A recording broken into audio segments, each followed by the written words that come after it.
What's going on, everybody, and welcome back to the Hangout spot where you already know it's real talk, boxing talk, live from my man cave. It's your boy Johnny, and I am your host for another edition of the Hangout spot live. This time, the Sunday night edition. Let's get it popping. Let's get ready to rumble. Here's Johnny. And I just want to thank everybody for rocking out on this Sunday night. And bear with me, man. I've been actually fighting a little bit of a cold, so my voice is off. And I want to apologize to everybody. I have not been live for the past few days. The last show that we did was on Wednesday night when we had 140-pound prospect Jahan Ingram. He was in the building. That was a great interview. We did almost a 6-hour show that night. So I just want to thank everybody for rocking out. But if you did not get a chance to see that interview, make sure you check it out at the Hangout spot on YouTube. All of my live shows, all of my interviews, all of my work, boots to ground, shorts, all of that. You can find it at the Hangout spot on YouTube. And while you're there, make sure you subscribe. But Thursday night show had to be canceled because, unfortunately, my father-in-law passed away. So I just want to thank everybody from the bottom of my heart that reached out to me via text, via social media, via DMs, man. I got a lot of love. You know, shout out to the Boxing Voice community as well. My man, Nestor Gibbs, Stock Chasers, all my people over there. They actually did a 10 count on last night's show. And I just want to thank everybody from the bottom of my heart, man. It's been tough. Shout out to Mrs. Hangout Spot as well. I love you, babe. You know, she's been strong, but she's going through it. So make sure y'all show her some love in the chat. But my apologies. Because of that, we could not go live on Thursday. We had to comfort the wife. But we are right back at it, man. Just like we never left, man. Sunday night shows, you know how we get it popping. And tonight's show isn't going to be any different. We got welterweight prospect, my brother, Elijah TEC Flores is in the building. We're going to get him in here in just a couple of minutes, man. He is 9-0 with 3 knockouts. And he just signed with Pro Box, and he's actually been training in the facility under the tutelage of my guy, head trainer Mark Ferre. I got a chance to spend some time with him this week at training camp, man, and he's looking sharp, man. He's looking sharp, and the future's bright, and I can't wait to introduce him to the Hangout Spot family. But first and foremost, before we get him in, y'all know the deal, man. There's ground rules here at the Hangout Spot, man. If you're watching this live on YouTube, make sure you smash that like button, man. Help us get this channel out into the algorithm, into the home page of other boxing fans so they know we rock out Sunday nights, 8 o'clock Eastern Standard Time, and weeknights, Tuesdays, Wednesdays, and Thursdays, 9 p.m. Eastern Standard Time. We are also streaming live on X. You know, we've had a pretty good following there on X the last couple of weeks. We just started streaming there. So if you're watching this live on X, make sure you guys retweet and share. We are trying to grow that platform. Follow me there. And we are also streaming live on Facebook. Throw me a like. More importantly, one of the ground rules is you got to subscribe to the Hangout Spot, man. This is where it's popping, man. This is where it's popping. Right now, we're the small train that's trying to turn into a locomotive. In order for us to do that, we're going to need some more passengers. That comes with subscribers, man. So if you've already subscribed, make a commitment, man. Text somebody, tell a friend to subscribe. There are power in numbers, man. We're bringing you the biggest and best interviews, the best boxing content out there. And we are growing astronomically, man. Just 16 months, man. And we are a little bit over 500 subscribers to our next goal of 3,000. So to help us get there, we've done that in just 16 months of working, man. We working together, man. We working together. And last but not least, you know, the most important ground rule is you gotta interact in the chat, man. Make sure the chat cooks. I love the interaction. But if you do have a question for my guest, Elijah Flores, the best way to be able to do that and get it across is via super chat, because there's a lot of chatter. We expect a lot of viewers on this show.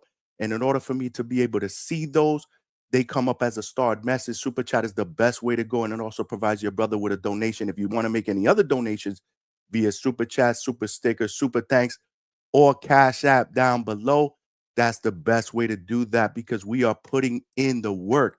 We haven't been here for a couple days, and I miss y'all, man. So we putting in some overtime tonight. And we already got the chat cooking, man. Bones 13 is up in the building. Appreciate you, my brother. My condolences. I appreciate you, man. I appreciate you from the bottom of my heart. And everybody else, like I said, that's reached out, man. y'all family here at the Hangout spot. My man Heavy Chevy guys up in the building. Appreciate you as well. But without further ado, man, let's get my guy in here. Like I said, man, he is off to a spectacular start to his pro career. He's 9-0, and the future is absolutely bright, man. So without further ado, we're gonna bring family up in the building. My guy Elijah Flores is here. Welcome to the Hangout spot, champ. It's good. Thank you for having me. Nah, man, it's great to have you, man.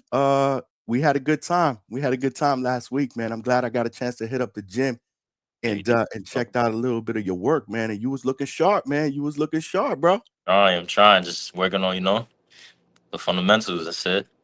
Oh man, listen, man. Good work, good work. I'm so happy that you're training in the facility because it's less than an hour away from my house. Yeah. So, I'll be able to kind of see you on hand, and I'm excited for what the future holds. But before we kind of get into the meat and potatoes, man, I want my audience to get to know you not just as the fighter, but the person, right? What got it Yeah. all started? But what brought you to pro box, and ultimately to start training with Mark Ferre at this point in your young career? Um, I could say just timing.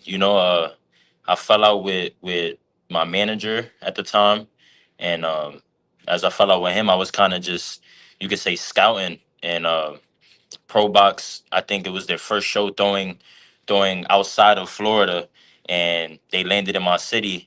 So we kind of reconnected with Mark because Mark is with Pro Box, and I haven't seen Mark in 10 years, and he was one of my trainers when I was little for like a year, when I was like 10 years old. So it's just crazy how things circle back around and the timing and them being in my city in California, we connected from there, and that's how I'm here. But you are originally, so you lived in California, but you're originally from New York City, right? Born in the Bronx. Yeah, yep. In the Bronx, New York, yep. And then moved to Cali around 2017, 2016. So Okay, okay. So you've been in Cali for a few years now, and now you're back. So now you're back over here in Florida. Are you now residing in Florida? Are you going to be living here full time? not I'm gonna be over here a lot often, I could say. But my father's my coach, my head coach, and he's in Cali. So like I'll be spending a lot of time there, a lot of time here.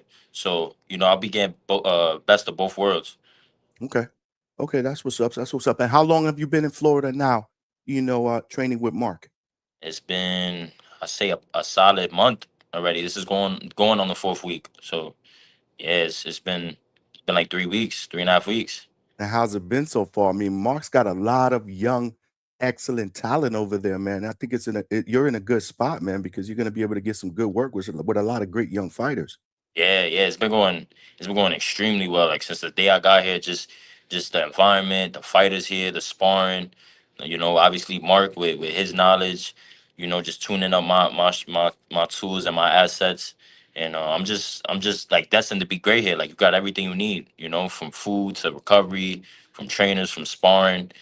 It's just gym, home, recover, repeat, eat. That's it. It's going great.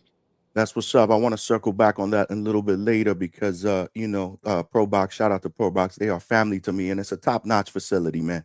Yeah. And they treat their fighters really, really well. So we'll circle back to that in a second. We are here with Elijah TEC Flores, young welterweight prospect, undefeated. He is 9-0 in the building. Make sure you guys show him some love in the chat. If you guys have any questions, though, the best way to do that, the chat is already cooking, is via super chat so I can see it as a starred message. But let's get right into it, man.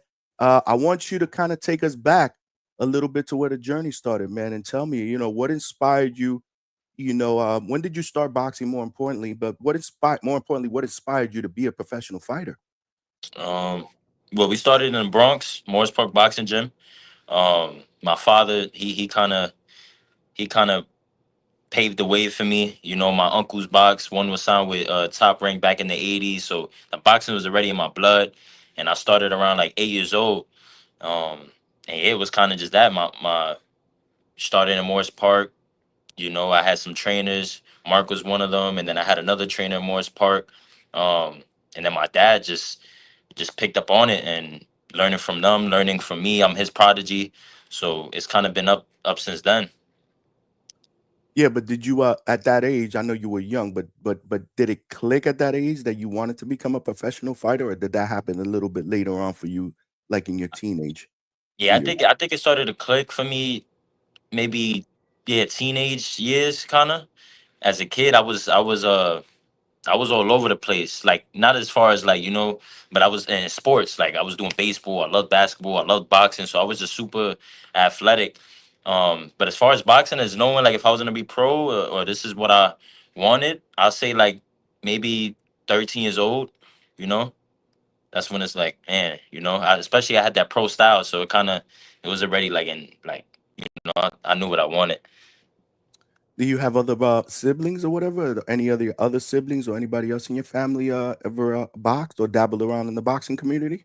Yeah, yeah. My little brother, he kind of stopped for a little bit. I'm trying to get him back, but man, he got almost 20 some fights. He's a national champ. His first time he won the nationals.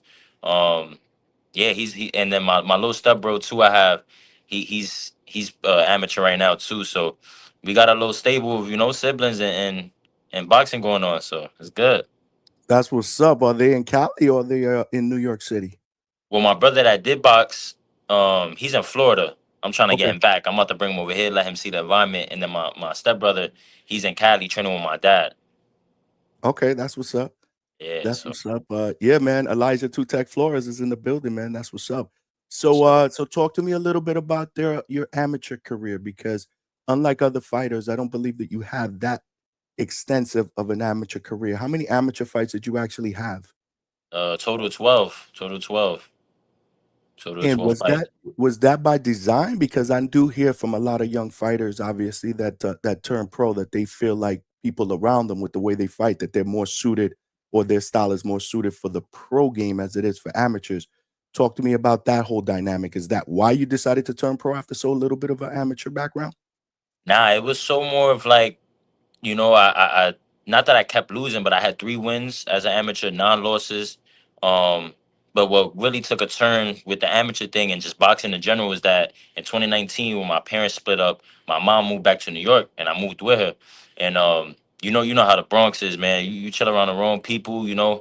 And my dad was the one pushing me with boxing. So when that was out the picture and I was in New York, I went to New York. I still boxed, but then the streets just took over the wrong path. The friends just took over. I stopped boxing for like a year and a half, almost 2 years, but a year and a half.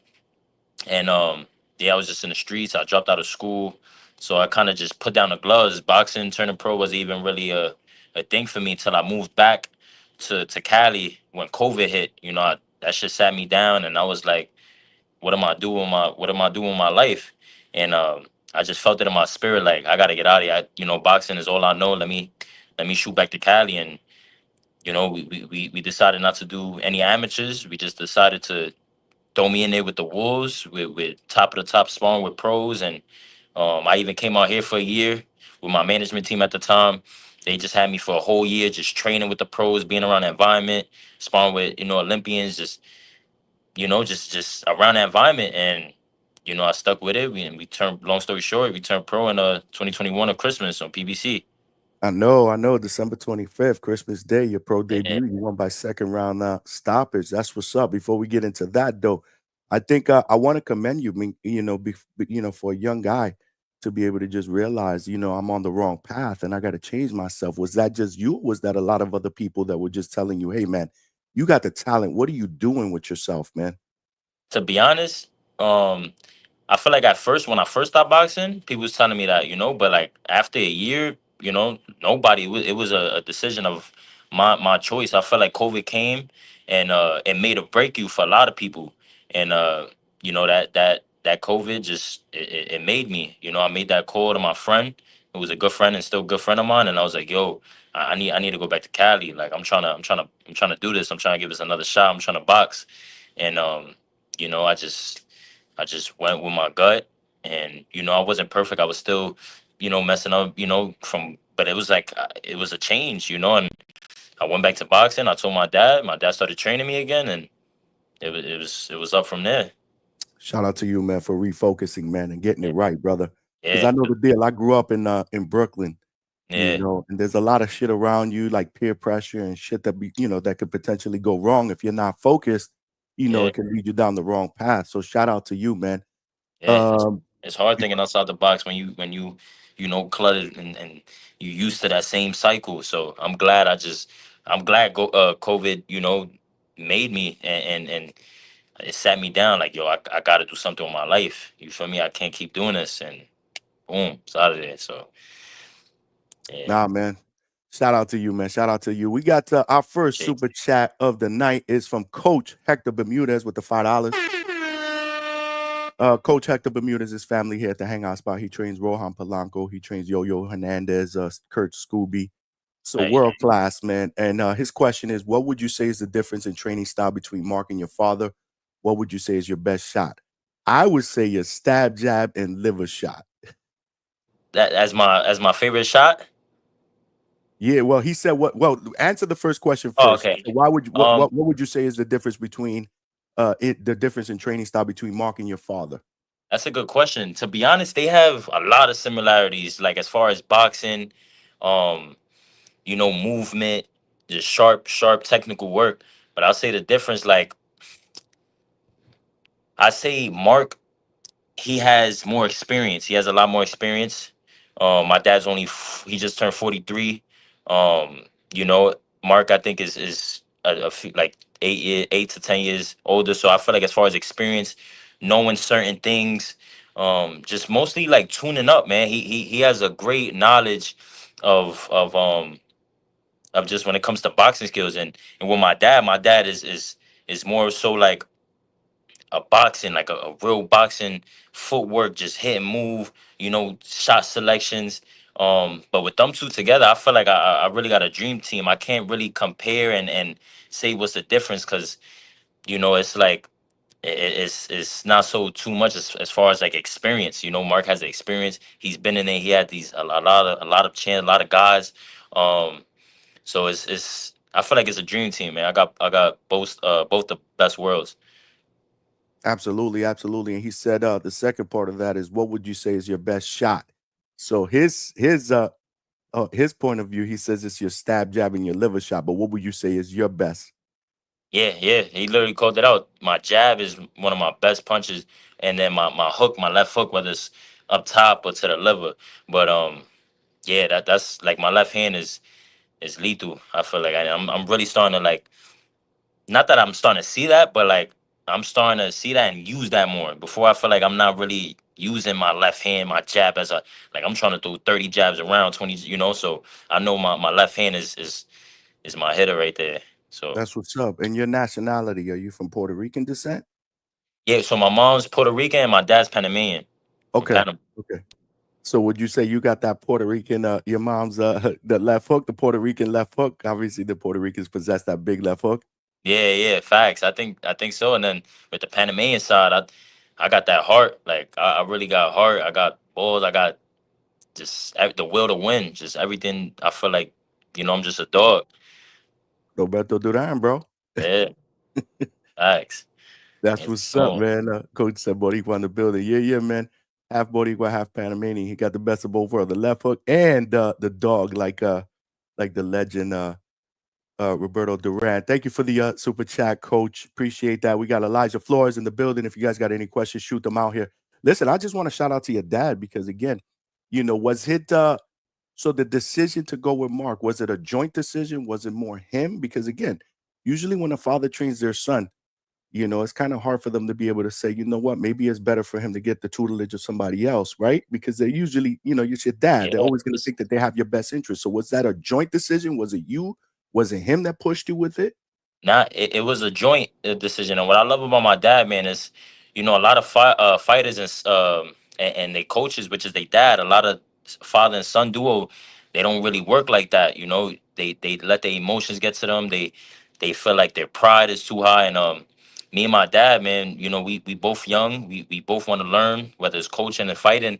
And we knew Mark. Mark was one of my first trainers when I first started out in Jerome Boxing Gym and back in, man, this was years ago, 2012, 2013. So the chemistry was already there. But and my dad just, my dad knows there's more to learning. And like I said, Mark is a great coach. We have chemistry together.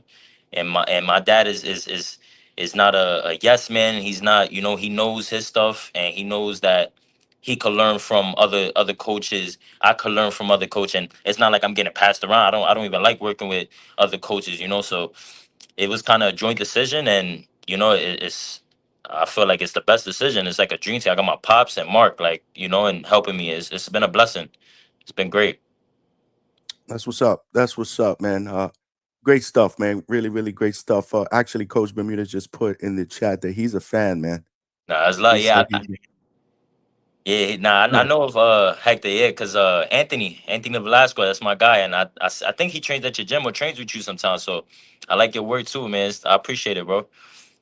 that's No what's doubt. up, man. Real recognizes real, man. Yeah, man. I love it. I love it.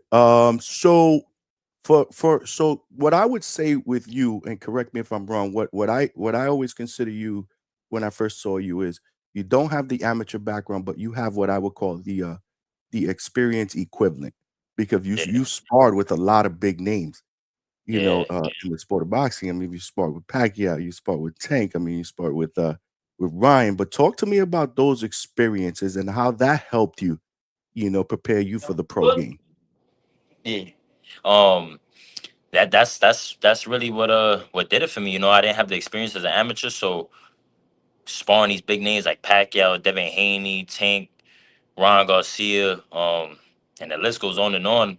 That's what I got my experience at. You know, I seen the different styles. I seen, um, you know, IQ changes, different styles. So that's what really did it, and it was great, man. And usually, you know, a lot of coaches and fighters even they scared to get, you feel me, in that not that they scared, but they don't want to take that risk and being involved with a type of fighter at that caliber and level. And I dare to be great. I believe in myself. My dad did, and I held my own against these guys and surpassed, you know, a lot of guys that have amateur fights. And you know, but it was a sparring at the end of the day that really did it for me.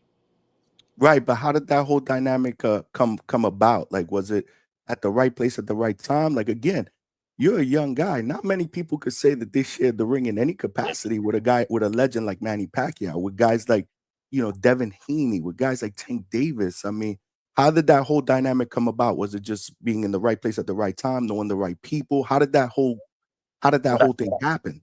What Or I those say is stories happen? it's a mixture of everything. You know, me and my dad, we are um, very humble people, very outgoing, very respectful people. There was a lot of times where I felt like, based off of that, a lot of people seen that coaches from Wildcard Gym, Brick House Gym in LA, these are well known gyms, and they seen that, and they seen the hospitality that we give off, how we humble, and they either called us like, hey, and my style too, they called like, hey, and they didn't have to do that. And then as far as like with some of the sparrings, it was just right place, right time. So it's just a mixture, I feel like, of everything, you know. And especially like me being a believer of Jesus Christ, um there's a lot of sparrings that just happened because I was there. Like with the tank sparring, that wasn't supposed to happen. I had sparring at 10 in the morning with a dude, he from Golden Boy, Jordan something. He's an American boxer, but I was supposed to spar him at like 10, 11, and then out of nowhere they call like, "Hey, I seen your son walk in the gym. I know he's supposed to spar Jordan, but Tank is coming in at 9 p.m. Do you want to wait?" And I'm like, so I ended up doing 3 rounds with the Jordan dude, and then I waited from 11 a.m. to 9 p.m. at night just to spar him. So that's just a not a coincidence, I feel like, but it's supposed to happen. You know, God's timing. So that's how that went about. How was that session, man? It was crazy. The first time, like, I hopped in the ring, and we sparring. I touched the glove, and I'm just like, yo, I'm in the ring with Tank. Like, I sparred a bunch of pros before, but this was like, yo, I'm in the ring with Tank. I'm the face of boxing. Somebody who has the culture of, and where I come from, like that swag. Like, it's like, wow, like it was a reality moment for me. And after that, like after the few first rounds, we start talking our shit. He like, I could say after that sparring, I did really well. Like, I got out of there and I learned so much. I think after that, that's when I started to just level up, and he gave me some advice. I did really good. It was just dope, you know. Especially after that sparring, like, you know how you touch up gloves when you about to spar. He ain't do that the fourth round. He just hit me, boom. and What? he like, yo, I'm not touching your hand. So it just taught me how to not just because somebody has a name, don't be respecting nobody. You get in that ring, and ever since then, like I show my respect, boom.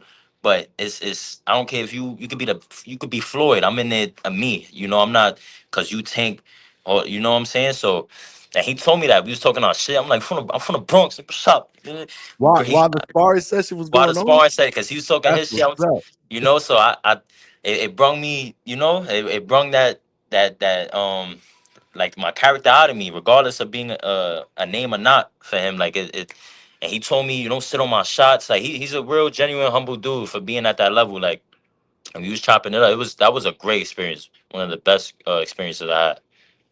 That's dope, So man. That's dope that you was talking that shit too. That's right. yeah, Get in there. Take a little bit of every sparring session, obviously, and add it to your repertoire. That's dope. That's dope. What about the Manny Pacquiao session? How was that?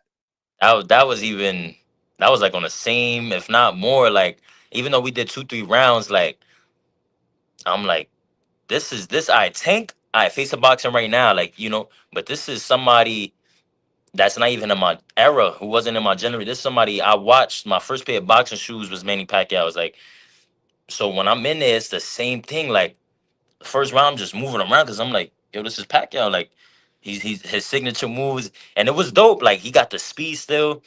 It was just it was great too. Like I did really, you know, I feel like at where I'm at now, I'm like I'm right there with these guys. You know, regardless of them being in this shit for 20 plus years. Like I feel like my IQ is just up there. It's just up there. So as far as sparring and just being in the ring with him, it was a blessing. It was a blessing. That's amazing, man. Yo, chat, shout out to the chat, man. Y'all cooking, man. We got Elijah TEC Flores in the building, undefeated welterweight prospect on the rise, man. Now training in pro box. I'm so excited because again, you're less than an hour from the crib, man. So I can go Yeah. check you out on the regular. But so for fans, let's talk a little bit about the fans, maybe that are not that familiar with you, man. How would you describe your fighting style to them? Like, are there any fighters, either past or present, that you feel like you resemble stylistically? Stylistically, I say first things first. Like I'm a boxer puncher. I like to box. I like to punch. As far as styles, like I'm not too sure. I'm not too sure. I heard a few styles that I could give pressure. I could give outside good, but I say just a boxer puncher for the most. Boxer first things first though. So you prefer to be that boxer, that thinker in the ring, right? That sharp guy rather than okay. Yeah, yeah. And now I feel like I'm starting to, like really be a puncher. I feel like as far as output and punching and combinations, like it's starting to really pick up for me. So talk to me about some of your favorite fighters, that have inspired you, some of the favorite fighters that you've loved to watch in the past, and maybe some of the favorite fighters that you like to watch now. Psh, it's a lot. I like to watch David Benavidez a lot. Um, who else I watch? I watch Floyd, a lot of Floyd. I know that's it's not new, but that's and Crawford, man. Like those three, that's like all I watch. And somebody new that I've been recently watching is Keyshawn Davis. Keyshawn Davis. That's somebody I've really been picking up certain stuff up from and just learning. But as far as watching and really like watching and who I like is those four fighters. That's what's up. Look at your stablemate here, your new stablemate, Tyler Oh Liavilar's yeah, in the it's good building, man. top. Shout out to Tyler, man. Yes, sir. All right. Again, another new stablemate in the Mark Foray camp. Got a chance to spend time with both Elijah Flores and Tyler. For you guys that don't know, we will be interviewing Tyler on Tuesday night. Young cruiserweight on the rise, man. I'm glad that you guys are getting that work together, man. Yeah, Two man. good It's dudes. great. Yeah, two good dudes with a bright future. That's what's up, man. But yeah, man. I love your fighting style. Like I said, man, I saw a lot in that little session, man. Sharp, your speed, your accuracy, and that was just in a training session. I can't wait to Yeah, see you spar. I can't wait to see you in the ring. yeah. But what would you say is your ultimate goal in the sport of boxing? Like, what's your biggest motivation? My biggest motivation is just to be a world champ, and just change my family lives. Like that's really, I know the money gonna come. I got the talent, I got the work ethic, I got the discipline. I know the money gonna come. But as far as like boxing goes, is to be a world champ. And I'm 6 feet, 6 feet fighting at 47. So I know I could be a multi-division champ. I say my max goal of going up in weight is 175, maybe 168. So I know I could get belts there and just be a world champ. Right now, the chat is asking what division he fights at. Welterweight right now, 147. So, and I think I asked you this when we were together. That's where you feel most comfortable now, correct?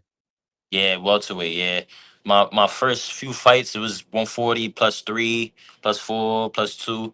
But then I don't know. I feel like from the age 17 when I turned pro to 19, my body kind of like I grew a little bit. My I filled out just slightly, and I just think welterweight. I just felt like amazing. I felt great.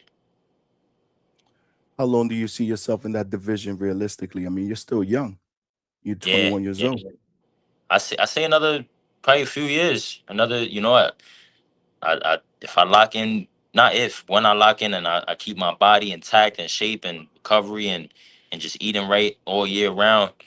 I say yeah, another few years, another 3 years. I'm 21. I don't turn 22 till next year, so I'm still waiting for my body to fill out. Even though 54, like I got the frame for it, I could add on weight. I could get up there and weight easy. But I just feel like 47 is great right now, and then 54 in a few years when I start to fill out just a little bit more. That's what's up. And I believe your last fight was in October in Puerto Rico, correct? Yeah, yeah, almost a year ago. Yeah, unanimous decision victory almost a year ago. When do you anticipate getting back in the ring, man? I was hoping it would be next Friday, Yeah, man. but I I don't believe was obviously that's gonna happen because Probach is coming back home to Plant City. Thank God I will be in the building. But has the team told you anything about a potential date to come back? uh not yet. Like we looking at some, but it's not confirmed. You might have gotten a phone call, y'all. We got Elijah TEC Flores in the building, man. Undefeated welterweight, 9-0 with 3 KOs. Make sure you guys smash that like button if you have not done so. And tell a friend to subscribe to the Hangout spot. This is how we doing it up. Until he might have gotten a phone call. Yeah, he might have gotten disconnected. But the interview is not over. So just hang tight, y'all. Yeah, man. A bright future for this young man. We got the chat cooking. We got shout out to you, Tyler, who obviously we will be interviewing on Tuesday. Vegas in the building. Round one was good. I see you in the building. You back? You must have got a phone call, Here we right? go. Yeah, you Yeah, must yeah, have I got got a a phone phone call. call. My bad. Nah, Yeah, nah, you man. good. You good, man. You good. You good. I forgot What was it? what I was Uh, asking you though. it was the fight. October. Oh, Right, when I right, have a right. fight coming up. Yeah, Yes. I'm not sure. I'm just here, just working, just staying ready. So whenever I do get that confirmed lock date, I'm ready.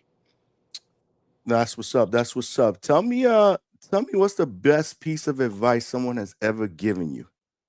Like in life or as far as boxing. Both. Oh, best piece of advice. It's a good question. I'll say just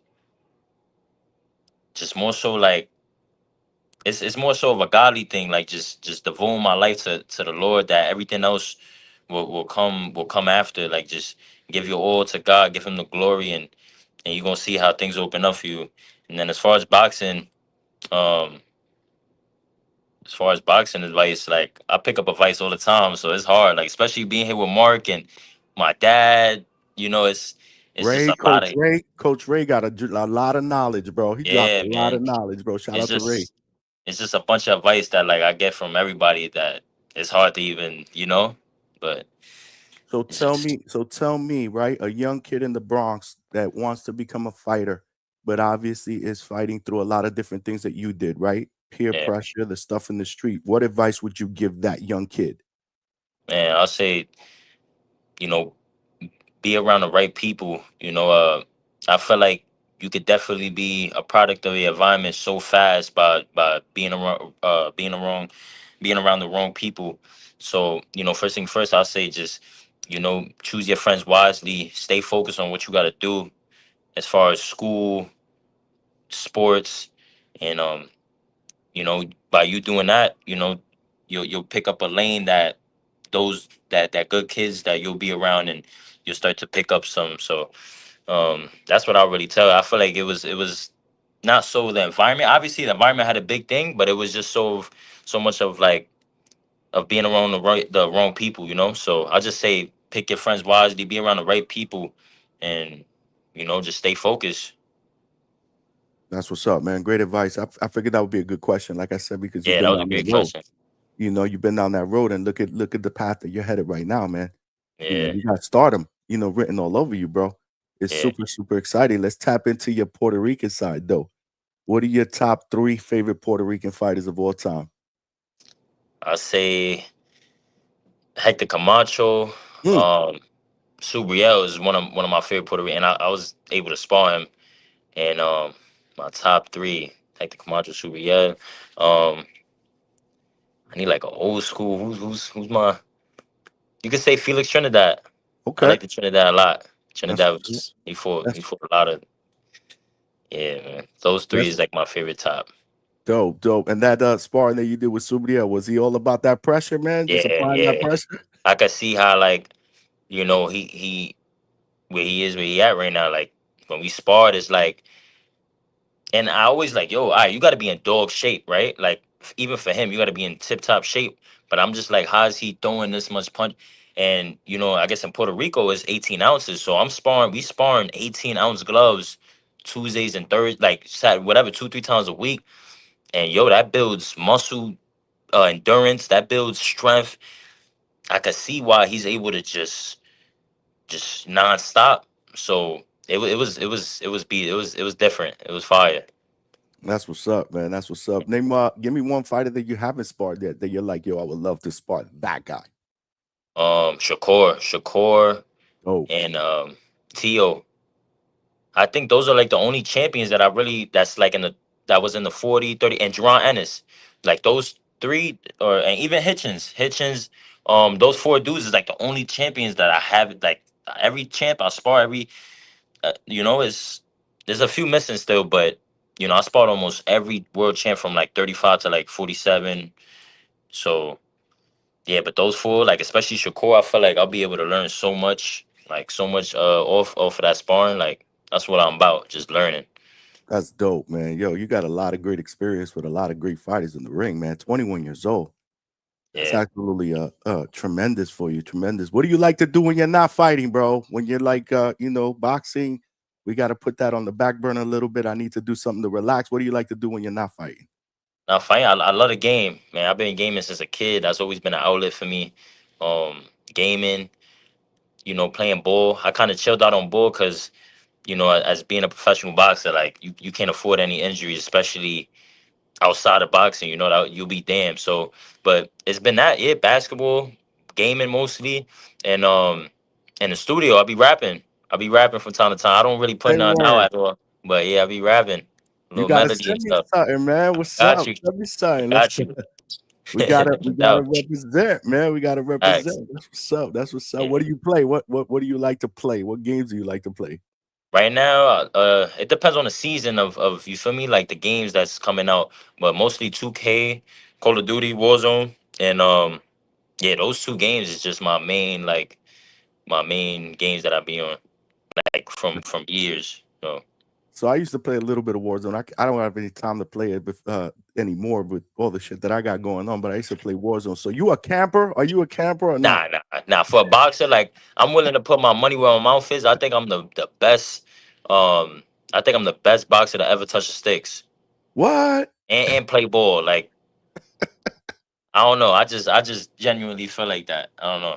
That's what's up, man. I'm really I would like to get it popping with you on Warzone one of these days. yeah, man. That'd be pretty dope. I haven't played that in a while. That used to be my shit, man. But I don't play with the young guys, man, because they're too good, man. Their reflexes, their fingers are too fast, bro. Yeah. Nah, even my little brother, he like 15. He be on the game. This nigga's on a controller already. Nice. This nigga took it to the next level. Keyboard now. I'm like, oh yeah, it's just a generation under me that's just like they picking up like they're just better at everything. You know, it's always the younger that they just learning faster. They picking up things quicker. Like it's crazy. Unbelievable, bro. I used to stay away from that shit on Saturdays during the day when I knew Mm. all the young kids were on Yeah, there. yeah, I would get, yeah. I I feel would you. get washed every single match. Like I'm Yeah, playing at nighttime when the kids are sleeping, bro. yeah. That shit get With the sweaty. older crowd. That's what's up, man. Elijah Flores is in the building, y'all. Show him some love. Show him some love. Name, give me one hidden talent that your fans don't know about you. One hidden What? talent. I guess it might be the rapping thing, right? It might be the rap because I feel like that's something that like a lot of people, as far as like their main sport, it's hard for them to be able to rap. And I'm not saying like I'm nice, but like I feel like I'm pretty good for somebody who's not doing that at all like that. You know, so I say that's my hidden talent, like rapping. Would you ever create a track and then come out to your own track? Yeah, yeah. A lot of people gave me the idea too. Like I was thinking about it, but I don't know. I gotta really plan that. I gotta plan that. So, but I was thinking about it. Yeah, I might one day. You never know. That's what's up, man. That would be dope. That would be That'd be fire. pretty dope. When you're not, when are you a fan of boxing, like a boxing fan, like Saturday nights, main event, pay per view? Are you tuned Yeah. in, or do you kind of like decompress and you don't really watch boxing when you're not boxing? Now I feel like for the most part, especially if it's good fights, and even like if it's regular fights, I say I'm a boxing fan. I love watching boxing. You know, a lot of people get burnt out. They don't like watching boxing. They don't like watching film. Like I love watching boxing. You know, I feel like that's how I got better too. Especially like looking like it's crazy how much I learned just off of watching off of a TV, and then I go spar that next day, and I'm doing that. So like I feel like when I seen that, it just clicked something in my head, and I'm always watching boxing, whether it's documentaries, sparring, fights. Just I'm always watching boxing. That's why I asked you that question, because there's a lot of fighters that I asked that you'd be surprised. A lot of them like, nah, I don't really watch boxing when I'm not boxing, which I thought was weird when I Yeah. first started doing interviews, but I get it now. Hmm. Interviewing all these fighters, I absolutely get it. But so what do you think about Canelo and Crawford, man? That's just a crazy fight, man. That's like I don't think you had the Crawford and Spence, which is just was a mega fight, but this is like you got Canelo and Crawford. My I got it like 50-50. You know, a lot of people was down Canelo because his last few performances he's not able to stop anybody really. Um, you know, and then with Crawford, he's the younger dude, but then he's coming up. So a lot of people, but I got Crawford. I got Crawford. I feel like as though if he could be able to manage taking Canelo's like punches, you know, I feel like it could go his way. But I feel like if Canelo gets him, which I feel like he is, yeah, it's just 50-50. I can't nail it. But I'm leaning towards Crawford because of the boxing. He could switch. He could get out of certain situations. But it's like, can he withdraw a solid punch? He has great defense. If I feel like if he don't get hit with a solid flush shot, I feel like he could take it to decision and win. But if not, I don't know. I agree. To me, it's not a skill thing. It's about punch resistance, like you said, right? Moving up to weight classes. He does look a lot bigger. We've seen some videos of him. He does look like he's carrying, the weight well. I don't know again how he's gonna look. I can't wait to see the weigh-ins though. Or That's yeah, what's gonna tell me a lot when they're both together during the weigh-ins. But right now, yeah, I'm kind of stuck in the middle. I'm not even gonna be making my prediction until fight week, but I just wanted to get your initial thoughts on it. We got people in the chat that are saying rap for us, bro. They rap, want you to throw a rap out here, bro. yeah. Nah, I say rap, but like I don't really. It's more like like melody, like singing melody type. It's not like rapping, like you feel me, like rhyme, like rap. You know what I'm saying? So Got you. yeah, nah, my fault, Adam. Yeah, Adam, yo, Adam. Mrs. Hangout Spot. My wife is in the building. hey, shout out Shout out wifey, to shout out wifey, wifey. man. Yeah, Yeah, wifey's in the building, man. She said, "Who is your favorite artist for $2?" Appreciate you, babe. favorite artist. I say right now I'll probably say a boogie, but I've been off of rapping, off of secular music for about a month, so. as far as listening to music and stuff, like regular rap it's been like a month or two, so I'm not really knowing who's, you feel me? I kind of just stepped away. So, but A Boogie though is always like somebody that forever since I was a kid that I just, you know, I listen to. Give me a future song that you're gonna come out with. Future song. I've been on my Hector Lavoe. I've been Oh on, shit. yeah, I've been on my Spanish side. But I don't know. It's tough. I usually get that like 2 weeks before. So, but I usually been coming out to some salsa music. I don't know. It brings a certain vibe to me. I don't know. Even though I'm young, like it just brings like I don't know. That's what's up. It's funny you say that because again, my father-in-law passed away. He's a big Hector Lavoe fan. Yeah, So, yeah. No, he said I used to tease him. I used to tell him all the time that Mark Anthony was better. He used to be like, "Yo, get out of here with that nah, shit. You nah. crazy? Hector Lavoe is the goat." Yeah, nah, I yeah, used to just mess with him, man.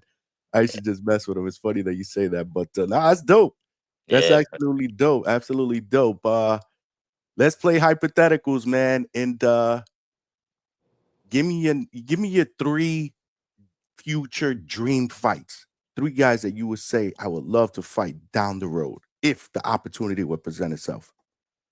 Down the road, if the opportunity. Um, I say Devin Haney. I Mm, feel like he's around my age, not super around my age, but he's young. I feel like he's still got a lot to go, and I think that would be a dream fight, years from now. And that would be a dream fight for me too, especially because I literally had a dream of me, um, of me being him, and it felt so real. Like I think that, and I don't dream. Like for me to like I dream, but it's rare. Like once in a blue moon. Like I never can remember a dream. I never dream, and that dream just felt so surreal. So like ever since then, like I'm like, yo, that dream. That's a dream fight for me. And another two, um, me and Xander. I feel like that would be a wow, huge fight down the line. Obviously he's 54 and he probably go up a few years, but you never know. Boxing is so strange and timing is so weird that sometimes we never know. But I feel like as far as those two is like a dream fight for me that I feel like it's not also a dream, it's also could be realistic. So yeah, that's amazing. Yeah. But I don't know what weight you guys will be able to meet at. Again, he's got you by a division. Who knows how long he's going to be at 154 before he moves up to 160. But you're tall, exactly. so I Yeah, know your weight is going to carry as you get older. That'd be a dope fight, man. yeah. So I feel like that's and that like I have like I said, yeah, but we young. He's obviously a weight class higher than me, and then I'm still like growing. He's still growing, so I feel like that would be something like when we, that could happen. So Amazing. yeah, Amazing. Talk to me about so since you talk about Devin Haney, obviously there's a big fight ahead against Brian Norman Jr. Man, how do you see that fight playing out in November? um, I say that's a good fight. I mean, Devin Haney, the way he fought his last fight, the movement was crazy. I don't even think he got touched at all. Do I say it was too much movement? Yeah, but I think if he's able to just summer it down, the movement just a little bit, but still box and without getting hit like that, I feel like it's gonna be hard for Brian Norman to keep up with him and get there. But then again, I think I'm leaning towards Haney just a little bit, but that's another fight that's hard too because I've never been in the ring with Brian Norman. Brian Norman never fought the opposition Haney has, so it's kind of some factors that you got to look at. But when you do look at Brian Norman from when he fight, like he's super athletic. He got a crazy hook, good power, good speed. He could take a shot. So I feel like it's a pretty good matchup. I'm just leaning towards a Haney just a slight little bit on the edge because as far as his movement, his IQ, his speed. Um, but yeah, that's a close fight. I wouldn't be surprised if Norman was to do damage and win. Yeah, no doubt, no doubt. We looking forward to that because again, I rock with the Normans here, and I think it's gonna be a tremendous fight. Yeah, The bad part about it is it's still like 4 months away, or a little bit less than four yeah, months that's away now. deep. So we got a long way to go. David Benavidez, if you said that's one of your favorite, Yeah. to watch, is also on their card as well. Give me one fight that you want to see that hasn't been made yet, but you hope gets made? Actually, give me 2 fights. I really want to, like, I've been seeing rumors, but nothing's real. What I always wanted to see though was Jerron Ennis and Virgil, and I wanted to see this 2020. Like, I've been wanting to see that fight. I just feel like that's a fight from, that's just a great fight. Another fight. I would love to see. I don't know if this will ever happen, but Tank and Inoue, like that. I feel like those two Really? right there is just, those are just mega fights. Like, it's different. Give me one more, one more. You gave me One 2 good more. ones. Give me one more, one more. Um, I like to Round it see out. Bam and Junto. I feel like that would be a Wow. crazy fight as well. That would be a Okay. super fight. So those three is like, I don't think it get better than that. That's dope. That's dope. I love it. I love it. Elijah Flores is in the building. I only got a couple more, man. I want you to help me build the perfect fighter, man. I want you Build a to help what? me build the perfect fighter. Okay. So I want you to pick one fighter for every one of these attributes, but you can't pick the same fighter twice. All right. It could be past or present. All right. So who would you pick if you're building the perfect fighter? Who would you pick for speed? For speed, I say Pacquiao when he's in his prime. Mm. Power. Power. I'm gonna go with Beterbiev. Good one. Jab. Jab. There's a lot of good dudes with jab. Not including myself. I'll say I You say Haney. could have Haney. Okay. That Yeah, was a good one. I kind of Haney. knew you was I don't know. I kind of figured I was like, yeah, I think he's gonna say Haney for this one. Yeah, Haney got a great Uh defense. defense. I say we'll take it super throwback. Charlie Pep. Oh, Mm. Willie Pep. Willie Well, Pep. Willie Okay. Pep. Willie Willie Pep. Pep. Wow. I don't Yeah, get that, Willie. especially I just started watching. I just started watching him, and I'm just looking. Even though it's super old and competition wasn't, but the things he did was just that he was able to move people, went around without getting hit. It was just, yeah. Like, I'm gonna take it super old school with that one. man, I don't get that from a lot of, especially a lot of young fighters, man. That's what's up. Yeah, man. I That's just what's started up. tuning in with that. What about footwork? Footwork. I'm gonna say Lomachenko. Good one. Ring Yeah, IQ. ring IQ. I'm gonna say Floyd. I think he got the hands down best ring IQ. Mm. Heart and determination. Heart and determination. Mm.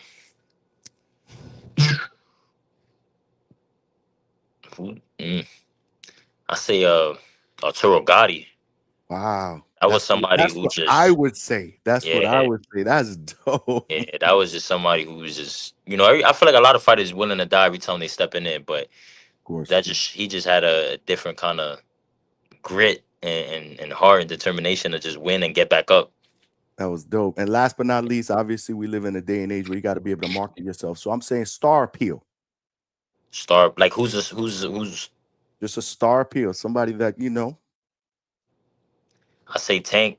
I say Tank got it. Not only because that's one of my favorite fighters as well, but it's the type of charisma, the him being from the street, changing his life, that type of swag and the culture he brings to the ring with certain artists, with his appearance.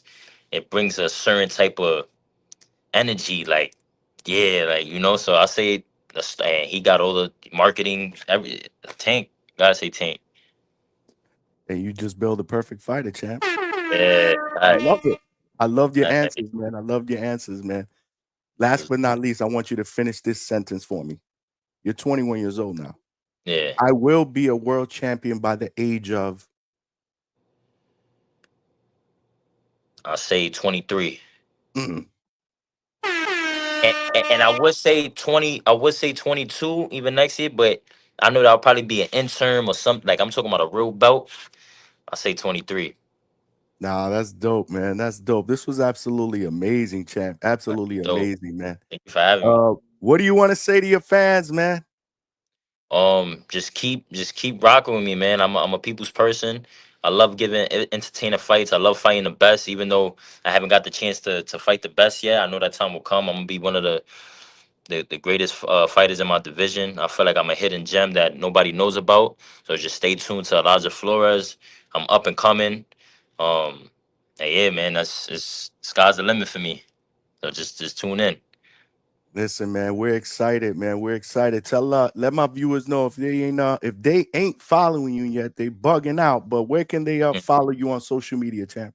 On social media, you can follow me on Instagram, Elijah Tech Flores, not Tech TECH, just TEC. Elijah Tech Flores on TikTok, Elijah De Niro. Um, and those are my two main platforms. Oh, and then Elijah Tech Flores, same as my Instagram for YouTube. Oops, for YouTube. That's So what's up. Listen, man, this was amazing, man. Hopefully you enjoyed it as much as I yeah, I did. did. Sure. You family, bro. You family. Anybody that comes to the hangout spot is family. I definitely Uh, want to get you back up in here. I'm definitely going to be visiting you at the facility, man, checking out your work. I'm excited about your future. Thank you. Next time when you get a fight that hopefully gets announced sometime in the near future, you got to come back, man, and talk to us, man, and let our people know, man. Oh yeah, for sure. Most definitely. Most definitely. Yeah. Be Nah, man, good. I look forward to getting you back, champ, man. I Do appreciate it, the bro. time, man. I'm gonna let you go, but man, this was awesome, man. Thank you, man. I appreciate you too, Johnny. I'll see you soon. We right here, so I'll be seeing you. Yeah, I might be stopping by this week again. So I'm gonna check you. Bet. All right, I appreciate you again, Johnny. All right, fam. All right, bye. Appreciate you. All right. All right, man. There you guys have it, man. Elijah Flores in the building. Amazing young man, man. Amazing young man with a bright, bright future, man. And listen, I got a chance to see him work. I got a chance to talk to him this week, man. And he's humble and he just wants to be great, man. He's a student of the game. I think he's in the right hands. Shout out to my guy, my brother, Coach Mark Ferre, who also coaches Edgar Belanga, who also coaches Darrell Blas, Val Saint, who's another prospect who's actually working with Canelo Alvarez, bro. He is Canelo Alvarez's main sparring partner in preparation for Terrence Bud Crawford. I thought that was an excellent choice by Canelo. There's a lot of things that Blast does really, really well, including orthodox to southpaw. I mean, the height, the ability to fight on the inside and the outside. I think that was an excellent choice by Canelo. And Najee Lopez, light heavyweight, undefeated, who almost got a fight with Arthur Beterbiev, man. Almost. It was this close. It fell apart at the last minute. Obviously, Arthur Beterbiev won another round. He's going to be fighting that Nicholson guy who we talked about on Wednesday night show. Shout out to Reyes Boxing, who tried to convince us that fight would be a fight that we'd all be interested in watching. I was giving him shit, but we are interested in watching it, of course, man. Every fighter here at the Hangout spot, they get respect. It just wasn't the fight that really excited us from a name recognition standpoint. And I'm speaking for all fans, not just the hardcores, but the casuals as well. But a fight is a fight, and like I said, we respect all fighters. So I think Elijah's in great hands. Like I said, Mark Ferre is a world class trainer.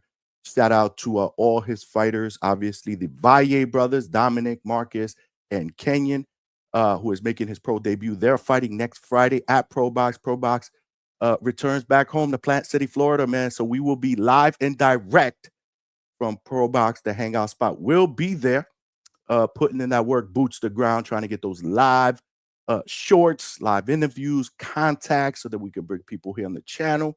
Obviously, I was at the gym. I got a chance to spend some time with Elijah Flores this week, and we were able to get him here tonight. Excellent interview from a really, really nice young man. And we wish him nothing but the best. Tyler Yavalaw, who's also another really, really good young prospect. He's a cruiserweight. He's 2-0 with 2 knockouts. He's also training in the Pro Box facility under the tutelage of Mark Ferre.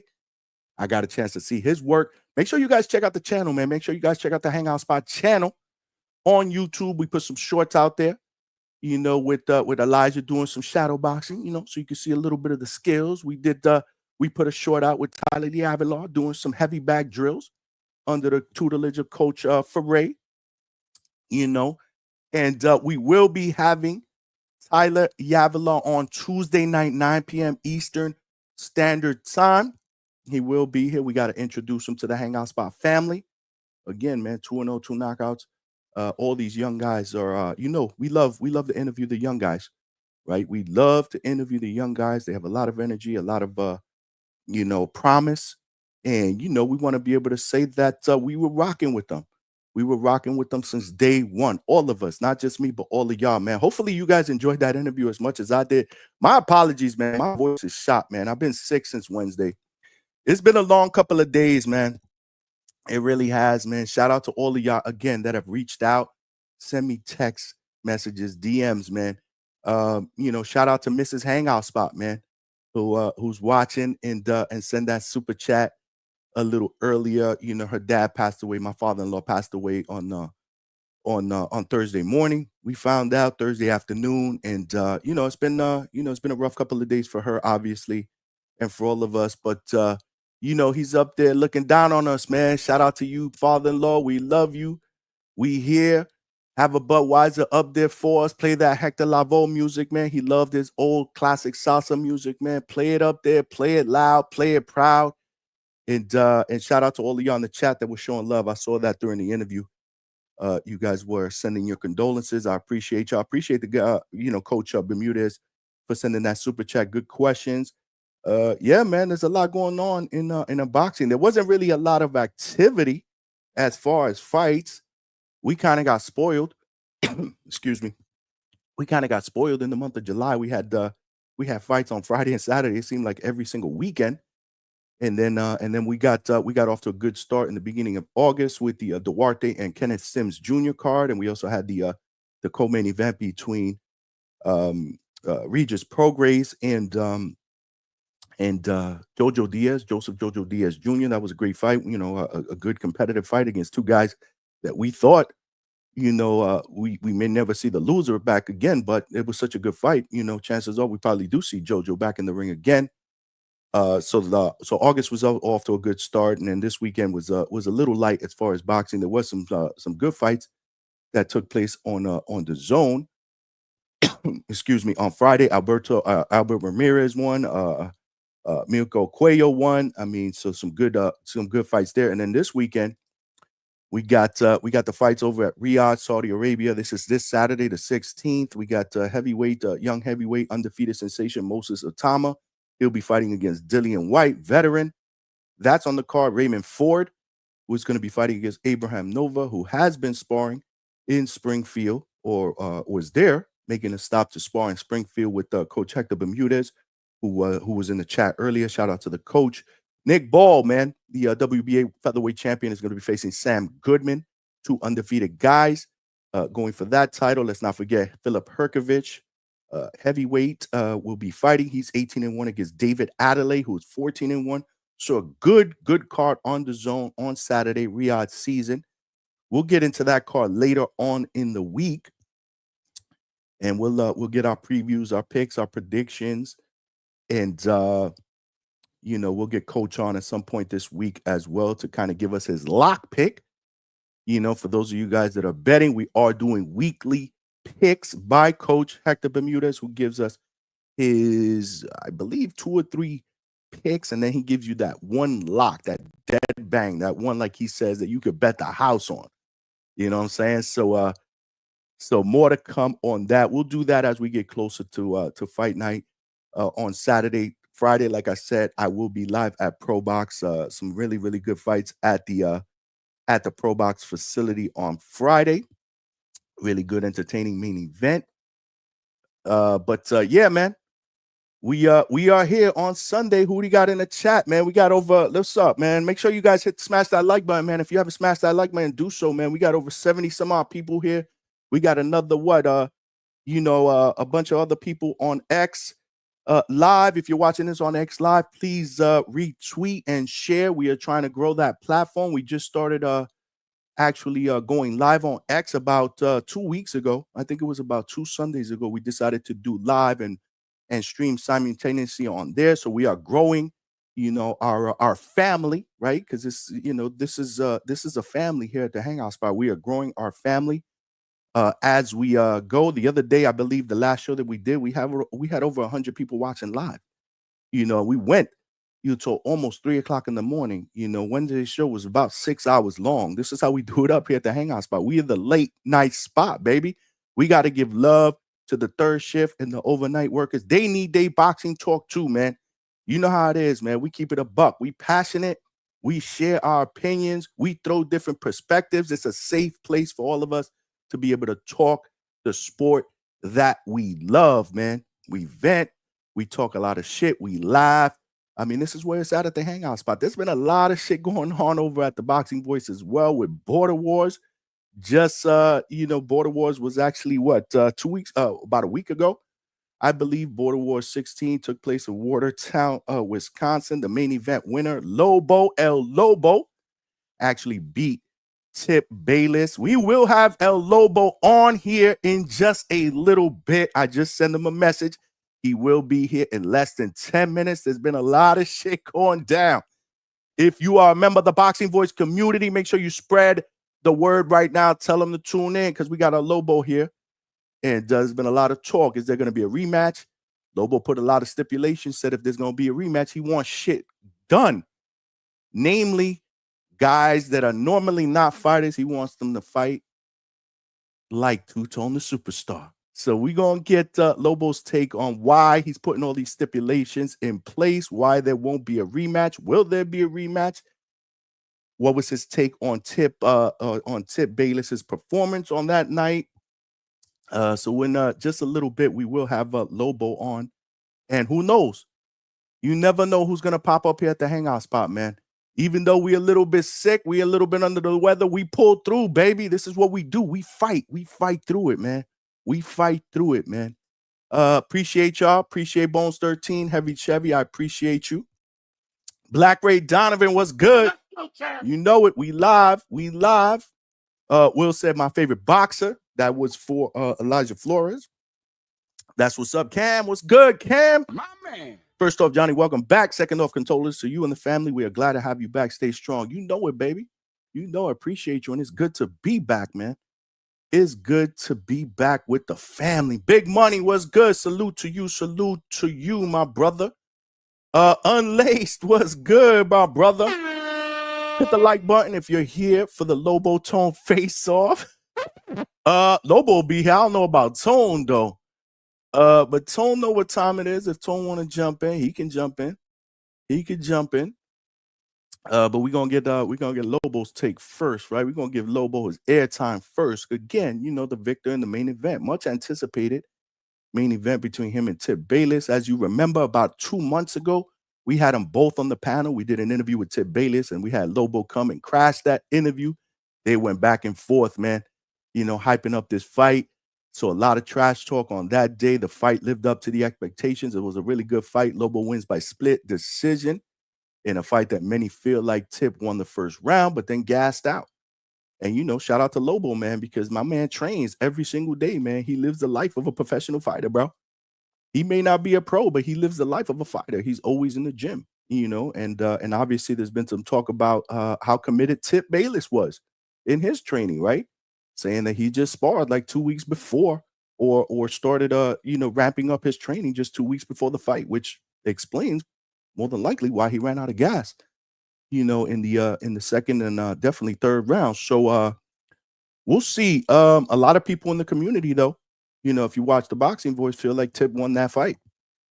So they're screaming rematch, but Tip wasn't the most classiest. Obviously, there was a lot of trash talk that went back and forth, and I don't think Lobo appreciated it. But again, we're gonna get his perspective on why he's like, nah, man. Now you're not getting a rematch. And if you do get it, there's stipulations that he has, bro. So we'll see what happens. Joaquin, what's good? DHS, you already know, y'all. You already know how we do it up here.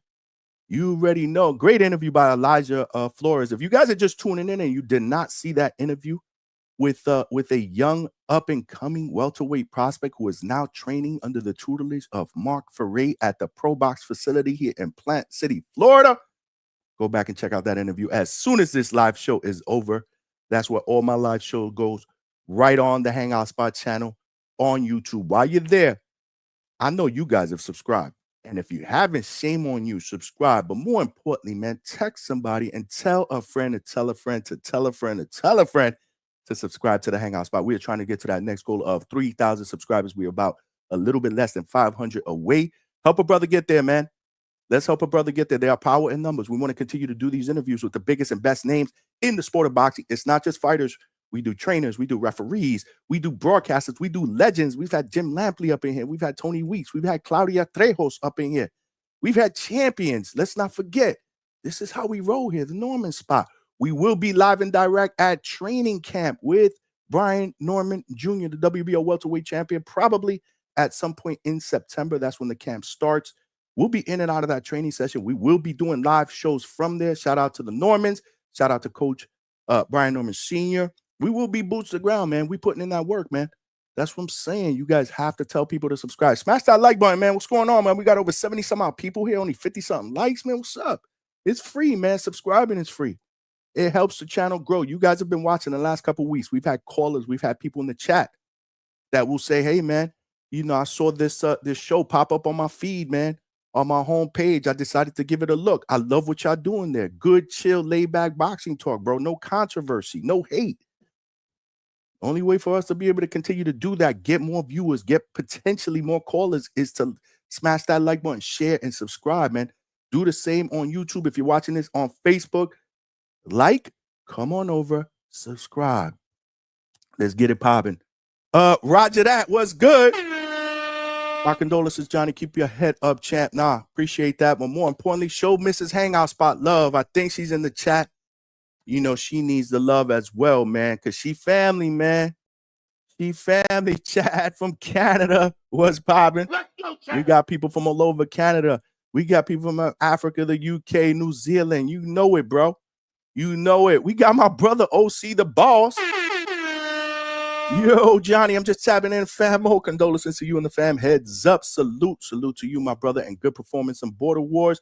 Again, Border Wars 17 is going to be crazy from what I've heard today on the Boxing Voice. I think they have the next date locked down. I believe they set up November 8th, if I'm not mistaken. You guys in the chat can correct me if I'm wrong. It looks like Atlanta will be the destination, which is dope because that's only a car ride away from me. So I will be there live and direct to do some commentating and help out with the event and show some support. More importantly, spend some time with the community, man, because you guys show me love. The Boxing Voice community always shows me love as well. Shout out again to Nesta Gibbs and all of y'all that showed me love on the channel, on the live show on Saturday night. Yesterday, Nesta, you know, and the panel threw up a 10 count for my father-in-law, and I appreciate that. Or actually, I think it was Friday's show, if I'm not mistaken. But appreciate the love, and I appreciate the support from the Boxing Voice community. Phil Flexen, Hangout Show, what's good? Round One Sports Talk, what's going on, man? Keep it up, Elijah. Manuel G said, "Can I talk to your son?" Vega's in the building. Vega's in the building. What's up, Alex Vega? Round One said, where do you see yourself in 2 years? I did ask him that. I asked him to finish that sentence. I will be a world champion by the age of, and he said 23, brother. So he said in 2 years, he expects himself to be a world champion. But yeah, man, like I said, man, the Boxing Voice community is buzzing. It's crazy because after these Border Wars events, man, it's like the community can't stop talking about it, and that's how big these events are. That's what these fighters do, man. It's the storylines, it's what they put out, you know, on fight night, the commitment to travel to these events, and then obviously the backstories, the trash talking, the anticipation, you know, to the next Border Wars. It's crazy, man. The community, I mean, what Ness is building in the community has been absolutely insane, but you can't do it without the fighters, man. Hill Bainey, the legend, is up in the building. We got to throw you a woo. Where, Hill? Wrong one. Well, that was good too. We could throw a little bit of Michael Buffer on there too. Straight cash, homie. That was good too. Salute to DHS. Salute to you, Hill Bainey, the legend. But like I said, you can't have a Border Wars event without fighters. And the fighter that most people are talking about is the winner of the main event, who we have here live on the panel. My man El Lobo is in the building. What's going on, champ? What's up, Johnny? Can you hear me? Yeah, man, we can hear you, man. What's up, man? What's popping, bro? Talk to me, man. Congratulations on your victory, man. Thank you. Thank you. First off, I want to say my condolences to you and your family, man. God bless you. I know you Appreciate guys you, my going through a brother. tough time, so keep your head up and keep it pushing. So my condolences. I want to start off with that. So Nah, listen, I appreciate you. We were supposed to do this the other night. Obviously, you know what was popping and shit with what went down. But good things come to those who wait, right? We're here Sunday night. And there's been for a lot sure. of talk from the time of the main event until today. So before we get into that, first and foremost, again, congratulations on your victory. Talk to me about that performance, bro. Talk to me about that performance. How was the experience? How was the performance? And more importantly, how did you feel after that win? Okay. Man, the whole environment was great. Shout out to Adrian and the whole Wisconsin gym for putting that thing together. It was amazing. Amazing atmosphere. I got the chance to meet a lot of good fighters. A lot of them they knew me from the community, so we were taking pictures. It was a good time. So the whole environment was great. It was much different from the Vegas atmosphere. That felt like more like doghouse sparring. It was more like everything was more of a closer proximity, so it felt like a sparring event. But this one actually, it was dope. It was dope. It felt like a pay-per-view event. That's how it felt with the smoke and the ring walks and stuff. It was awesome. It was awesome. But in regards to Tip, where do you want me to start? Because this has been going on for over a year. So we can start with the whole backstory. We can redo the whole backstory of how this came about. We could talk about my whole game plan and how I approached the fight. But where do you want me to start? I want you to talk about your game plan and how you approach the fight. Obviously, we had you on here a couple months ago when we had Tip on there. Yeah. And it's been pretty evident that you've been putting in that work. You've been sending out Right. footage. I mean, we all everybody in the community knows that you've been living in the gym. Like you've really, really been taking this fight serious. But how long were you training for this fight? Ever since he opened his mouth. Again, I want to address that I never initially called out Tip. I saw the last Wisconsin event. I reached out to Ness. I said, I'm interested. I want to compete. That's all I wanted to do. When he mentioned my name in the community and he was like, hey, Tip, this guy's in your weight class. How about this fight? He was on world tour with that belt he won from Emperor King. So he was on his high horse. Hey, I'll never let a mama's boy beat me, line him up, all this, that, and the third. He was running his mouth. So I was like, okay, I wasn't even looking in your direction, but now you got my attention. So I focused on him like, what's up? What you want to do? As soon as Ness submitted my footage, he started backpedaling. So then me and him went back and forth for like a good week. We were going back and forth. I'm like, hey, like all that smack you talking, let's get it going. He's trying to A-side me. He doing this, all this, that, and the third. So then Miles, he called in one day and he called me out. And I said, okay, let's get it. All right, I can't get Tip. He obviously doesn't want to fight me. Let's get it. Miles and Tip get on the show together on the same phone call. Oh, DMV this, DMV that. We're gonna train together to beat Lobo, this, that, and the third. So we get to the Miles fight. I get through Miles. Cool. The next day, Tip crashes out. Oh, it's belt to ass season. I can't wait to touch him up. This, that, and the third. So that whole buildup was from last year from the last Wisconsin event. So to elaborate a little bit more on the game plan, he didn't want to fight me until he saw the Miles performance. So in my mind, I'm seeing him look. I know he looked at the first round and he know that it was obviously a tough fight for me with dealing with Miles. So I knew that the game plan for him was he was going to try to take me out in the first round. I knew that was the game plan. And he also had a lot of pressure from his fan base. Hey, you're going to knock him out. You're going to do this. You're going to do that. So I knew that was in his head. Ever since he mentioned my name, me and my team, we actually have like a notepad of everything good and everything bad that Tip does.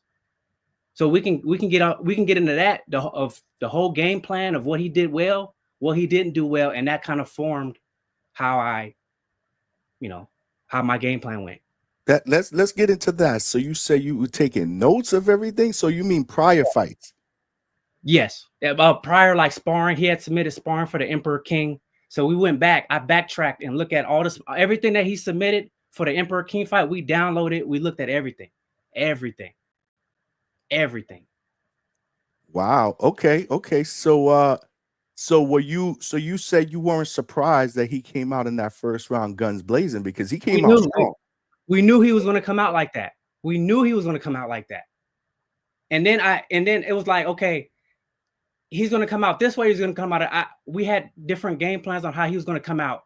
As soon as that first round came, I felt he threw like a straight right hand, and I felt it on my glove that he threw everything in it. I said, okay, I'm going to just wait him out. Let's wait him out. And then at the end of that first round, he threw a wide hook and missed. And then I tried to counter, and then we kind of got close, and I felt his energy, and he was already a dead man. And I said, yeah, we got him. Describe that specifically. What do you mean by energy? You felt what energy? When you're in the ring, when you're in a fight or in a sparring session, you can feel someone's energy, whether they're like getting tired. You can feel their momentum. So even during that first round, I can feel he had a lot of frantic energy where he was trying to go. So I was like, all right, go ahead, do what you need to do. I told him during our last interaction when we were last on the show, I'm gonna let you do what you think you're gonna do, and then it's my time. So that's exactly what happened.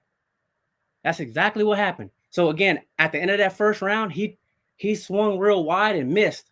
And I tried to counter, and we kind of leaned into each other, and I felt that his gas tank was gone. So after that round ended, I sat down with my team or my coach. We looked over. I said, look at him. They waving a towel on him. He's already exhausted. I said, he's done. So to elaborate a little bit on Tip's style, we knew that he was athletic. We knew that he had some speed on him. We knew that he starts off with a good jab, and we knew he likes to counterpunch with the hooks. So looking back at the Miles fight, with Miles kind of forced me to just throw. So I knew in Tip's mind, if Lobo throws a lot of punches, I'm able to counter him in the exchange. Naturally, if someone throws a lot of punches, I'm going to catch him in between the shots, and then I'm going to be successful that way. So after the first round, the second round, I just pop shotted him. 1-2 shots here and there, because I knew he was going to try to counter. His gas tank was fading. So all I had to do was touch him, without giving him the opportunity to have a lot of countering opportunities. So that's how the second round went, where I was just going to kind of take my time. I'm not going to do what I normally do and just go at you. I'm going to touch you and wait. Touch you and wait, and look for counter punching opportunities that he was going to be looking for. The third round, I was just going to step to him because I knew he was done. But he did a great job holding me. I looked at Ness, I looked at Tone. He's dead. He's a dead man. So I was just going to take him, and I was just trying to run him over. But he did a great job holding me. Kudos to him for surviving. But that third round was supposed to be me. I was trying to break him. But he did well at surviving. So that was how the game plan went. That's how the fight went. Wow. So it pretty much went the way you expected it to go. It went exactly the way that we anticipated. We anticipated the wide hooks. He swings really wide. We anticipated that he was going to gas out. We knew he doesn't know how to make adjustments. His feet aren't that great. We just had to watch him early because I knew he had a lot of frantic energy early on, and we was going to wait it out. And it went exactly how it played out. In that first round, when he threw a lot of punches, did he ever hurt you in that first round? He never even hit me clean. He didn't hit me with anything like significantly clean. Mind you, he was very aggressive. A lot of the shots were bouncing off my gloves, bouncing off my shoulders. But anything clean, it was no. Now, Okay. not to say I'm not saying that he doesn't hit hard, because he has some decent pop on him. I'm not gonna like take that away from him. But Miles, after my fight with Miles, I had a busted lip. My teeth were hurting for like 2 days. That dude could punch. Tip, man, I didn't feel like I was touched. It felt like a sparring session. I didn't feel touched in that fight. Wow. Okay. Okay. That's what's up. So the second round comes and the third round comes. There were a lot of people, obviously you won by split decision, but there's a lot of people in the community that feel like he won.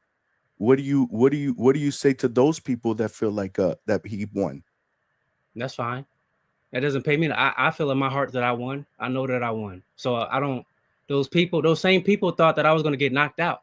So what happened to those people that bet on me and said I was going to get slept? Like the James Benitez's, they bet money that I was gonna get knocked out. So what happened with that? I thought I wasn't gonna make it to the fight, through the fight. So all of that is just, you know, his people that, and he's very popular on the show. So I get that and I understand that. But he didn't win that fight. He didn't win that fight. No doubt. We're here with Lobo. Y'all make sure y'all smash that like button. If y'all got any questions, the best way to do that, because the chat is cooking right now, is via super chat. I cannot see what questions are as compared to the comments. But so after the fight, immediately, you guys obviously hugged it out. What did Tip say to you? He said I was a true. Oh, in those specific words, because remember you said that in the chat. He's saying that he didn't say anything like that. He said I was a true, and it's like, man, his energy. Even Ness will tell you, his energy after that fight was very humble. I felt bad for him. Like that belt he brought to the fight, I was gonna take it, but I looked over, I saw him crying, so I felt bad. I was like, hey, whatever's going on, hey, the beef between me and him, I didn't think there was any real beef, but it's like, man, you can have it, champ. Like nothing but love for you. You know what I'm saying? Like, hey, this thing is over with. His head down. I'm like, man, pick your head up. Before I left, him and Miles are sitting at the same table. I said, I dealt with both of y'all like all year. It was you two. I'm gonna take a break. You know what I'm saying? You guys got it. Keep your heads up. Keep working hard. This and that. He like this. You got it. You got it. You got it. So I'm like, okay, cool. Okay, we good. Everything good to go. I don't know what happened when he went home. I don't know if he looked in the mirror and started beating his chest and started feeling himself, but he gets back on the show and it's like this whole persona, but it's like, bro, I saw you in person. Like that energy wasn't the same in person. So that was what, like, and I guess it didn't bother me. I guess that's to be expected, but it's like, bro, be real with yourself, man. You know, you lost. Did he look like a winner after that fight? No, he did not. It took him 5 minutes to even get his breath back after the fight. I could have fought again. Like, come on, man. Everybody in that arena saw his energy. They saw, man, that the Tip Bayless that is presented on the show is not the same person in person. I'll just tell you that. Wow. Do you think that he took you lightly? I feel like he took me a little bit lightly. I feel like he was comparing himself to Miles.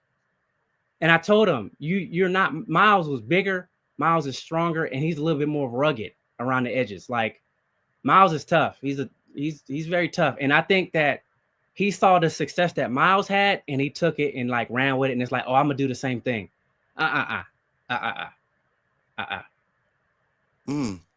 So what so you said after the fight, obviously, you know, you guys had those words, and this was when you're talking about his whole demeanor, that was during the it was still at the gym, right?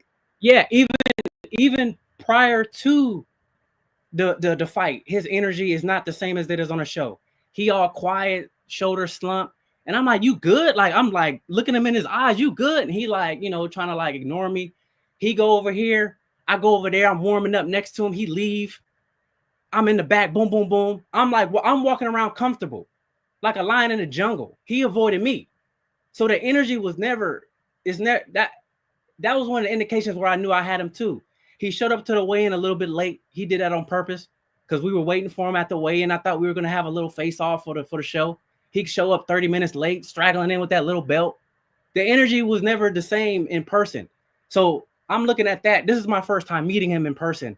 And I'm like, okay. Then I beat him. His energy is the way it is. And I'm like, okay, he got a little bit of humble pie in his system. Then he go home. I don't know what happened. When he went home. He get on the show and it's like, oh, the judges, oh, they spiked my water. Oh, I had beef with the ref. The ref doesn't like I'm like, bro, I thought Wisconsin was your second home because you got the knockout last year. So this whole, I don't know. It's a circus. The whole thing it's been a circus to me. And it's like, I didn't come here for that.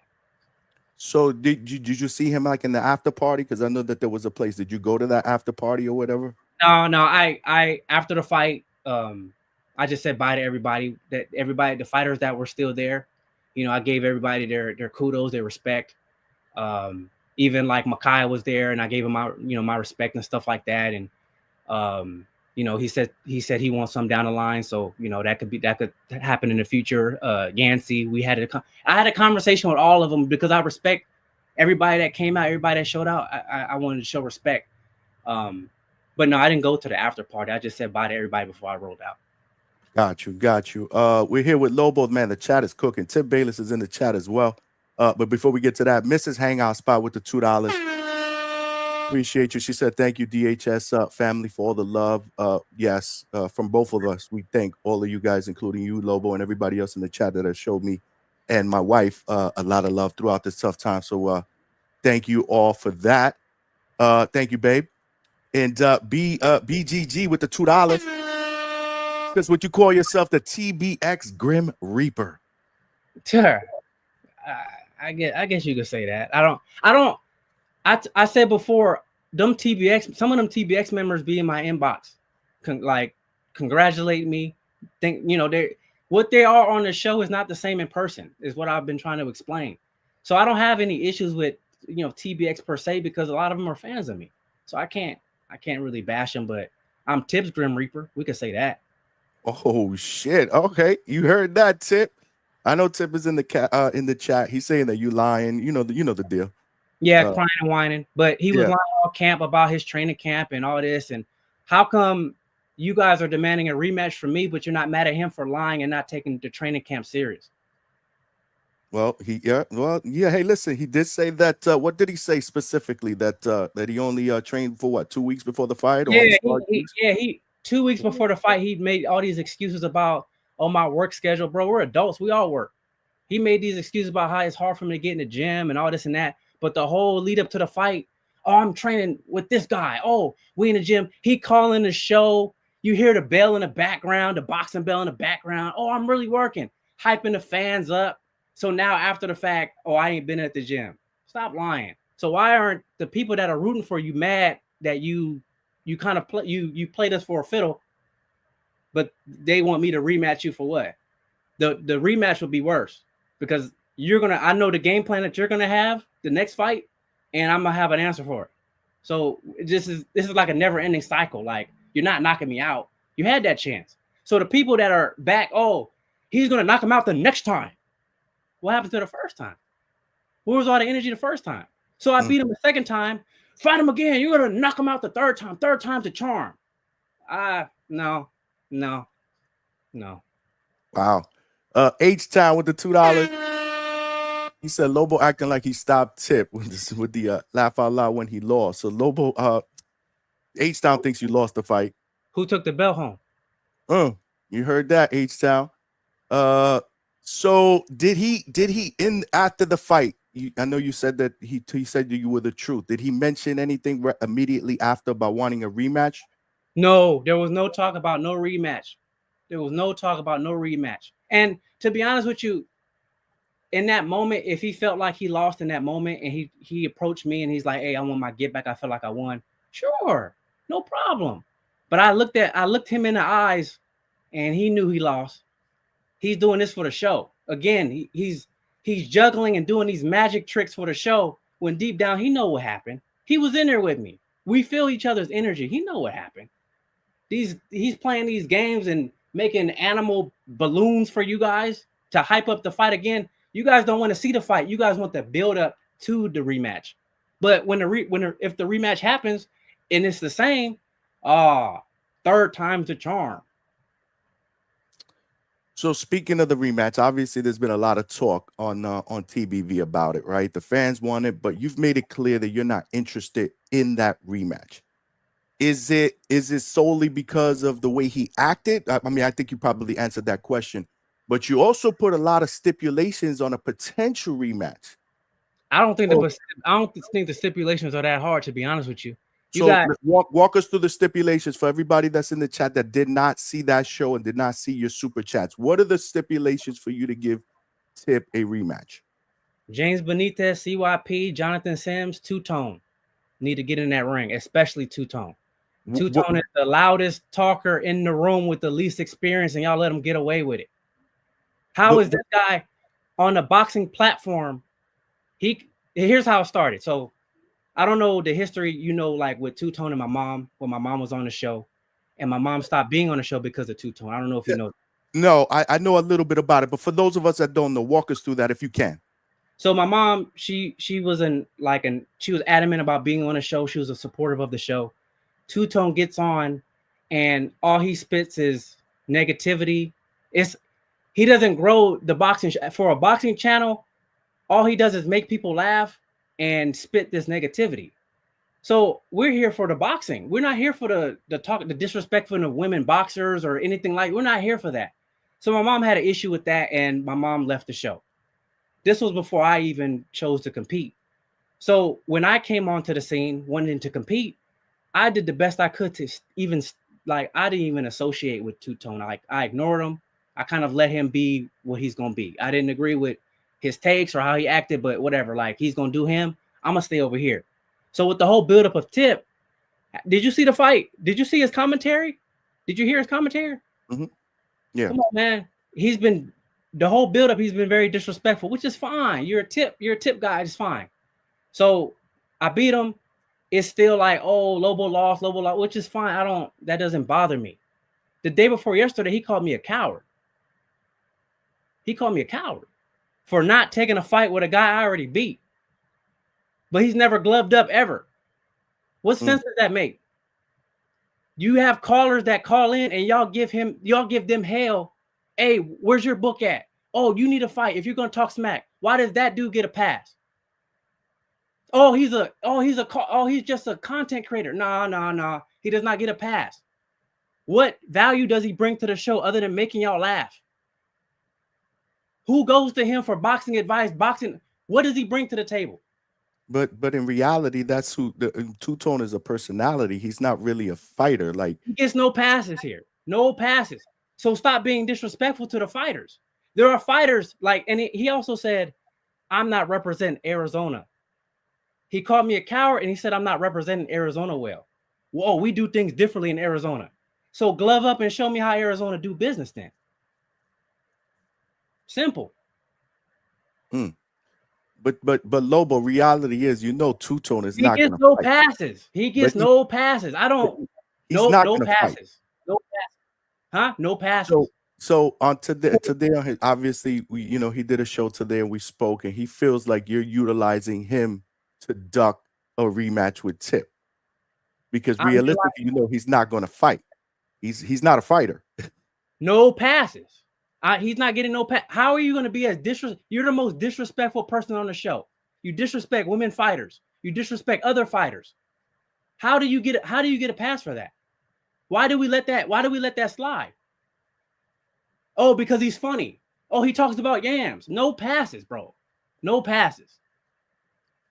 So you said James, CYP, and Jonathan. Why James, CYP, and Jonathan as well? Because you mentioned four people. Let me separate CYP from that. I do want him to fight because we fought together in Vegas. I think with CYP on the card is going to bring a different level of energy from Tip. So because Tip, I met him in person, and he's kind of he's a softie to me. But I think CYP is going to bring that level of energy out of him that we've been wanting from him, like how he does on the show. So I have nothing but love and respect for CYP, even though he's on that side. No disrespect to CYP. I just want him on the card just to help build the event. That's respect. James Benitez, he got stopped in his last fight. I don't call into the show. All I do is send footage and go on about my business. My beef was with Tip. He spends his calls bashing me, saying he hates. How you hate me? I've never had a conversation with you other than in Vegas, and you were nicey. You get on the show and it's a different energy. He's very weird. He's the guy that he doesn't get picked on the football team, but he hates on the star quarterback if the star quarterback makes a mistake in the game. Oh, I told you he wasn't that good, but you're on the bench. He gives me that energy. So he's going to have to suit up because he should be worried about the suplex smoke that has been going on for the last couple months. So that's my issue with James, where it's like, you do all this talking, but how are you mad at me? I've gotten 2 fights and I've won my 2 fights and you got stopped. But it doesn't, the math, it doesn't make sense. The math with James doesn't make sense. Jonathan Sims, I don't know what his issue is. Did you hear my Unguarded? When he was saying, Tip, you can't beat Tip. It's impossible. You can't win. Right. He refused to say my name. He uses God as a tool, and then he backtracks it with being disrespectful. I don't rock with that. I'm also a man of God myself. I don't rock with that. And he does it in the way where he's like, oh, I'm just kidding. No. So you're gonna have to glove up too. So Two-Tone said he's never called a boxer a coward. He said that's nasty. But I think Two-Tone, I think he said that you called him a coward. Right? Is that what you said? I want you to clarify that. He called me a coward. And I don't have anything to say to Tone until he gloves up. So that's that. I'm set, like I'm not moving from that stance. I'm not moving. So whatever y'all can say to try to no, I'm not moving. He's not a fight. I'm not moving. Danny competed. Didn't Danny compete in the border war? He's not a fighter. A lot of people compete in border wars. We don't want it. I don't want to hear that. I don't want to hear that. He gets no passes from me. None. People are saying, get live, Tip. It's time on the show, Johnny. This is nasty. I'm giving each of them their own time. I mean, I'm giving each of them their own time. If they wanna jump on together, I have no problem with that. But right now, I just wanted to. What can Tip possibly say to me at this particular time, other than what he's complaining about already? I don't know if he's available. I mean, if you want him to jump on, he can. Tip, you need to worry about getting your boy Two-Tone in the ring. All that money that TBX was trying to throw at me like I'm somehow a stripper, send that to Two-Tone to get him in the ring. But realistically, Tone is not going to fight. No, he gets no pat. I keep saying he gets no pass. Right. But hear me out. But this is where you come into the picture, because again, why would you miss out on an opportunity? This is a big fight. This is a fight that people in the community want. This is a fight that could be financially good for you as well. There's some people that obviously going to put some money into this thing. Like, why would you ruin that opportunity just because of somebody that's speaking on a platform that realistically is not going to fight? He gets no passes. Again, I'm standing. There's nothing you can say to me to convince me he gets no passes. Y'all want the rematch? Get Two-Tone in that ring. I'm standing on it. I will continue to stand on that. There's nothing you could tell me to make me change my mind. And there's nothing that nobody can do to Two-Tone needs to get in the ring. That's the point blank period. He needs to be on my undercard so he knows what it feels like. He needs to know what it feels like to train, to have those nerves, get into a fight, to get tired in the ring. He needs no passes. I'm standing on that. Okay. All right, hold on. Let's catch up on some super chats. We got the chat cooking. BGG with the $2. You think Tip felt your power and now he ducking? No. I don't. I know Tip wants to rematch. I know, like, in his mind, all he has to do is get his gas tank better. He's not. Let me see. I'm trying to think. He thinks that if he performed the first round consistently, that he's going to win the fight. But he's not aware that all I got to do is change the game plan up, and it'll be a totally different fight. So I think Tip wants to rematch. He's just delusional in his approach because I'm always be one step ahead of him. All right. Edgar Granados with the $2. F the rematch. Lobo versus Emperor King next. What do you think about that? I mean, I would fight him. I think Emperor King needs a little bit more seasoning on his chicken to get in there with me. I think, and I like Emperor King. I met him, great guy. But I don't think that would be wise for Emperor King to get in there with me at this particular time. And so how many times I think this is what was this, the third time you fought on Border Wars? Well, that's my second time. Second one this year, right? Yeah. So is it safe to say that you're not going to participate regardless in the November Border Wars? No, I'm not going to be participating at all. Why? What's the reason? You just want to take some time off? Yeah, I mean, yeah, I feel like I deserve that. I took 2 fights this year. All year I started training for Miles last year, like October, November. So I've been training nonstop ever since. Like, even after the Miles fight, I was back in the gym getting ready for Tip the next week. So it's just I need to rest my mind because this whole year has been a circus. I've been dealing with Tip for I need a mental break. It's draining to deal with a guy that all they do is talk and whine and moan. It's very draining. And on top of that, it's like, there are some things that I would like to work on with my own, skills and things like that. And when I'm getting ready for a fight, I'm more so in tune with working on a game plan for my opponent, but I might not be working on just bettering myself just in general. So I want that time. I'm not taking a vacation from the gym. I'm still going to be in the gym, but I just wanted that time to improve on myself. Now, let me make this clear, right? Because as soon as Border Wars, or I want you to make this clear, I'm sorry. As soon as Border Wars was over, you said that in order for Tip to get a rematch, he'd have to kind of take another fight first, right? Like with a Mikhail or somebody else, and then you would potentially look at giving him a rematch. Is that off the table now because of the whole Tone thing? Now it's Tone is, if Tone doesn't fight, you won't fight him at all? So initially, I told them that. after I beat Tip, I told them while I was there, I said, I'm done for the rest of the year. I'm not fighting the rest of the year. So that was up to him. Like, I know Mikhail was wanting to fight. So I'm like, hey, I think that's a good fight as a stay busy. And then I told Mikhail, I said, hey, like, you guys fight in November, whenever the next one is, I'll get in the ring with my belt and hey, I'll get the winner.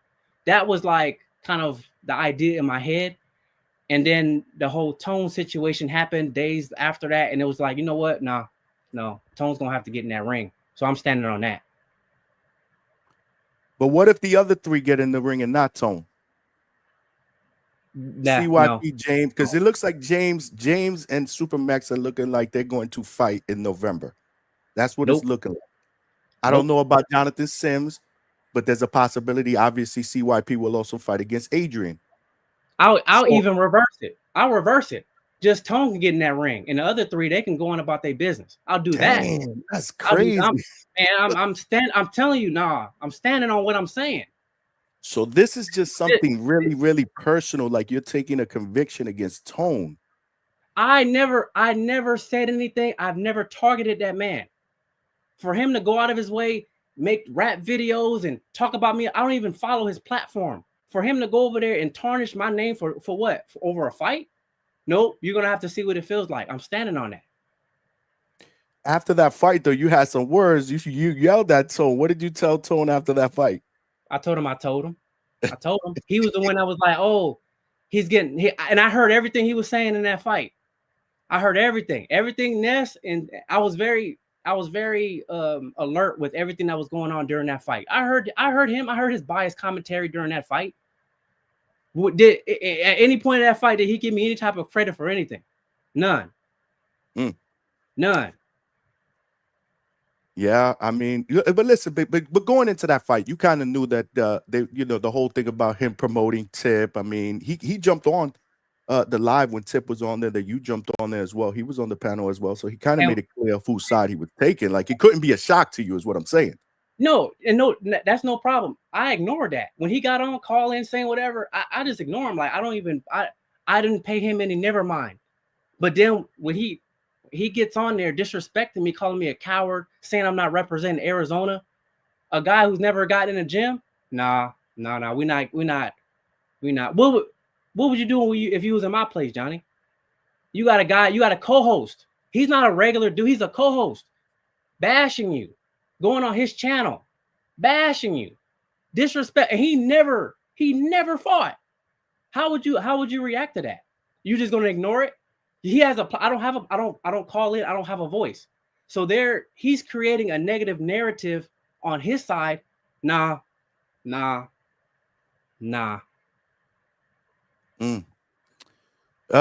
H-Town with the $5. Tip is the working man, 13-hour nights. Meanwhile, Silver Spoon Lobo living in the Lobo mansion, training 3 times a day. What do you got to say about that?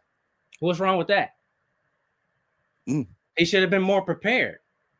If this guy's working 13-hour nights, why is he talking the way he's talking?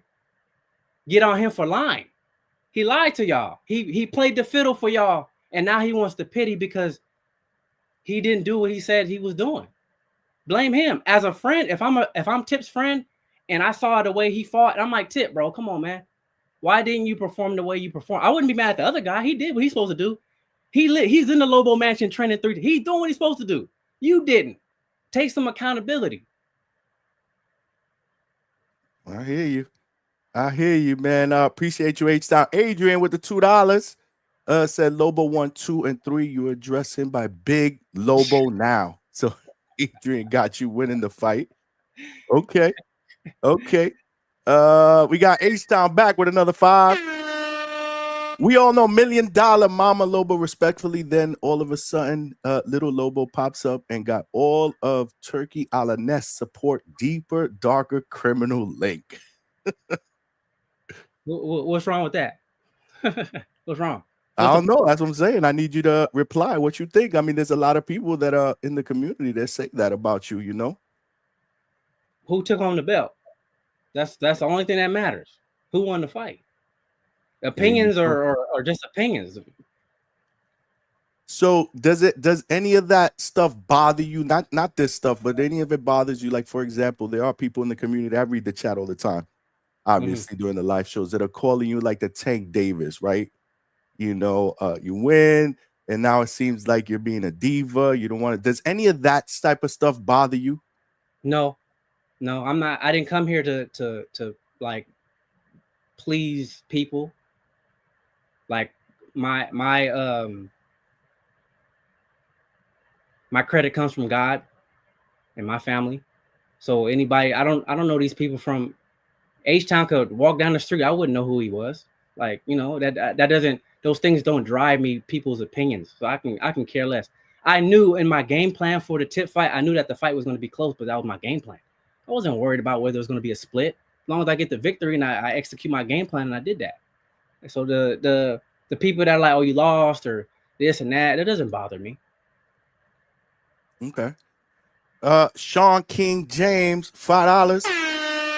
Let's go, champ. Lobo got a point. That's why Border Wars was created. Hosts not fighting, but talking shit. Thank you. This guy talks the most. He's the most disrespectful, and he gets a pass. He's telling callers to suck his privates. He disrespects women. Fight. What value does he bring to the show other than making y'all laugh? And then yesterday, the day before, he gonna say, if you don't have a book, you should not be calling and talking. Why are you on the show? What is your purpose on the show? How are you telling somebody to go get a book, go get a fight, when you ain't? What sense does that make, Johnny? Yeah, man. Yeah, man. And all $2. Put some respect on Lobo name. Salute to bro. He was in my corner for the fight. He was in my corner. Okay. That's what's up. Shout out to you. Shout out to you. Thanks for rocking out. Make sure you guys smash that like button, man. We got hella people up in here. We need to get up to 100 likes. Tell a friend to subscribe to the channel. We putting in that work here at the Hangout spot. We are here with Lobo, the main event winner at Border Wars. KL Chopper with the $5. Tony Thanos now has the fate of the TBV universe in his hands. He has the fate.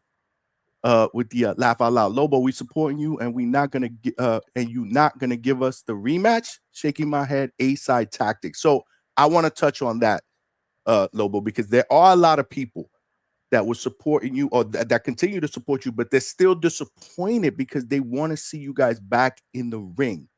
So talk to me about that whole dynamic. There's people that are supporting me and disappointed, but there's also people that are supporting me and they're rocking with me. So it goes both ways. It goes both ways. So you're not concerned. You're not concerned about those people that say, "Yo, Lobo, what's up, man? You got to give us this, bro. We've been rocking with you since day one. Like, what's going on? Like, don't let the talk get to you." No, because there's also people that don't even call in that support the show and they watch the show and they've reached out to me and said, "Stand on it." We're tired. We're not. There's people that I have professional fighters in Arizona that don't want to support the show because he's on the show. There's amateur kids, parents. I don't want to participate in the Border Wars because of him on the show. So I'm standing up for them as well. Like, man, we standing on that, bro. The disrespect gotta stop, man. Y'all giving this dude a pass. I seen people kicked off the show for disrespect, and y'all let this dude disrespect constantly on the show, and he gets a pass because he's funny. I'm not doing that. We're not doing that no more. No, nope, nope. Wow. Has Ness said anything about? Have you talked to Ness about? Like, has he pushed you for the rematch? Is he just allowing you to kind of, make a decision? Has he reached out? Like, what's your communication with Ness been after the main event? I think Ness is more.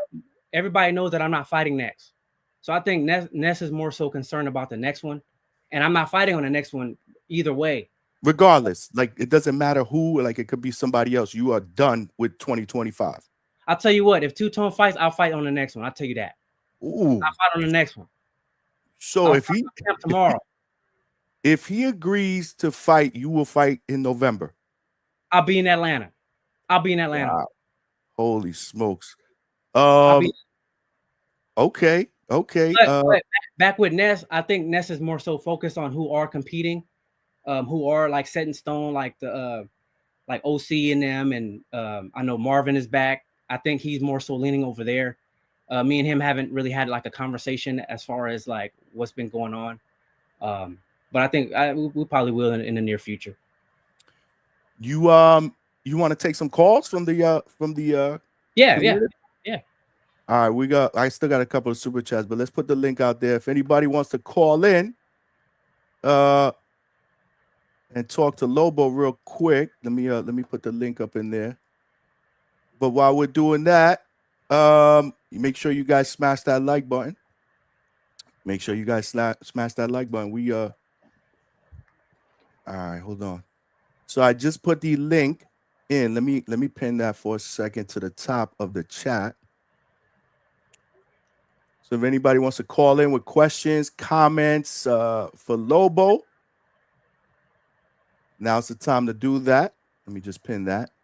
So we just replaced the link that we had up. The link that we had up was for my millions.co page. If you guys wanted to get a t-shirt or a hoodie, the t-shirts look like the one that I got here, the Hangout Spot t-shirts. If you guys want to support the family, that was the link. But now we just pinned the link to the chat. If you guys want to call in and ask Lobo a question or a comment, or we got Marvin Freeman with the $2. What's going on, Marvin? He said, I don't sleep on Lobo. Salute to you, champ. That's what's up. Showing you love.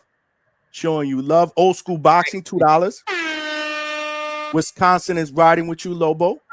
Appreciate you. Muscle emoji and the glove up. Okay. So you got people in the chat rocking out. We did have somebody backstage, but he just jumped off. So go ahead. We got the link in there if you guys want to call in.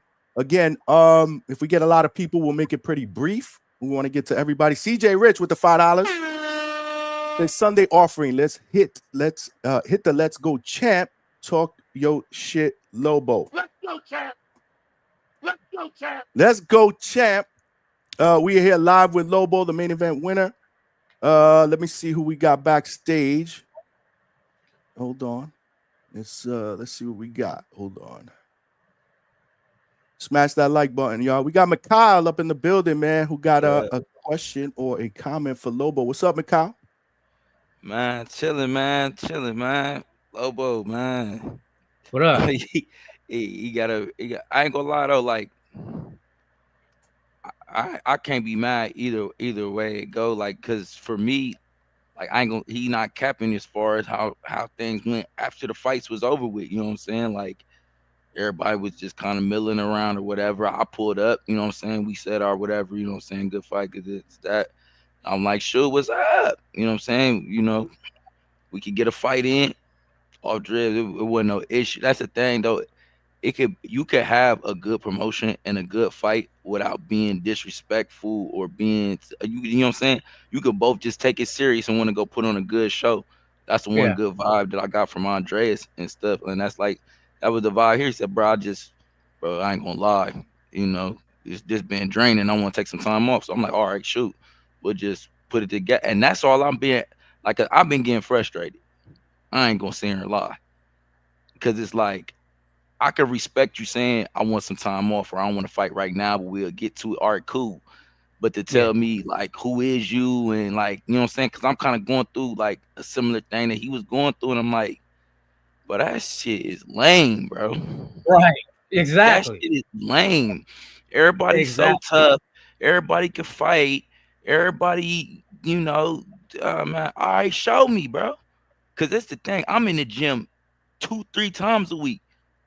Whoever get in this ring, show and tell, bro. I'm in here working, and like that was the whole like, man. So it's looking like for real, I might have to go the Miles route.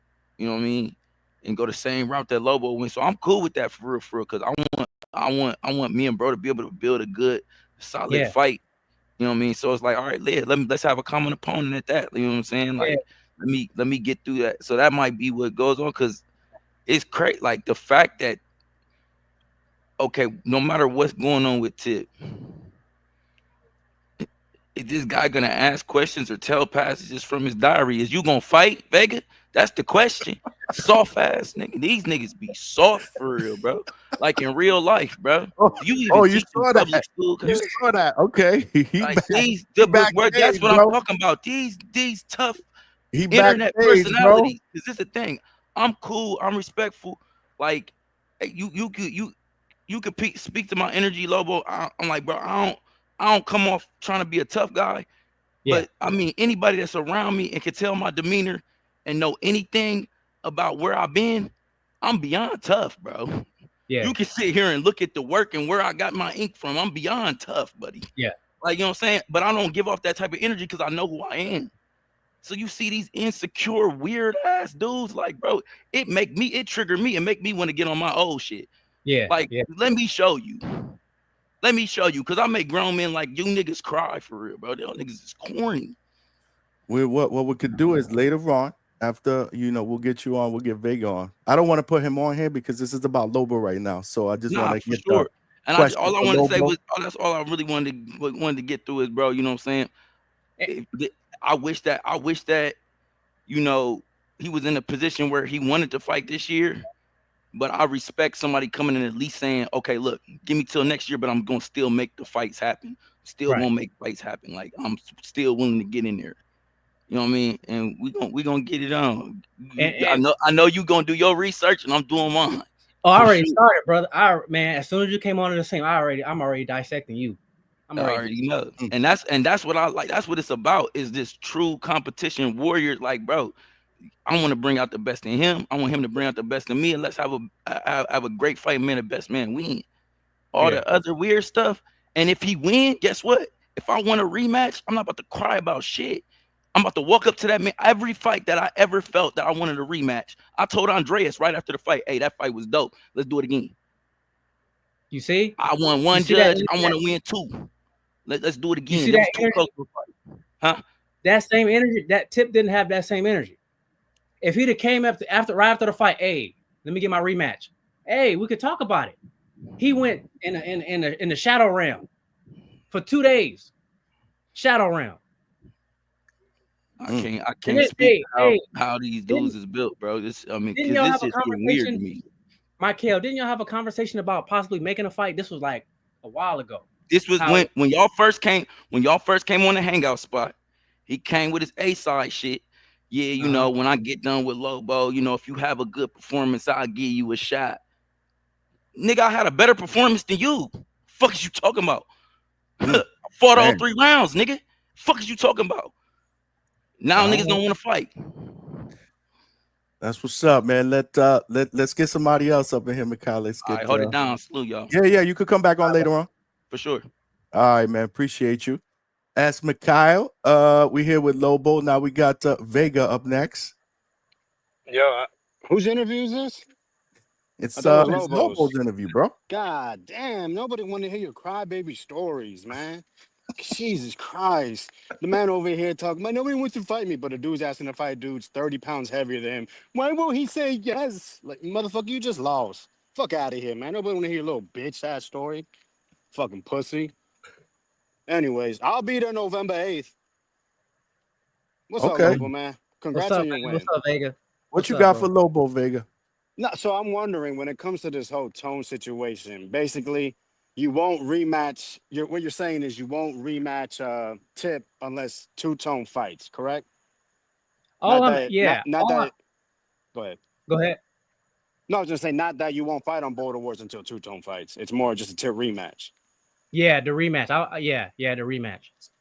Because Okay. look, if I fight Tip again, I do not want him on my commentary. He needs to be gloving up, warming up just like the rest of us so he knows what it feels like. That's all I want. For him to know what it feels like. That's all I want. No, for sure. But dang, so you're out the rest of the year unless Tone come back. That's what's up. Let me Yeah. ask you, have you rewatched the stream or just your fight? Um I rewatched my fight and then I've been kind of watching the stream in like spots. Okay. I'm saying, was there another fight that kind of stuck out to you? Yeah, I was very impressed with oh man, my guy Romeo, the 16-year-old, man, he's nice. I met him at the weigh-in. He was standing behind me at the weigh-in, so I got a chance to talk with his dad. Bro is incredible. Bro is incredible. And then we've already like touched base on like, next time I'm in town, we can spar and stuff like that. But that kid is amazing. Amazing. So it was him. And then I'm so impressed with Justin's fight against Miles because he had a beautiful, and he told me his game plan before the fight, and the game plan was beautiful. He fought beautifully. So um other than I was kind of in and out because you know how when you're getting ready for a fight and me being one of the last ones, it's like you're trying to focus, but you kind of got to focus on, getting warmed up and things like that. So I didn't get the opportunity to look at everybody, but those two, Justin and Romeo, stood out to me. That's what's up. Yeah, man, they're hoping to get Romeo on this next card, and they seem willing to travel. So yeah, hopefully. And Yancey's Yeah, also talking about coming back. Now let me yeah. ask you, what are maybe some matchups you would like to see in the next couple Border Wars, if any? Um, of course, I like to see you back. I said at the last Wisconsin event that I thought you were the fighter tonight. I thought you were the most Appreciate it. polished. I thought you displayed the most skills. And I knew Tip was, he fought all right, but he was the popular one, so he got it. I love to see OC back. OC, he gave really good positive energy. Marvin, I haven't gotten an opportunity to see Marvin fight, but me and him have touched bases behind the scenes. I'm very curious on his return. Keem's return, of course. It's a lot of y'all. It's a lot of y'all that I'm really looking forward to seeing. I like to see Supermex back, whether it's against James or with against anybody else. But yeah, I would really, and taking my bias and stuff aside, I really like to see Tip back. I like to see how he would perform in his next event. If he chooses to fight in that event, I like to see like the adjustments and stuff like that and what he's learned. Because I know taking a loss like that is tough. So is he gonna like with Emperor King? He took that tough loss and he came back and he was better for it. So I really like to see the mindset of Tip, how he would like bounce back, because he's not beating me. So seeing him against somebody else, how he performs, I'm curious to see that. So No, for sure. All right, man. Yeah, just wanted to call in, show you some love. I thank you, would bro. love to see the rematch. I'm not gonna lie. I felt Yeah, it was a good fight, and yeah, hopefully things come to be to where we can't see that again. Maybe Arizona next year. I'm pushing for yeah, it. Hmm. for sure, All for right, sure, bro. y'all have a Vega, good come night. back later, Vega. Yeah, appreciate you, All bro. right. I'm back at work, bro. I gotta go to bed. Oh, All okay. right. Goodbye. Yo, shout out to Vega, H Town now. What you got for Lobo? Uh-oh. What up? What up? What up, Johnny? What What up? up? What up? Lobo H-Town, baby. H-Town. Hey, man, come on, man. We all know Lobo's a good dude, bro, man. We just giving him shit for the fight, man. Relax. Oh Some of these no, guys don't know. Some of these guys don't know how to separate entertainment from reality, man. Don't nobody want to kill nobody or no other bullshit. Y'all guys can go the fuck up. This is just for entertainment, man. You know, no, no doubt. uh, Lobo, man. Come on, man. This takes you back to Mayweather Castillo 1. You know, Mm, where we all think Castillo beat you. You mm, know, why don't you want the rematch? Why aren't you just taking an immediate rematch? You say this guy can't beat you, he ain't on your level, and put him away Mm-hmm. for good, shut him up, get him out of here. You know, you got professional coaches saying you lost, champ. and you out here acting like you just washed them. Okay. So my question to you is, why can't Two-Tone get in the ring? Why is it so hard to get? We're not worried about them. We're worried about the two guys that are the fighters. That's my That's like me stipulation. saying, That's my term. That's my I said, term. let me say, yo, Johnny, I'll fight you if Obama fights Trump. That's my terms. That's my terms, man. We all know Tone ain't hopping in the ring. He said that. He's got too much to lose. He Oh, his we all host. have something to lose, though. We all have No, something to lose. no, but we're not You put yourself out there. social media personalities, bro. We ain't on here. This is what he does for a living, or one of his avenues of revenue. So You don't think his channel will blow up if he steps in the ring? Just to see what it feels like, win, lose, or draw. His channel will blow up. No, the haters will come out of the woodworks if Tone lost. We all know this. Tone got the actual professional fighters that hate him.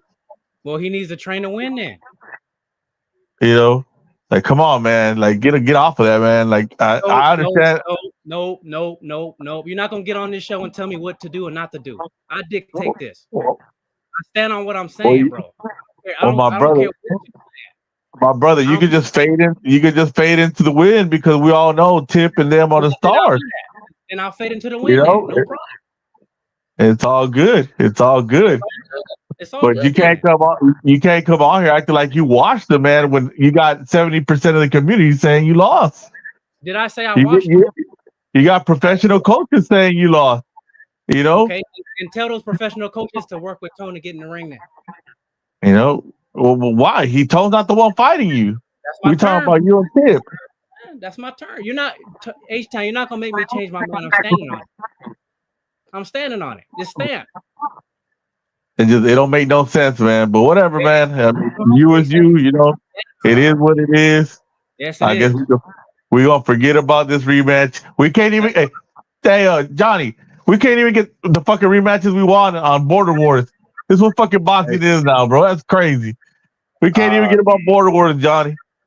Hey, man, it is what it is, man. Let me get to some other people, bro. All right, I'm out, man. Salute, man. Hey, congratulations on your win. Anyway. Thank you. Shout out to H-Town. Shout out to Lobo. And by the way, I just want to stop real quick. And I got breaking news here. Breaking news. We got a couple people in the back. OC is here. Give me 1 second, OC. Yeah. Breaking news. Nesta Gibbs just text me. We got approved for Border Wars in Atlanta. Hey. It's approved. It's a done deal. He just sent me the text screenshot. Your event sanction request for Border Wars 17 has been received and is actively approved. So Border Wars 17 will be in Atlanta November 8th. He wanted me to announce it on the show, and I'm sure you guys are going to be talking about it tomorrow. Make sure you guys check out the Boxing Voice, 9 a.m. Eastern Standard Time. But as far as where we're at here, we're at the Hangout spot late night. We working overtime. We got OC the Boss in the building. What you got, my brother? What's going on? Man, Congratulations again. What's up? I don't think I got a chance to chat it up with you. But I loved your performance, man. Yeah, it was good. Listen. What you got? What you got for Lobo, bro? It was cool. What's up, Lobo? Hey, man, look. You know how I feel about this shit, man. Stand on your shit. I mean, it is what it is, right? Like just like Forbes can stand on his shit. He won. I mean, shit, motherfucker gotta accept that, right? So stand on your shit. I mean, you put your stipulations out there as far as, in order for you to come back this year and fight, this is what it gotta take place. Motherfuckers can say what they want to say. Motherfuckers can say that you saw, motherfuckers say that you scared, but bro, you won. It's nothing, you know what I'm saying? Definitely not taking no shots at Tip. Tip, my man, too. Tip, cool as a motherfucker as well. Old citizen and boss. You gotta stop, Tip, but you lost just like I did. I told you that shit. You lost like I did. Man, listen, bro, take your time and chill. You say you ain't coming back to next year? Shit, fuck them. I ain't coming back to next year. Now, my only thing is this.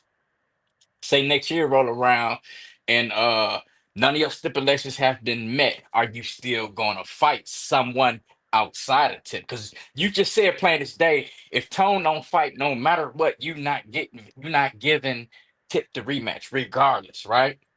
Right. Okay, so outside of that, do you it come 26 in Border There's Wars? You know, you fight. Are you gonna fight again? there's two people on the list. There's Okay. of course Mikhail. Mikhail's on the Mm-hmm. list. I told him Mm-hmm. that, and also Mm-hmm. Angel Padilla. He's also on the list. Okay. So those are two guys that have been they've been steadily calling my name for in the backgrounds for a little while now. So But what if during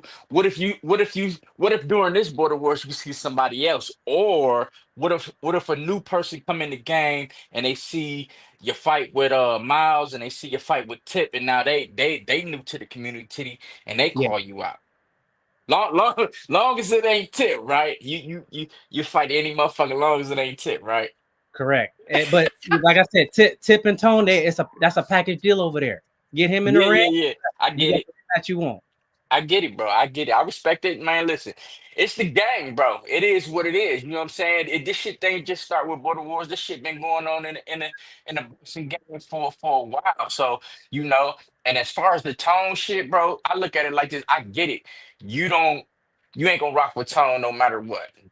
Right, That's just how the game go, right? But as I right, explained to people, and you know, motherfuckers say get him off the show. What he here for? Because he funny, bro. Look at it this way. The whole time I've been fucking with TBV and watching Ness and shit like that, to me, bro, he didn't fell out with every motherfucking co-host or some odd reason a co-host ain't on there no more. I give a fuck. I don't give a fuck how much these dudes argue with each other, dog. They made right. for each other. It's the balance. You get what I'm saying? It's like I explain to people. It's the balance. Just like you know, motherfuckers. They scream they hate the police and fuck the police, but we need the police. You know what I mean? Right. Just like the police need criminals. You see what I'm saying? If it wasn't no criminals, it wouldn't be no police. You understand what I'm No, it saying? makes If sense it wasn't too. no criminals, it wouldn't be no penitentiary and shit like this. So, you know, I mean, you gotta let it roll off. Yeah, it might irritate you, but you gotta let it roll off because that's the balance, bro. You know, some just because you don't like it, some motherfuckers might come to the show just to see Tone. You know, I ain't gonna Okay, even lie. Well, I ain't gonna even lie. When Tone first tapped in, that nigga used to irritate the shit out of me, dog. Cause I'm not with that. I'm from the era where you tell a nigga to suck your dick, it's on and popping. You know what I'm saying? We go you calling a motherfucker bitch ass nigga, it's on and popping. Like I'm from that era, you know what I'm saying? So right, but I had to sit back and analyze shit, and I had to get it because some motherfuckers like that shit, bro. It's the balance, like I said before. So you know, I respect what you doing. I respect that you stand on it, but I respect every man. You know what I'm saying? That, like yeah, I tell my family and everything. Listen, we do respect, but at the end of the day, we tolerate no disrespect from right, nobody. So I see how you taking that and you standing on that. So it's your right to stand on it. You know what I mean? right. If we never get the tip Lobo too. We never get the tip Lobo too. It is what it is. It's that fantasy shit. What could have happened? You know what I'm saying? So, yeah, man. Hey, I'm waiting for 2026 for you to come back, Johnny. I'm excited because this shit is in Atlanta. You I'll Yeah, understand be there, me? baby. I will be Hey, there. I will be there. Man, I'll be glad to meet you. Hey, but like I told you before, you know what I'm saying? I don't duck no shit and I don't hide no shit. Like I said before, Lobo, you should just pull up anyway. Even if you yeah, ain't, you know what I mean? Because listen, you gotta think about this, bro. You hot right now, whether motherfucker like you or they don't like you, your face being in the place would just you understand what I'm saying? Same yeah, thing with Tip.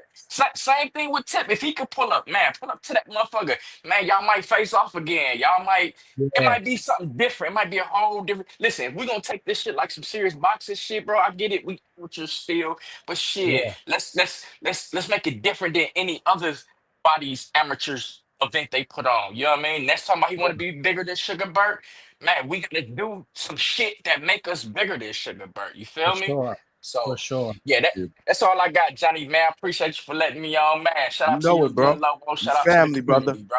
All the You See, know time. you family. You family, brother. Yes, sir. Appreciate you. Yes, sir. Yes, sir. All right. That was Yep. OC the boss. Shout out to him as well, man. Who and shout out to all the fighters, man. All the fighters that put it all out in the line on Border Wars. Nothing but respect for y'all, man. I think hey man, I got nothing. Hats off, man, to all of y'all, man. And I think next event is gonna be even better. We got Sean King James up in the building. What's going on, champ? What's going on, Johnny? How are you? Chilling, chilling. What you got for Lobo, man? Oh, what's up, man? How are you? what's up, Sean? How you doing, man? How you doing? I'm good. I'm good. Congrats on the win, man. Thank I you. picked you to beat Tip. I just had this feeling he really wasn't working. He was talking too much. And I seen you in the gym every day. And I was like, I got Lobo. Got nothing Thank you. against Tip, but I was like, I got Lobo. I think he just working more. I ain't gonna lie, Lobo, that first round had me worried. I ain't even gonna lie. I was looking at the TV screen. I was yelling at my girl. Hey, I said, Sean, what's Lobo doing? I got a question for you. I got a question for you, Sean. Which first round was tougher though? Me or my Tip or Miles? Ooh, okay. I have to go back and rewatch. I got to go back and rewatch. But I see what you say. But yeah, it had me a little worried just sitting on the couch, and it's different in person too, right? Yeah, it's different. And when you rewatch it without the biased commentary, it's different too. It's different. Well. Yeah. So I got nothing against Tip. I got nothing against Tone. But one thing I will say is I can't remember a single co-host that hasn't gotten in the ring. And I said the same thing OC said. When Tone first came onto the show, I could not stand dude. I could not stand him at all. Yeah. But at the end of the day, it ain't my show. So it ain't my business. You know, right. You know, Ness do what he's gonna do. It is what it is. And he, you know, he's grown on me a little bit. He is funny sometimes. I ain't gonna lie. He keeps it lively and entertaining. But if you're a co-host on the show and you're talking that hot shit and you're calling people out their name and doing all that, you got to fight. Mario fought, Doomy fought, Danny fought, Robert fought, Danny fought, Vega fights. You know what I'm saying? Everybody who's been a host on the show. I'm too old to fight. Don't mention me. even round one. But Johnny, hold on. When is my name coming in there? But I don't talk shit about nobody. That's what I'm saying. You're respectful, Johnny. Yeah. Even round one getting in there, and it's like, wow. Hey, man, I would love to, man, but I'm old, man. Yeah. I'm too old for that shit, man. I got a bad back. So I'm with you, Lobo. I want to see Tone fight. Tone gets in there, he can say whatever the hell he wants to say after that. That's all I'm asking. I want you to know what it feels like to actually train and get those people watching, those people hating on you. I want you to feel all that attention that a fighter goes through. So then it's like, oh, okay, maybe I won't talk as much, or maybe I will be some more selective with my words. You see what I'm saying? Like, yeah. I just want him to go through the experience. That's it. Because I ain't never seen nobody get a pass. Like thank you. Thank you. I'll spar somebody. I don't know about fighting Border Wars. He won't even spar. Wasn't he supposed to spar the Friday before? I would absolutely spar somebody. Absolutely, I would. But I don't know about fighting. I've never seen somebody get a pass like Tone get a pass. No, exactly. That's all I'm saying. And then, and then dudes filling up on some local chick during the show.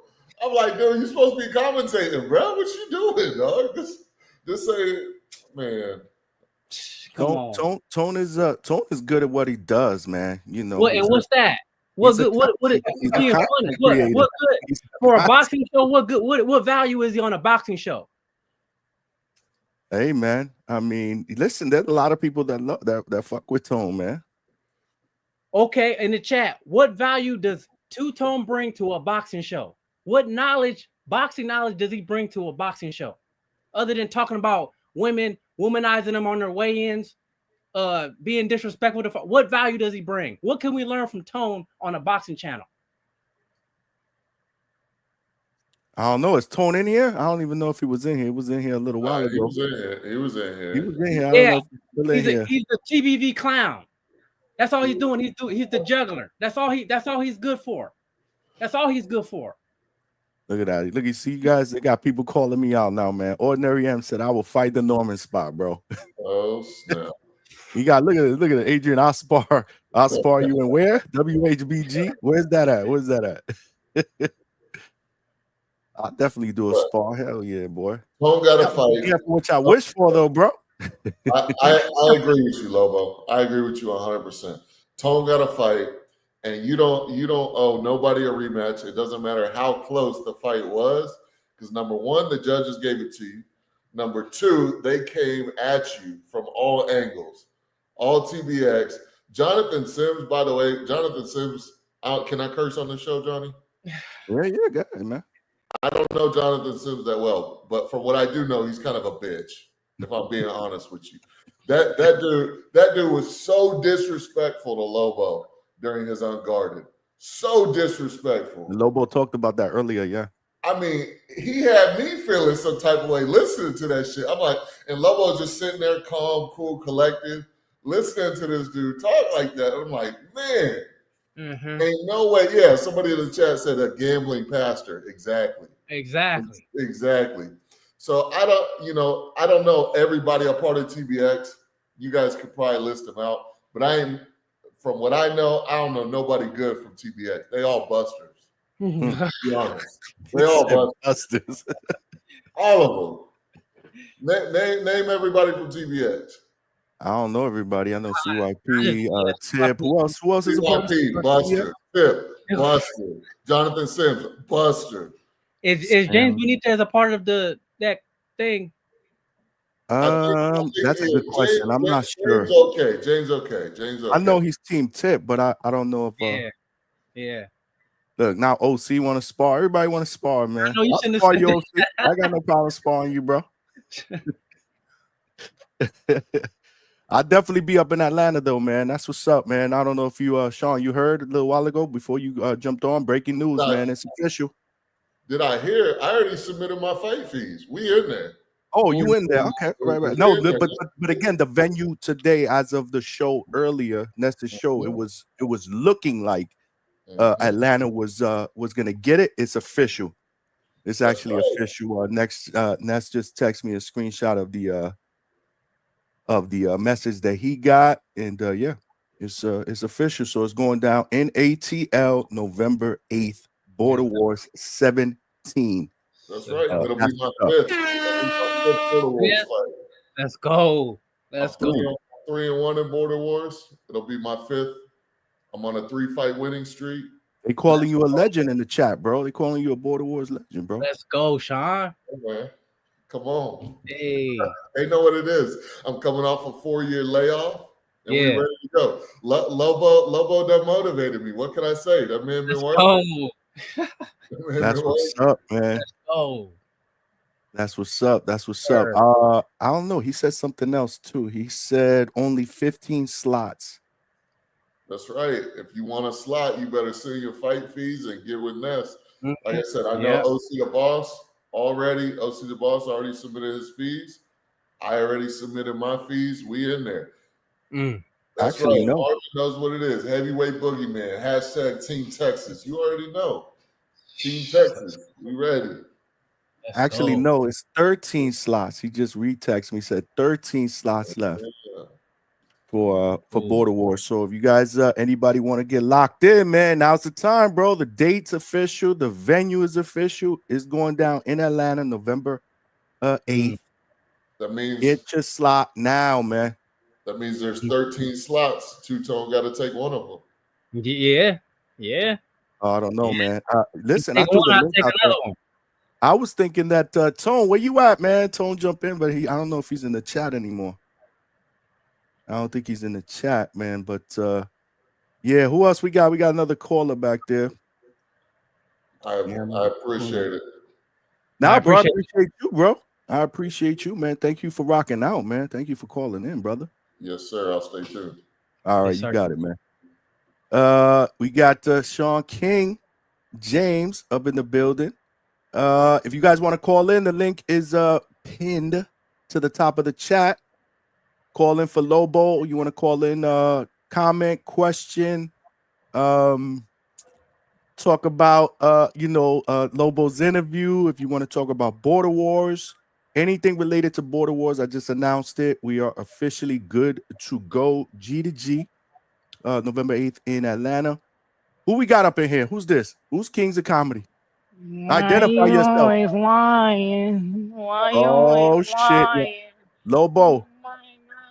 Take a guess. Take a guess at who's this. It sounds like Tip. You might have guessed right. Tip, identify yourself.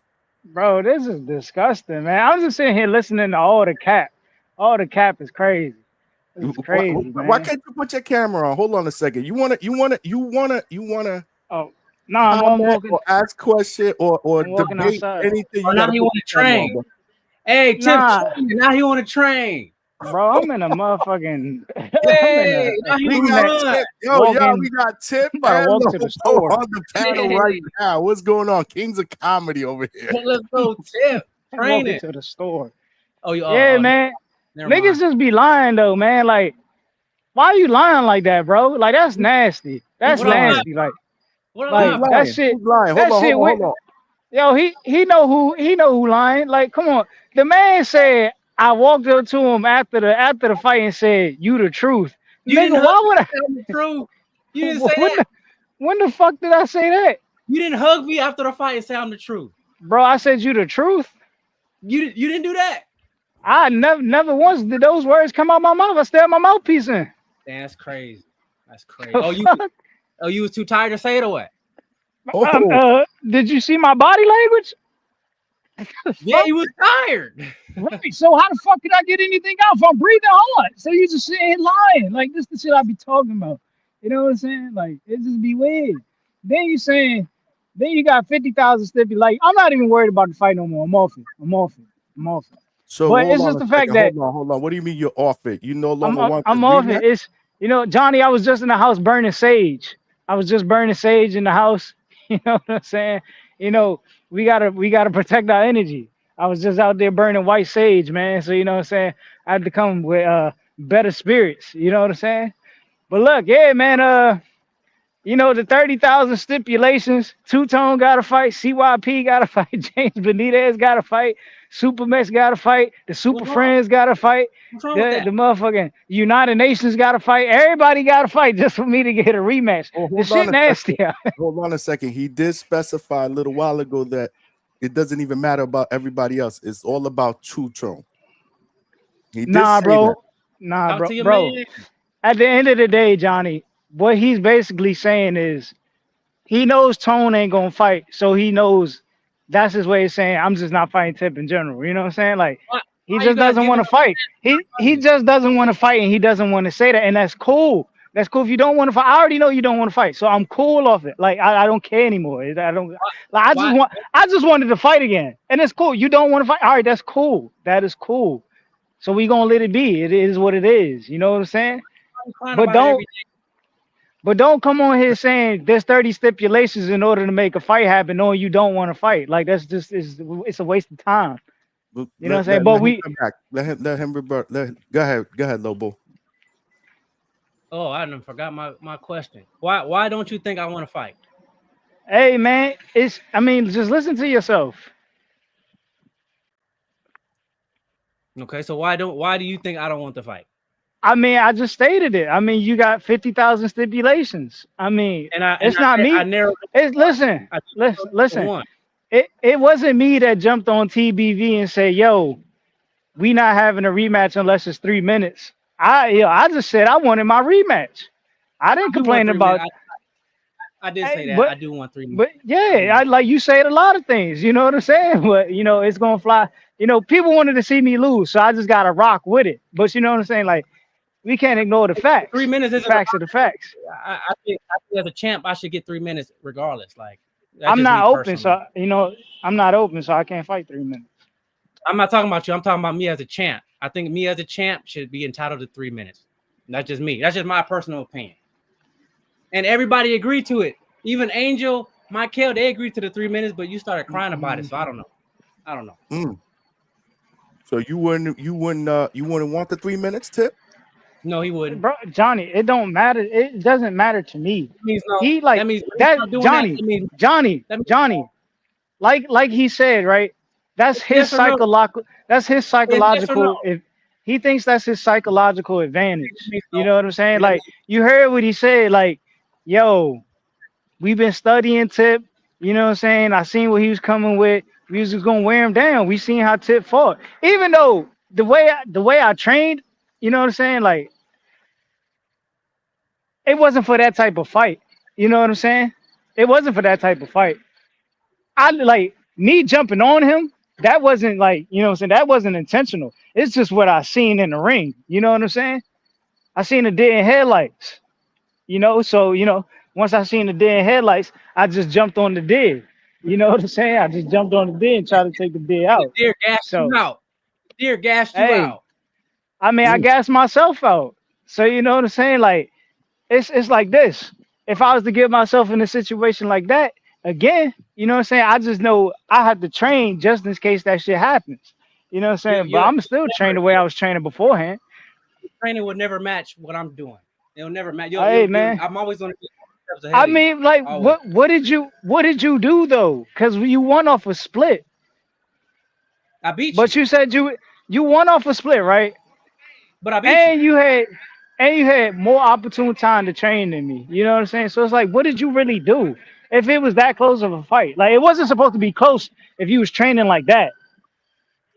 If you got the experience and you was training like you said you was training, it shouldn't have been close. The match should have never been close. It shouldn't be up for debate. It wasn't up for a debate because I won. Hey man, that's your opinion. You know what I'm saying? Just like it's the people's opinion. My opinion, it's a fact. I got the belt. What are you talking about? Hey man, it is what it is. It is what it is. What else you got to say, man? Because it sounds like you're doing a lot of crying and whining as usual. What you got to Hey say, bro, man? I'm not only crying and whining. Is you gonna fight? I ain't only crying and whining. Hey bro, I'll fight when you fight. I'll fight when you fight. And then we'll fight when Tone fight. All right, so I guess we ain't fighting. Like, the fuck? You trying to get on the fight, bro? Oh shit! Damn, man, that shit sucks, man. Because I really did want to see that rematch, bro. Hey, you know who to blame. I ain't gonna lie, man. You know this is crazy. We blaming Tone. we blaming Tone and not the fighter. That is disgusting.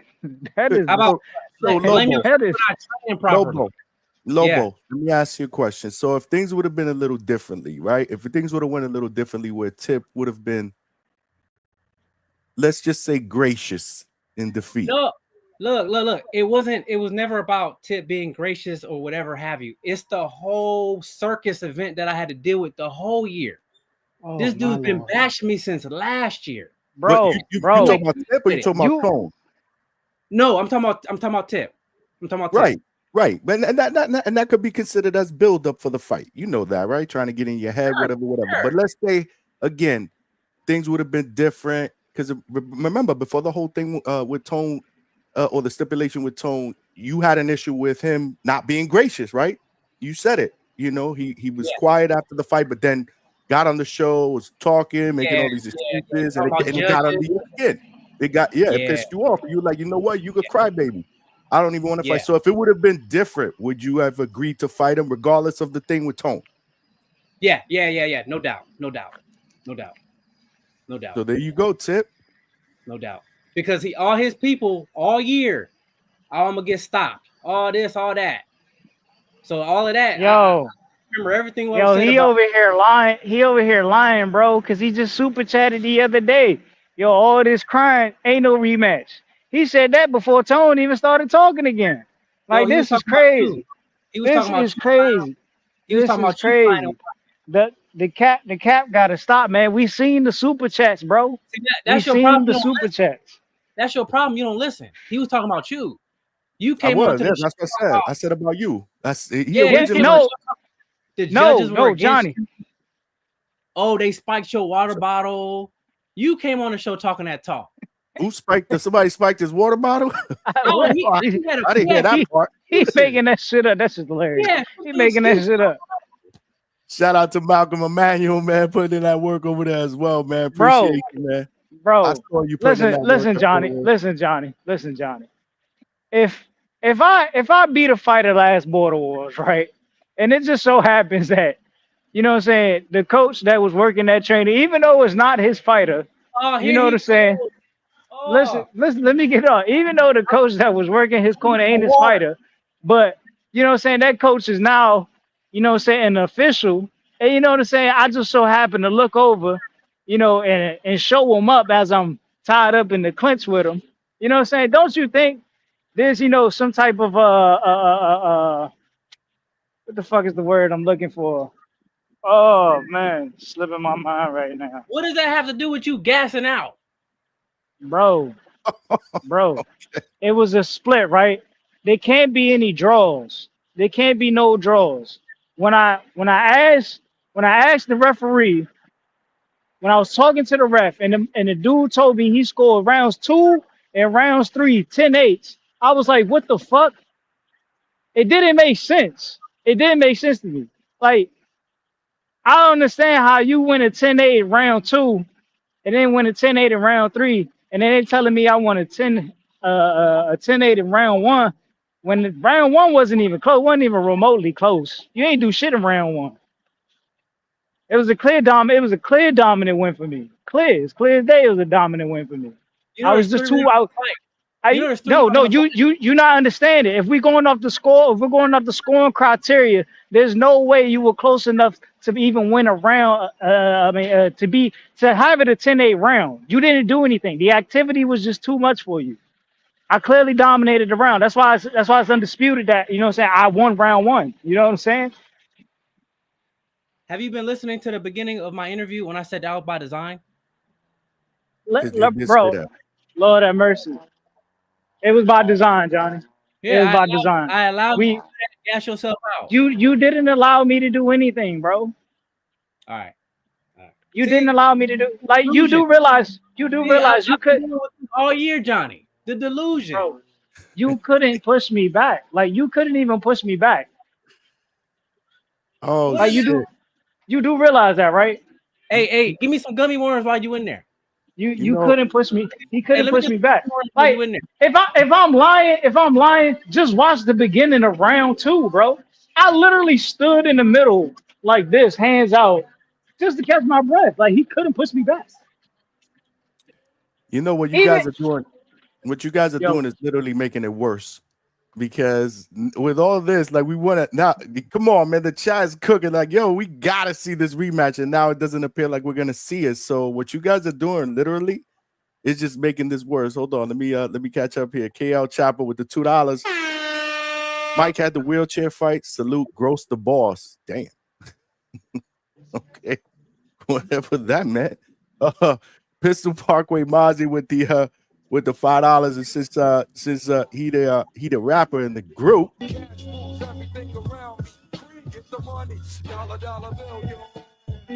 Love to the channel. Salute to you, Pistol Parkway Mozzie. Salute to you. Yo, where my rap at, man? We got to do a hangout spot rap, bro. We got to get that shit popping, man. CJ Rich with the $2. 3 round rope of dope with the eyes. I don't know, man. Like I said, they just making it worse, man. They just dangling a carrot here in front of us, man. They going back and forth, but at the end of the day, we ain't seeing no damn rematch, man. What the fuck going on? You know who to talk to? I said what I said. Well, the guy we need to talk to is no longer in the chat, man. You know, the guy we need to talk to.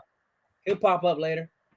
He gonna have to pop up. We need an explanation. But Tone, not Tone, Tip, have you had any conversations? Like, is there ever nothing with Tone? Like that ship sailed. He's not getting in the ring. He's not even gonna consider it. Nothing. man, Tone not a boxer, bro. He said Tone not a boxer. We ain't trying to hear that.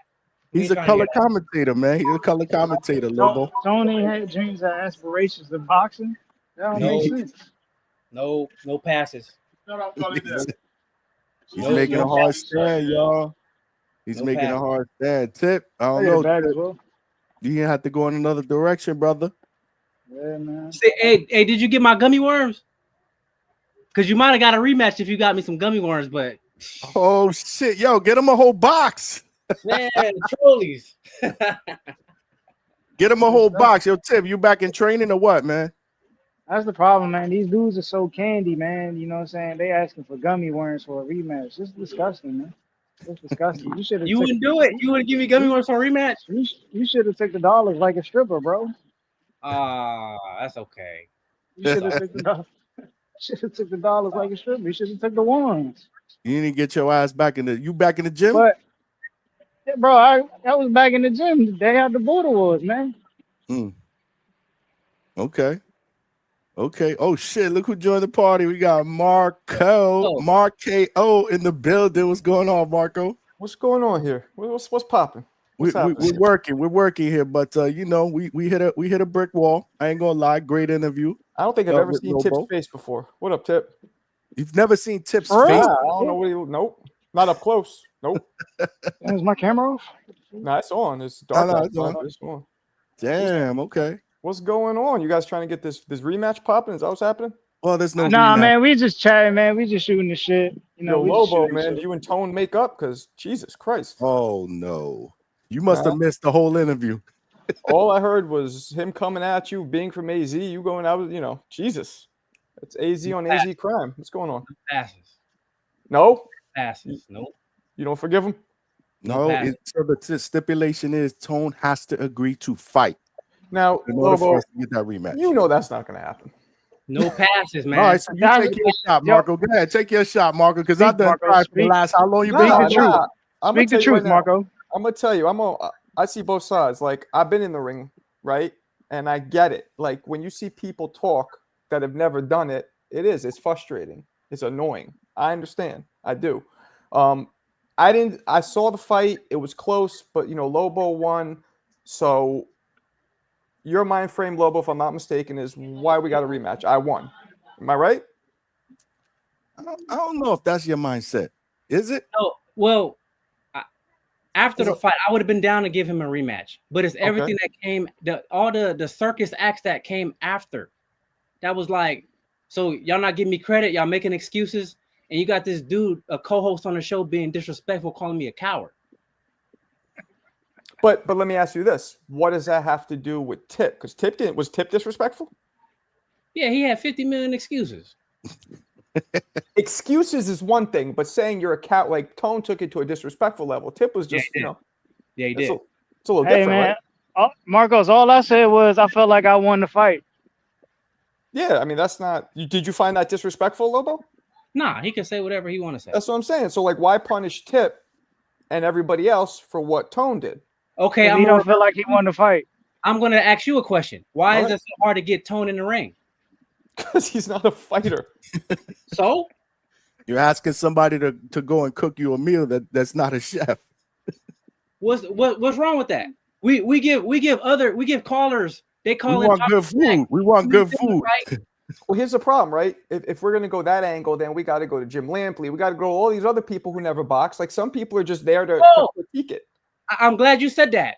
Those guys, Jim Lampley, they bring value to the sport, right? Oh shit! They're knowledgeable in the sport, right? Okay. What value does Two-Tone bring to the sport of boxing?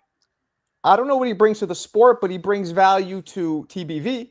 Juggling and singing songs. He brings no value boxing-wise to the show. He is TBV's clown. Okay. But still, you're right. No, Marco. No, you're right. I'm not saying you're right. I don't think he's a clown, but you're right. You're partially right. But why? Forget about why does Tone's words have to affect you and Tip? Because that's totally separate business. Because he made it almost like a personal attack on me. He goes on his show. I don't go on his show. Before this, I never even talked to Tone. I ignore him. He's on his platform breaking down my fight. Oh, Lobo's a loser. He's a this and that and that. What I have going on have to do with him? He made it personal. So what started the Tone beef? Before that, did he say shit about you? Because I don't remember hearing anything. He's always said snide remarks, and I've always ignored it. I've always, like, even during my Unguarded, he would call in, and I just ignore it. When me and Tip did our back and forth, and he called in being funny, I just ignore him. After the fight, did you see the fight? Did you hear the commentary that he had? Yeah. Very disrespectful. No, he was going in at you. Yeah, no, for sure. And I'm surprised because you guys. Then after the fight, the disrespect continues, and it leaks onto his show. I don't go on his show, so now he's creating a negative, toxic narrative about me. No passes. No passes. I thought the commentary was evenly balanced. Of course you did, but you lost. This is nasty work, man. What happened, Tip? This is straight nasty work. Sean had something to say, man. He wanted to come back here. What up, Sean? What's going on?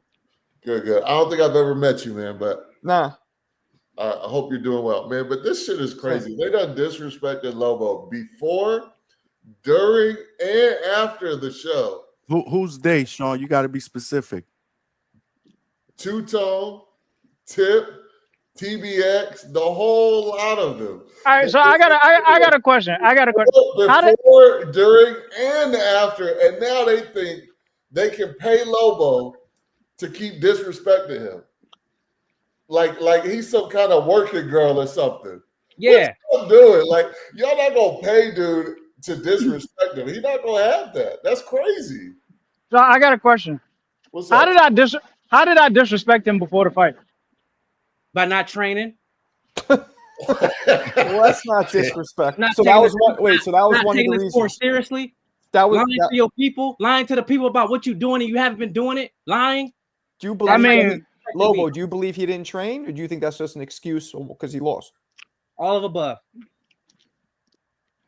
I don't think he was training as hard as he could have for Lobo, and he was talking more on the show. I mean, but it's like I said, Sean. That's exactly what I said. It's like I'm sitting here, I'm working X amount of hours. I've said this on the show plenty of times. Like I wasn't able to train the way I wanted to train. You know what I'm saying? Like I was in there, but I couldn't get in there and do what I wanted. Why did you get on Johnny's interview talking about you in training camp? I mean, bro, I had sparred that week, and when right after that week, I had shit collapse in my job. Like, what do you? I don't understand. Like, what do you want me to say? Like, I had issues at work. You know what I'm saying? Like, niggas quit. We're understaffed and work. Well, Tip, you have to what understand. the fuck? You have to We all understand. got stuff going on. We're adults. You have to understand in boxing, you guys all watch it at the highest level. When you lose, even if there's shit like that, all you say is he was a better man. Let's run it. Right? I'm not going to say when that. all the other shit comes out. Listen, Marco. I'm not even going to say that because I don't feel like he won the fight. I don't even feel like he won the fight. Okay. I still even at the stage I was at, I still don't feel like he won the fight. Let me. I have nothing against you, Tip. Like if I would have beat him, if he beat me unanimously, I wouldn't have said shit. I couldn't say nothing. This is hurting your odds, man. I think they hurting your odds at getting the rematch. They talking all that shit. Listen, I'm not worried. We're not worried about a rematch anymore. He don't want the fight. He already told me he don't want the fight. That's cool. We moving on. I can do other things. You know what I'm saying? Like, this is not something I need. So what are those other things, man? Talk to us. And shout out to who just put that out there? Pound for Pound King. If Tone apologizes, will you accept his apology and fight him? First of all, I'll let Lobo answer that, but I don't think Tone will apologize. That's not happening. But I don't think that's gonna happen. But if he does, would you? You know my answer. Yeah, there you go. What's the answer? I don't know it. Was it no? He can apologize by getting in the ring and gloving up. That's the apology. Fighting you or anybody? Anybody. No cherries though. He not getting in. No disrespect to Wolf, but I know they were trying to boost up him fighting Jerron Wolf. No. That's a good point, Vince. Tone will fight before apologizing. I don't see that happening. Either one, man. Like I said, he's not a fighter, man. He's then why do we? Okay, if he's not a fighter, why does he talk like one? Why does he talk so greasy? Stop giving this dude a pass. This dude is the most disrespectful talker at TBV. He's the most disrespectful. Why did we let him get away with that? I gotta say, I see both sides, man. I see. Like, I feel like this shouldn't interrupt the rematch, but at the same time, I get as a fighter, I get what it's like to hear people criticize who don't do it, who never did it, and who have no interest in doing it. So I see both sides. Man, Marcos, shut that soft shit up, man. One by one. First of all, it's not Marcos. Secondly, it's Marco. Don't Dominicanize my name like our friend. But go ahead. What's up, Sean? Marco, think about this. They had guys like Jonathan Sims calling and talking about Lobo shouldn't even show up. He shouldn't fight. We're going to get him an ambulance. I really am worried about Lobo's health. Really talking down on this man. Okay. And then Lobo goes out and wins, regardless of what somebody may or may not have thought the outcome was. The judges had it in his favor. and then they give him no credit whatsoever. None. So what happens when Lobo goes and rematches Tip and he wins again? You think they're gonna give him credit? No. Nah. What's the point? I mean, and check me out. Check me out. Hold on, Tip. Say the decision went your way. Would you have given me a rematch?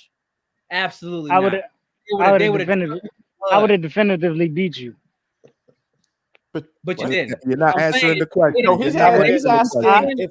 if this fight would have gone your way, the exact fight that happened, would you have given a rematch? 'Cause it was Correct. close. He would have got a rematch. No, You no, I sure? wouldn't.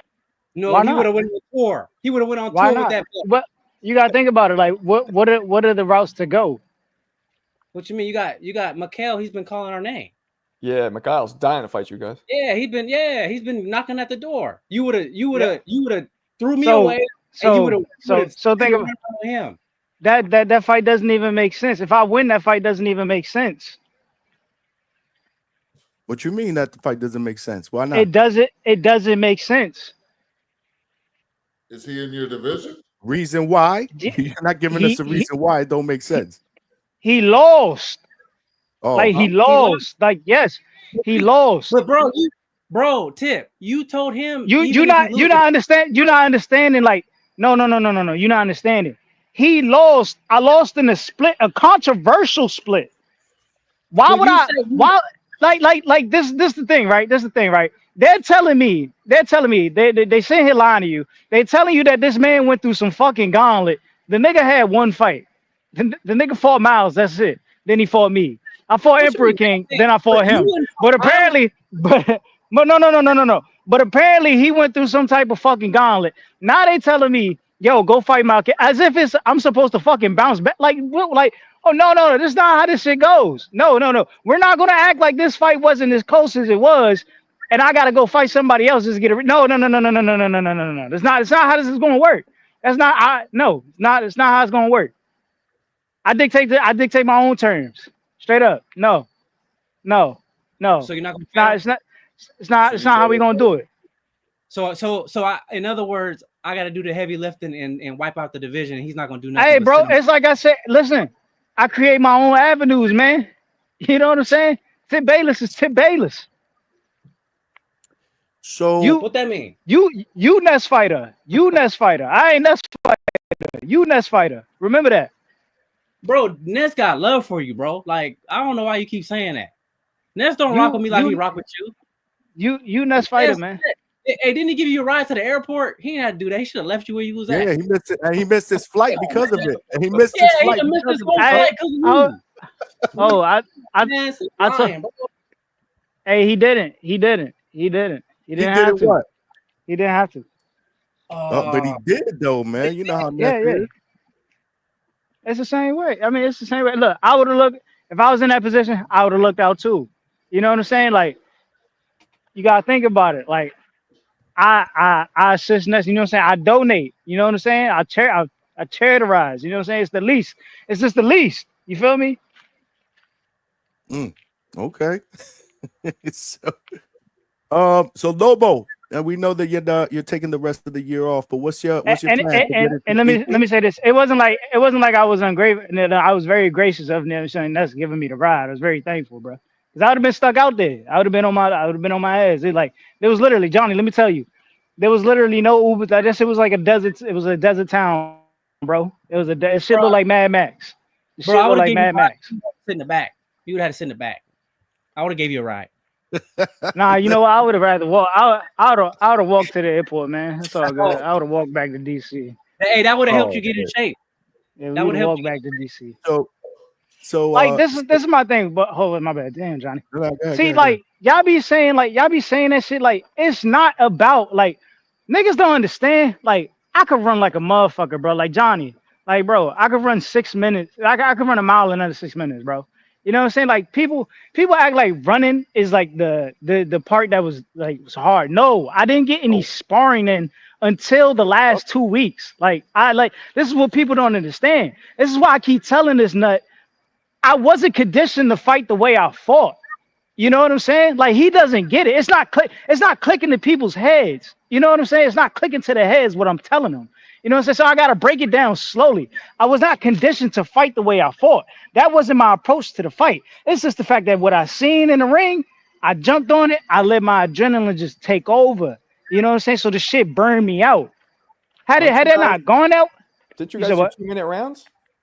2-minute Yeah, but round. Marcos, you gotta think about the way I was fighting in the first round. Like I overworked myself. You know what I'm saying? Like I was really trying to like get him out of there. I mean, You You know, know it's what I'm funny. saying? Number And I one, why said I did knew you he do was And that? gonna do that. Marcos, that's what I'm saying. Like I didn't like I was not conditioned to fight a fight like that for 2-3 whole rounds. You know what I'm okay. saying? It's Okay. possible. You know what I'm saying? Have you trained that way? Like you gotta think about it, Marcos. Like when you preparing for a fight, what are you doing? You preparing to you know what I'm saying, go the distance, or you preparing to get somebody out of there? Am I wrong or am I right? I mean, it's different for me because I've been doing this so long. I could do 2-minute rounds in my fucking sleep, even to this day. Nah, but Marcos, you not understand what I'm saying. Like, what type of fight are you preparing for? Like, what are you preparing to do in your fight? You know what I'm You saying? prepare to go the whole distance if you have to. You got to have that endurance. Tip, did you think it was a 100% chance, 100% guarantee you was going to get him out of there in the first round? I mean, you know what I'm saying? It's like this. I seen him hurt. I was like, oh shit. I seen it on his face. He could lie to y'all. He could tell you this, that, and the third. I seen it on his fucking face. I seen the way he reacted to the punch. You know what I'm saying? I just should have took my time.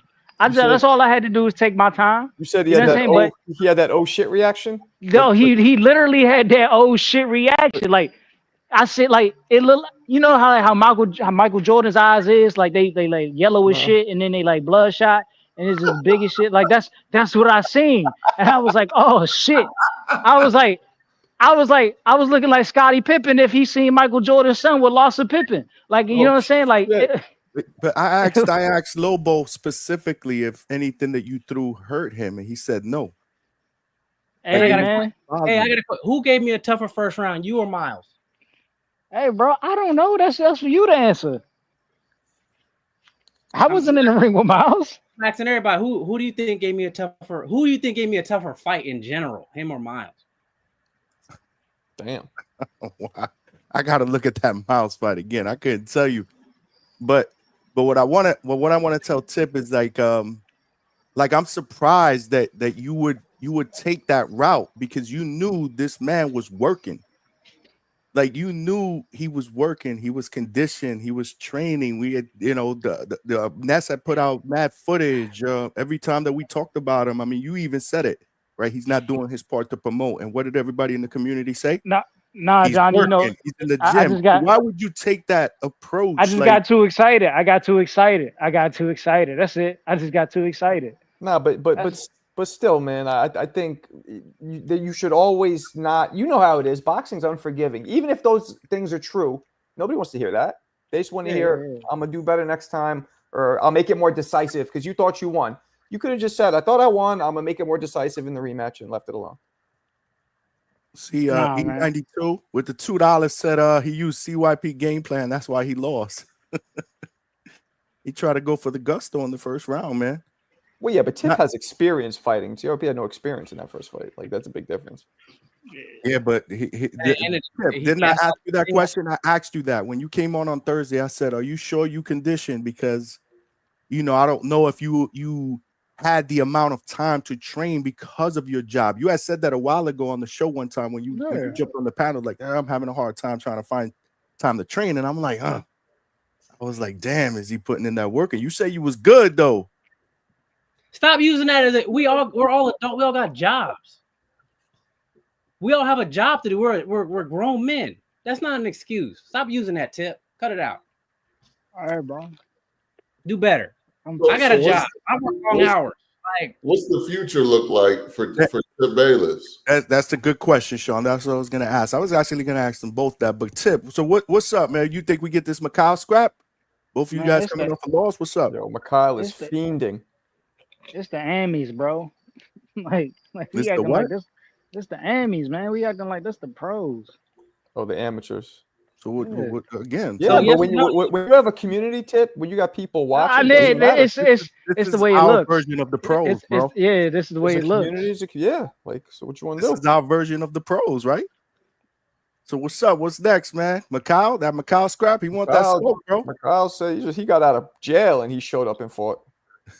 That's what he said. That is true. That's what, and it's true because I didn't see him for like 20 days. He finally came back out. up. He was out for like He a was month. like, yeah, I was Crazy jammed up in a the little chat. bit. I'm back. Yeah. What's next, Tip? Talk to us, bro. No comment. See, I gotta do the heavy lifting. I gotta fight Macau next year. You ain't gotta fight Macau either. Damn. I said I'm a division, so that's what I'm gonna do. So what Lobo, what you doing? Obviously you're not fighting in ATL, right? You said that. You made that clear. You want to take the rest of the year off. On my radar for next year is Mikhail and Angel Padilla. Those are the two people that are in my weight class. They want to fight, so I'm lining them up. Okay. Meanwhile, he gonna sit on his thumbs, and I don't know what he said. I don't know if he's gonna be a rapper or a singer. I don't know what he's gonna do moving forward, but I don't know. He keeps saying, "Oh, it's the Tip show. Oh, Tip gonna do what Tip do." We don't even know what that means. Well, I mean, listen, the sad part about it is you guys are going to be linked for a long time. You know what I'm saying? That's my son, man. I birthed him. I made a star, man. The tank effect, man. He feeling like Lamont Roach right now. I gotta let him have it. Hey, man, regardless, you guys are going to be linked for a very, very long time until if we get that rematch. But no, that's what's up, man. That's what's up. Hold on a second. Who we got? Oh shit, we got damn. I got how many people I got? Damn, I can't have all these people talking over each other though. Jonathan Sims, you got something for Lobo? He got some explaining to do. He got some explaining to do, bro. Some humble pie. What's up? He's muted. We can't hear you. You muted. Hey, what up, Tip? How you doing, champ? Tip is good. He's on the top right hand screen, man. What you got? This is Lobo's interview. What you got for Lobo? Address the champ first, please. Yes. Address Lobo first. Be the champ. Tip, how was your weekend, champ? How's the fam? How's everything going with you? That's what I be talking about. You asking me or you asking Tip? He said Tip. I'm asking my TBX brother how's his weekend, just to get the pleasantry started. His weekend was fun. Damn, next up, what you got for Lobo? I love you too, Sean. What you got for Lobo, bro? Hey, shout out to Johnny, man. I appreciate you allowing us to use your platform to converse, entertain, and Lobo. Hey, let me know when he's done talking. I'll be right back. Hold on, Lobo. Let me see this. I made the guy walk away, bro. Yo, Lobo's kind of funny. Yo, I'm saying this is Lobo's interview, bro. Lobo's funny. Y'all want to crash his interview? Y'all got to show him some love, bro. I'm sure. Hey, listen. Here's what I'll say. The hangout spot, bro. Y'all know the deal. I know he can hear me. And all jokes aside and trolling aside, Lobo, I said it on the TBB, and I say it now. Congratulations on your win. In the judges' eyes, the better man won, right? And I respect that. In my opinion, I favorite Tip. That second round was very close, but you won, and we can't take that from you. And on a personal side, it kind of got back to me that you might have felt a certain kind of way, like maybe I disrespected your mom. And if you took it beyond just trolling, I sincerely apologize. All jokes, all BS aside. Where is he? Because I want him to hear that. Is he here? Lobo, are you hearing this? Did he really walk away? He's making a fresh pot of coffee. Yeah, he walked away. Hold that thought, man, because he's got to hear that. Obviously, that's for him, man. Fresh pot of coffee. In the meantime, what's up with y'all, man? We got mad people up in here. Smash that like button. It's free, man, and subscribe to the channel, man. We doing it up here. There you go. So Lobo is back. So Lobo, Jonathan Sims has a couple of things he wants to say to you. I want to make sure you heard it. Go ahead, champ. Yeah, I was saying, all jokes aside, man. First and foremost, like Sean said, congratulations on your victory. If you didn't catch that, in the judges' eyes, the better man was you, and you won. And I tip my hat off to you, despite what I said. You persevered, and I'll actually use that moment for my son, who I'm training to be a humble, gracious young man as yourself. So, salute to you for persevering through the tribulations, some that I brought upon you. I'm here to support my guy, and hopefully you understand that. If I was in your corner, I would have been supporting you the same way. But jokes aside, it kind of got back to me that you may have took in my trolling a little personal, especially towards your mom. And I just want to say from the bottom of my heart, I'm sorry if it spilled past trolling, because that's not the type of guy I am, and that's not my character.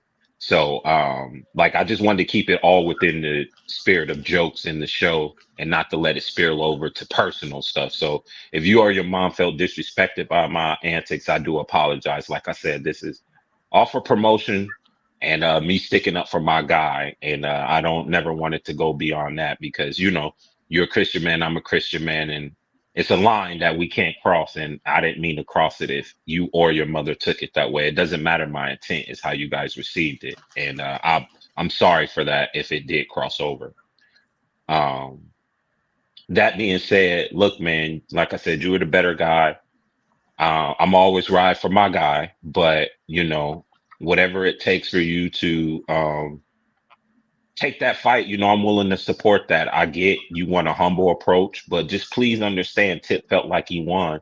So it's kind of hard to ask the guy to be humble when he thought he won. But, I'm here to give you your flowers. I'm here to tell you that I respect your victory. I respect how you're carrying yourself. I'm not mad at how you're carrying yourself, but for the community's sake, we would love for you to get back in the ring and do your thing again. You beat Tip once. Why not do it again on TBX Dime? I'm here to support whatever it is that you feel like you need for as accommodations. And we would love to see you get back in the ring and do your thing again. And just to give my brother a rematch, that's all I'm here asking for. I beat him again, then what? You beat him again, man. You walk away now, this time, not only with just a victory, but you walk away with a pot. You walk away with a pot, right? Like me and James Benitez put up a pot to the winner. TBX offered to sponsor your hotel, your fees. So I think you're getting accommodated for a lot for that victory, champ. Yo, I think Lobo can correct me if I'm wrong, but I feel like Lobo feels as if y'all still feel like y'all are in control. Like y'all can control him and what he's about to do just because y'all gonna pay him. And that's not how it's gonna work. Not over here, not on this side of the street. Fact. Lobo was quiet, he was humble during the build-up, he was working. He let y'all talk that shit. And then he went in there and he backed it up and he got it done. So now it's Lobo's time to call the shots. Absolutely. And I'm sorry, who am I? Is this your promoter, your manager? I'm trying to figure out who this brother is. All of the above. Don't worry about it. Don't worry about it. Don't worry about it. Okay, hey, I don't want no problems. I'm just trying to make sure I address you the proper way, sir. Manager promoter of Lobo. I like Lobo's energy. Nobody been on Lobo's side, so I figured I would go ahead and step in and help a brother out. That's all. All right, now don't offend me. Don't offend me. They're over there taking up for Lobo. Everybody take things a little differently. I might get a little offended you sticking up for him, but I'm gonna let that go because you're a good brother, Sean. We ain't got no beef, but But to answer the question, no, it's not that we feel like we in control. The B side can make an offer too, and I just feel like TBX. We feel like that a closed mouth don't get fed. We felt like the fight went a certain way. And Lobo, you have to understand Tip is going to say what he's going to say, but I need you to look beyond that because he's a fiver, right? He's going to feel how he wants to feel. But the business, we're trying to make the business make sense for you. I understand the sacrifices you've put in all year. You fought twice, and because we're asking you to come out again, we're trying to accommodate that. It's just a term sheet we're putting out there. You don't have to accept it. The A side accepts offers. You still would be the A side. You would be, your name would be first. you'd walk out first. I'm sorry, you misspoke. The A side doesn't accept offers; he gives offers. Touche. But I mean, they could consider offers, right? Right, Marco and the Norman spot. Don't Jonathan, they look at offers? Jonathan, I'll tell you what. I'll tell you Touche. what. Here's what we're gonna do. Talk to me. All that money you offering me, send it 2 Tones way. You see, that's where I was going with it, Jonathan, because all of that what you're saying, there's one little thing that that you're not taking into consideration. You didn't listen to the whole interview. No, The I whole heard thing, him. Well, at first he he said wants Tone, Two Tone me, to fight. James Benitez, and Right, CYP. Then he changed it to right. Tone. Okay. Yeah. So I caught that. I caught that, and Yeah. I get that. But I think everybody kind of knows that's far fetched with Tone. So I'm just trying to see if there's any other accommodations that you're willing to consider, Why? and we'll mitigate Why is it far fetched? Yo, Why is it so hard because to get this dude in the ring? Why? because as my fellow ugly member committee Marcos mentioned, Tone is not a fighter. We don't want to hear them excuses. You talk like a fighter. Get in the ring like a fighter. You disrespect fighters. Marco called it straight. Get in the ring like a fighter. You know what it feel like. Lobo is said. Lobo's covered in Teflon, man. None of these shots are getting in on him. He's done. I like Listen, it, man. We've all given our shit. Teflon Lobo. Fuck it. Hey, I got bullets for everybody but Lobo. I got bullets for everybody but Lobo. You know the Norman spot ain't free from shots. I'm shooting up the whole block. I see. So look, I see you. look, Lobo. I understand. For not getting in the ring. Why does he get a pass? It's not about the past, brother. He's not the attraction. You are. You're the star. You're the guy everybody wants to come see. That's actually him and Tip are a package deal. Nah. You guys keep why no one called in saying, hey, let's get 2 Tone. Let's try to convince him. Why are you guys trying to convince me? I'm the fighter. I won my fight. Get him in the ring to take a fight. I mean, I just think that 2 Tone getting in the ring is going to take away from so many other things that Ness needs assistance with, right? What? And I also I can assist with that. Nah. That would be an attraction if 2 Tone got in the ring. That's exactly. I can pull up. His page was excuse me. I only negotiate with Lobo and his manager promoter. I don't know what you other 2 flunkies are doing, but can y'all step aside and like men talk? You know, much of this biasness.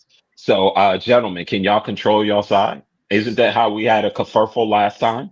Too many sides getting involved. I'm just the moderator, dude. Then please be the moderator. So listen, I definitely understand your demands, Lobo, and I think they're valid. I just think that we're taking away what's important, and that's you. You are the star. This whole thing should be built around you. Jonathan, you're a great talker. I want to compliment Don you. King Sims. You're a great talker. You know how to put your words together in a very eloquent way to make it seem like you really care about my fighter Lobo. You know what I'm saying? To really make it seem like you care about my guy Lobo. But you said it. Lobo's the star. So wherever he chooses to move, there's gonna be light shine on that. He don't need Tip no more. He already beat him. He don't need that man. Right. Absolutely. I ain't speaking for Lobo, but he's gonna go on and fight guys like Michael and other people in the division, and he's gonna keep building his name. He don't need Tip. He don't need TBX. He don't need none of y'all. He don't need none of y'all to do nothing. But what he's not gonna do, he's not gonna take the disrespect that y'all keep dishing out. And he's not gonna keep taking the disrespect that Tone keep dishing out unless Tone get in the ring and get it popping. I just wanted to be clear. Tone is not TBX, right? So I just want to make sure that. Yes, he is. Bro, why you keep putting people in TBX that ain't in TBX, bro? Listen, man. He wasn't saying TBX during my fight, bro. He's a supporter, brother. A supporter. Well, support him. All. So he's sympathetic to the cause. Support him to get in the ring. Bro, Jonathan Sims says the members of TBX every time he calls in, bro. Well, get that whole posse together, and y'all have a conversation, and get Tone to get in the ring. I mean, Lobo. I mean, can't you? No. That's all I'm saying, bro. I'm done going back and forth. I said what I said, bro. You wasting your breath, brother. That's it, bro. I'm gonna throw something out there, Lobo. Talk to us. I'm gonna try to bridge the gap here. Talk to us. Okay.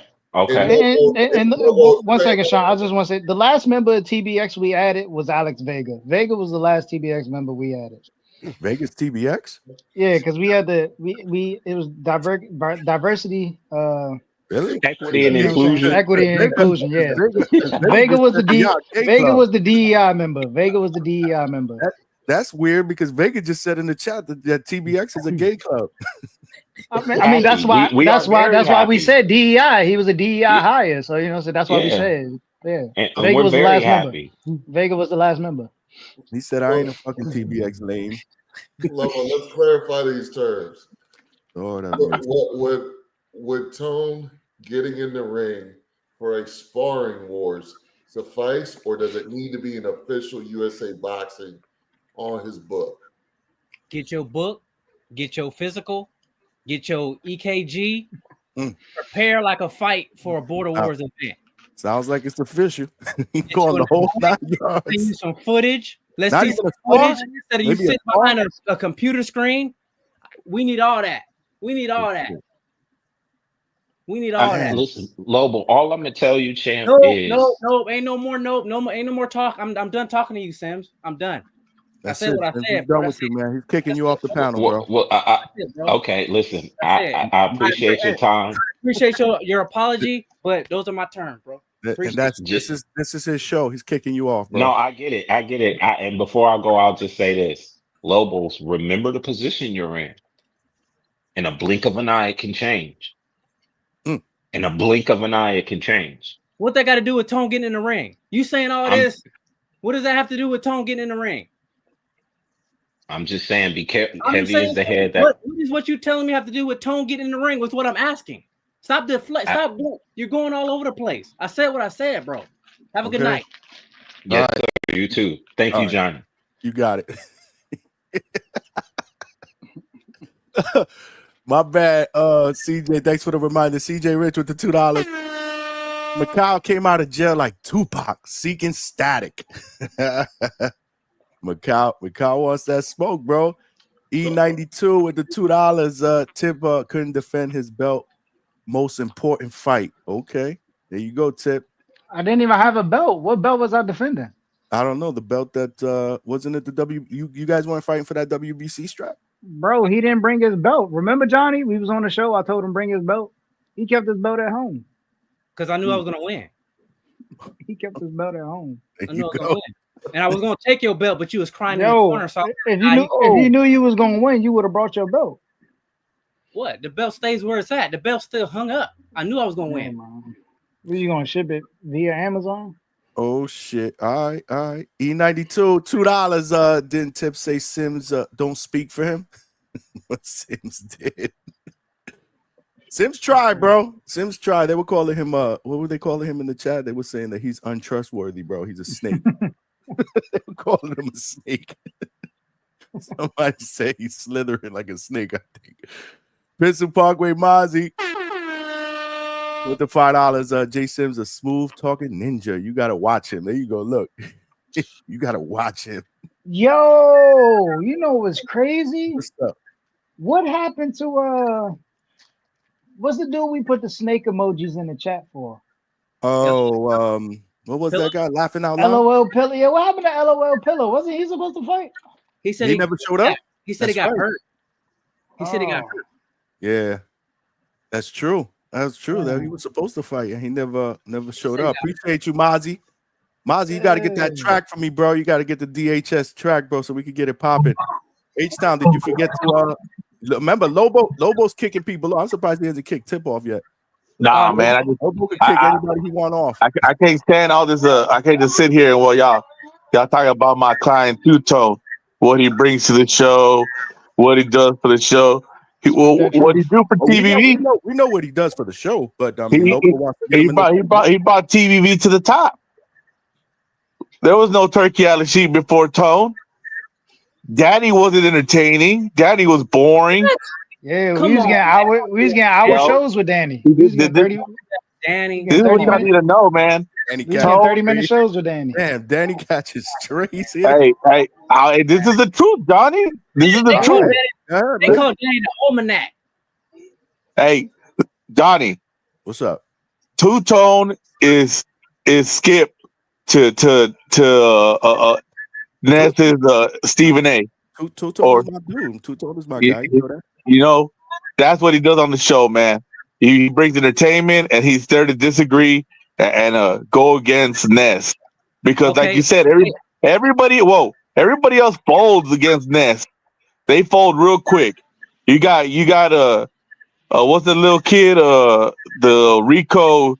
He started to, he turns into a backpack, and then round one turns into the other backpack. They all just start agreeing with Ness. Don't nobody want to listen to Echo Chamber, Johnny. That's why these guys don't understand that.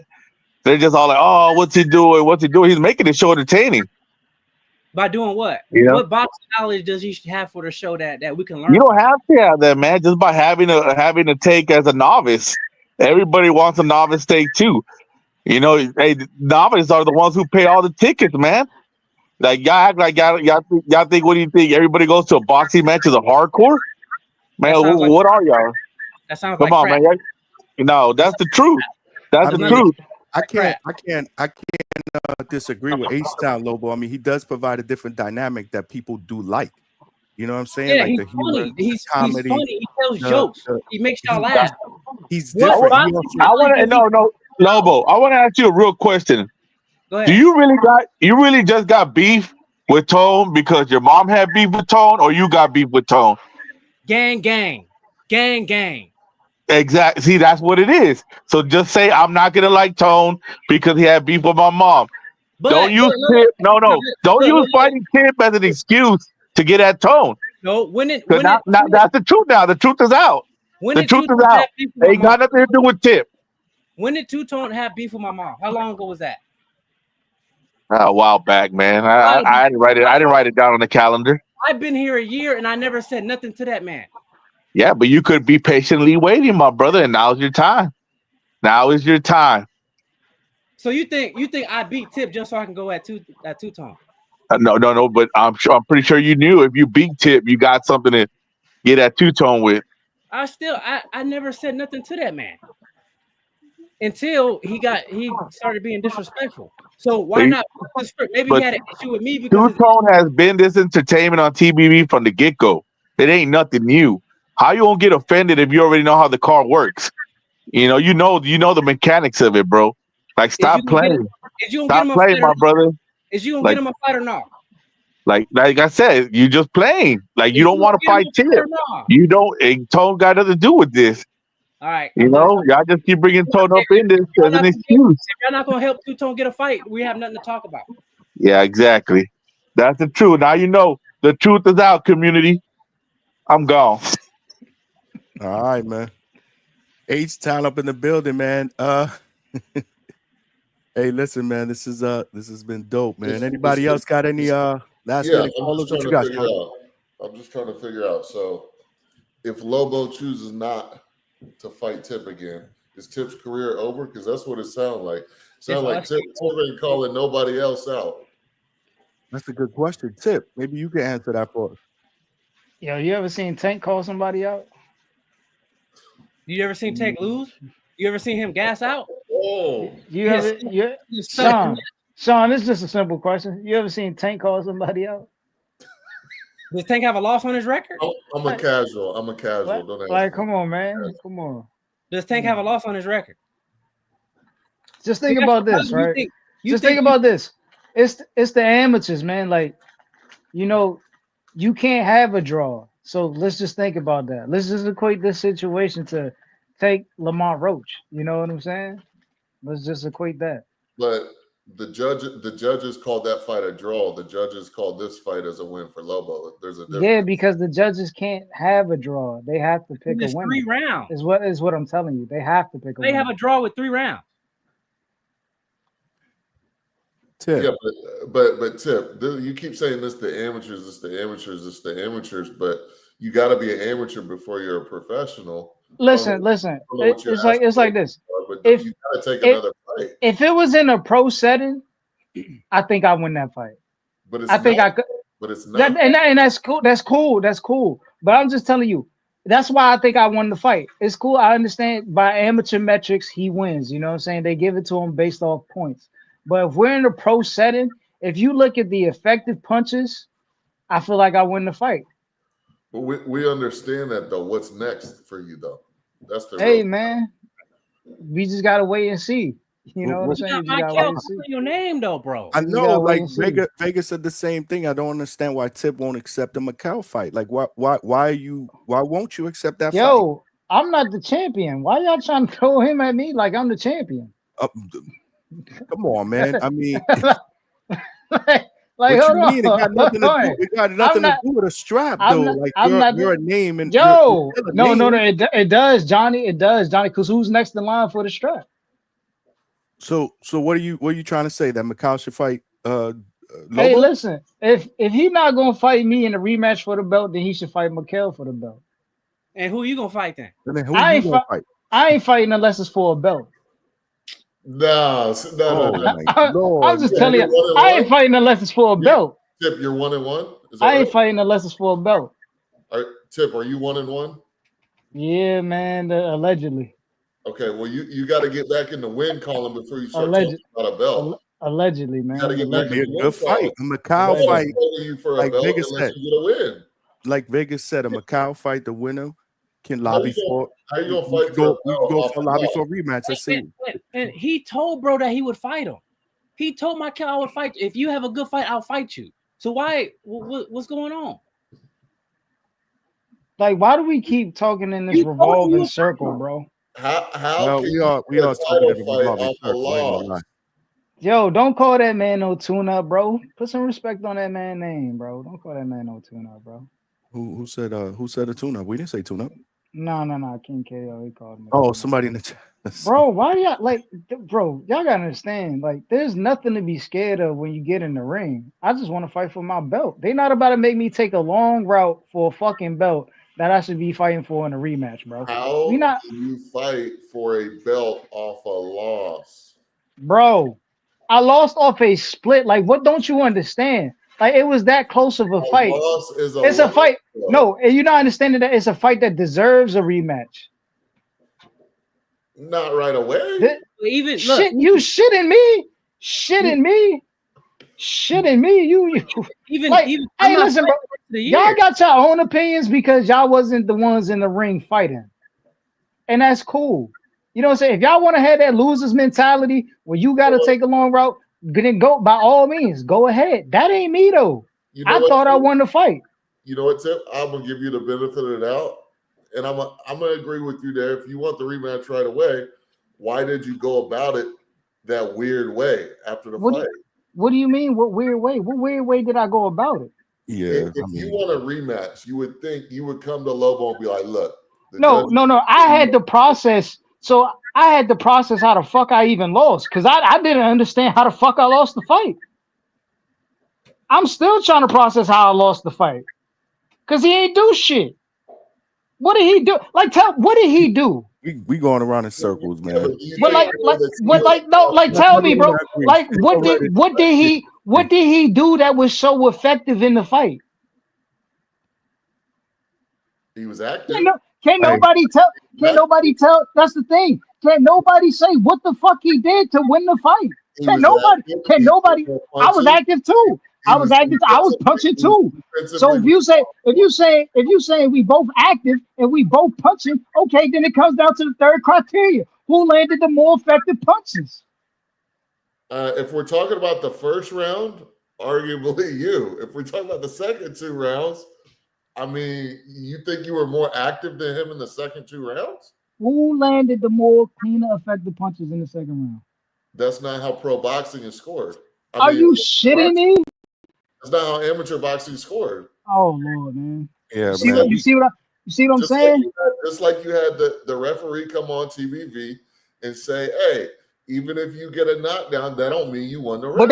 But that's cool. This is what I'm saying. Like, in terms of the amateur criteria, he won. But you know what I'm saying? A lot of people ain't looking at it. We throw that shit out the window. We not even looking at it like that.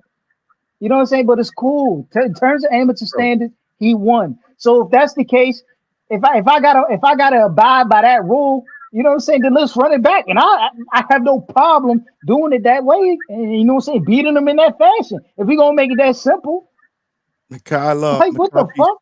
Mikhail said I lost a split decision too. And to be honest, my fight was way closer than yours. So he had you losing, man. I got a question. What fight have we been talking about for a whole week since Border Wars? all right then, Toledo Trees, what you got for Lobo, bro? Oh man, background music. Yeah, man, we at work, man. What up? And then you got people. Hold on, you got people in the comment. Tip, accept your L. No, nigga, you're a loser. You accept the L. You a fucking loser. Didn't you lose? Didn't you lose, bro? I'm confused, bro. All right, but hey, man, say, man. What up, though? What up, though?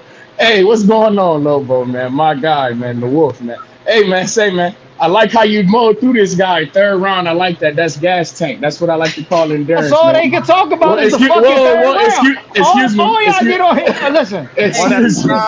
One at a time. That's what I'm saying, man. We all listen. Hold on. Tim Bayless, why are you mad that we're talking about the third round of a 3-round fight? Listen, bro. we talk about Tip won the first, he won the third, and then the second one is up for debate. This is what I'm saying, bro. It ain't definitive on either end. It's really not. Run the fucking rematch. Hey, in your interview, you said that you gave me the second round, and I felt like I won the third. Oh, that was my that was my listen. That was my opinion when after the fight. You know what I'm saying? Like during the directly after the fight. I can't have that opinion after the fight. Hey man, listen here. I'm gonna tell you. Let Trees get his shit off. Let Trees get his shit off. Man.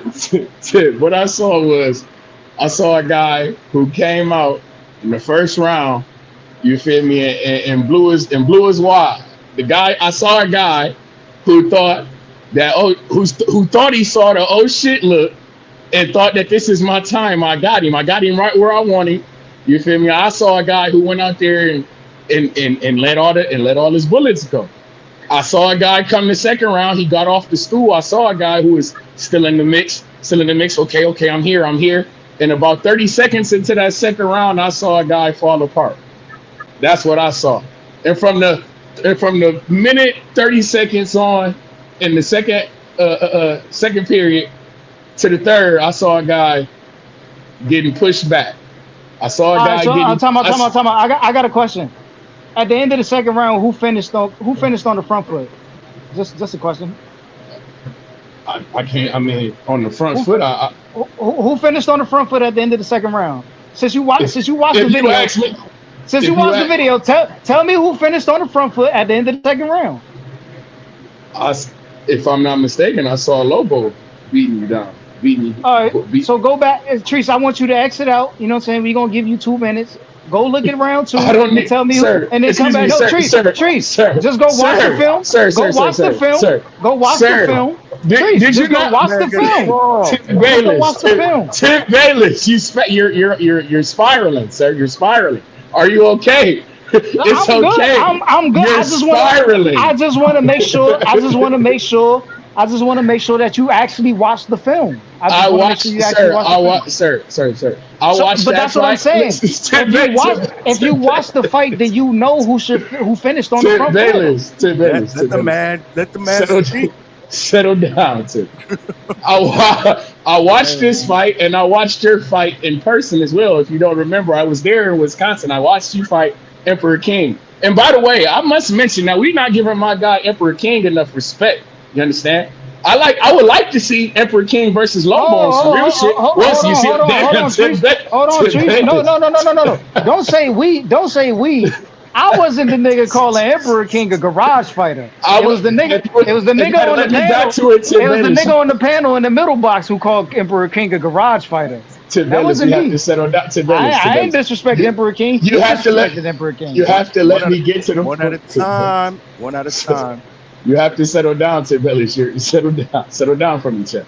What I was saying was, We're not giving my guy Emperor King enough credit. He came back. He showed toughness. He showed grit. That is a story of redemption. You understand? And I was before I was so rudely interrupted. I heard a guy mention that Emperor King was a C-class fighter who trained in the garage, who didn't have any film. He was just punching the bag. But I saw that guy get a dub. That's what I'm saying. Lobo, you got to acknowledge that guy, Emperor King, man. He made his way to the win column, man. That's a fight that I would like to see, man. He showed heart, he showed toughness, he showed grit. He's a 3-round fighter. You show that you're a 3-round fighter yourself. I done seen Emperor King, you feel me, get hurt, find his way back, and that's what happened to him in his last fight. You understand? We need to acknowledge young Emperor King. I like it. Michael B, that's a fight for you, that Emperor King fight. I'm hearing guys talking about who's next up in line for the championship. Well, I'm here to make some title eliminators. Niggas know how I rock with this matchmaking shit, Johnny. I would like to see a Michael B and the Emperor King. I would like to see a Lobo, you feel me, and the Miles rematch on some real shit. Because even Lobo said it. If I got eyes, man, I'm not going. I watched my guy Miles hurt Lobo 2 times. I only watched you do it 1 time, Tip. I'm just saying. But if we would like to see Tip Bayless versus Miles, I'm into that fight. That's a title eliminator. Tip Bayless, how come you're not calling out Miles? I don't understand. Ain't you a DMV connection? I would like to see that fight. That's Talk my to me, point Sean. exactly. Miles from the city. That's my guy. So me and Miles not fighting. And plus, Call of Duty buddies now. Tip will be on the outside. That's not, you sounded real Shakur like, bro. That sound real Shakur. Oh my days. Hey man. I know Keyshawn from Virginia too. I know you from that DMV area. That's how y'all rocking over. Okay, I see it now. It's in the water. Okay, nah, that's different. Shakur from Jersey and Keyshawn from Virginia. DMV area, it's in the water. Okay, I see. Niggas 8 hours apart. Okay. If I can see Lamont Roach and Tank Davis fight each other when I know them guys is from around the way, then Lamont Roach dad trained Tank Davis, and if they can fight, I don't understand why you and Miles can't fight. But that's neither here nor there. Excuse me, Sibyl. Hey, what you mean? I watched the All Access. I watched Tank Davis say that. Yeah, Lamont Roach dad trained me in the junior. But that's neither here nor there, Tip Bayless. If I can watch them guys fight, you and Miles can fight. But like I said, I'm not here for that. Lobo, I like what you did there, champ. I'm into it. That was an excellent display of violence. You feel me? That 3rd round was a masterclass. I'm into it. But like I said, man, Tip Bayless, man, title eliminator. You and Miles, make it happen. Like niggas keep talking about this 3rd round, bro. Like that's all we like. Why are you? It sounds crazy. Why can't we talk about the 3rd round of a 3-round fight, Tip? That doesn't make any sense. You don't understand what I'm saying. Like we just keep talking about the 1st and 3rd rounds. Ain't nobody talking. Like the 2nd round is such a toss up, and it's like never mind, man. I don't. This shit crazy to me, bro. You lost the 3rd. It's okay, Tip. It's okay. Nigga, I'm not worried about. Oh my lord. It's okay. I got faith in you. I got faith in you that you can call your way back, man. We didn't see. Like I said, Emperor King. Whoa. If Emperor King can show some redemption off the stoppage, he clawed his way back. He got himself into the win column. I got faith in you, Tip. I got faith in you, gang. And I also feel like we not giving my guy Two-Tone enough credit. I don't like how we disparaging Two-Tone, man. Who is it to say that he won't take a fight, guys?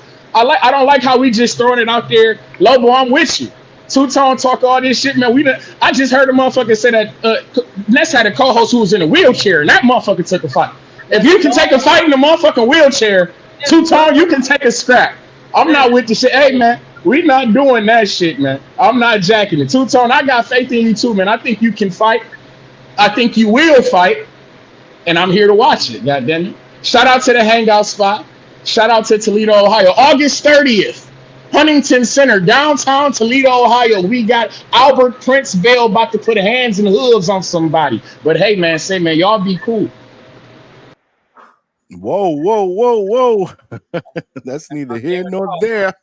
Yeah, man. Streets got on here, said a bunch of nothing. All he kept saying was the 3rd round. Shit crazy. I'm about to dip out, but Tip, I have a word of advice. Don't let these guys fight each other, and then a couple border wars from now, you on the outside looking in. Hey, man, listen. That's all. I'm saying that in the most polite and friendly way possible because I've been there. I've been there where I took some border wars off, and I was on the outside looking in. Ain't nobody know me no more. Nobody care about me or my fights no more. You gonna be looking crazy. Listen, man, I'm a daily caller. You know what I'm saying? I'm a daily caller. You can't forget this voice. You know what I'm saying? You can't forget what the fuck is that? Like y'all gotta understand that. You can't forget this voice. You He can does have have a that memory. filter. You He can does have have a that. filter. You can have that memory. Oh man, Tip, you lost the fight. But just remember, you also had that memory of it was controversial. Just remember that. Just remember when you talk about these things. Just remember the optics of it. Okay. Hey, there you go. E92 put a good comment in there. Hold on. E92 with the $2. E92 say you admitted you lost with that hug at the end. And what did you say? What did you tell How did Lobo with that like, hug? bro? Like, bro, it was a good fight. Like, bro, I can't. Like, see, that's What my did he say, thing. That's Lobo? my What did he say, thing. Lobo? He about to don't say that lie. What did he say, Lobo? He said, "I'm the truth." Yo, Truth. Let's go. Bro, I don't even call Earl Spence that. So like, Yeah, why would yeah. I call? Why, Yeah. like, think about it. As much of a diehard fan I am of Keith Thurman, how many times y'all ever heard me call Earl Spence the truth? The You words call don't me even the fly. truth, Like, you just see how I hesitated to say that shit. Like, that shit don't even fly off the tongue. though. Maybe you say things when you're tired and your oxygen ain't in your brain, and you just say stuff. It happens. Crazy, man. Yo, you know what's crazy? what's up? He just be lying. This dude was so friendly at Border Wars, it ain't even funny, man. Shit crazy. This shit crazy. I mean, he's a friendly guy. I mean, I'd be friendly too if I whoop somebody's ass. But What's there to be friendly about? yeah, yo, this one's for you, Sean. Jonathan Sims with the $2 said, shout out to Lobo, his manager, promoter, and bodyguard.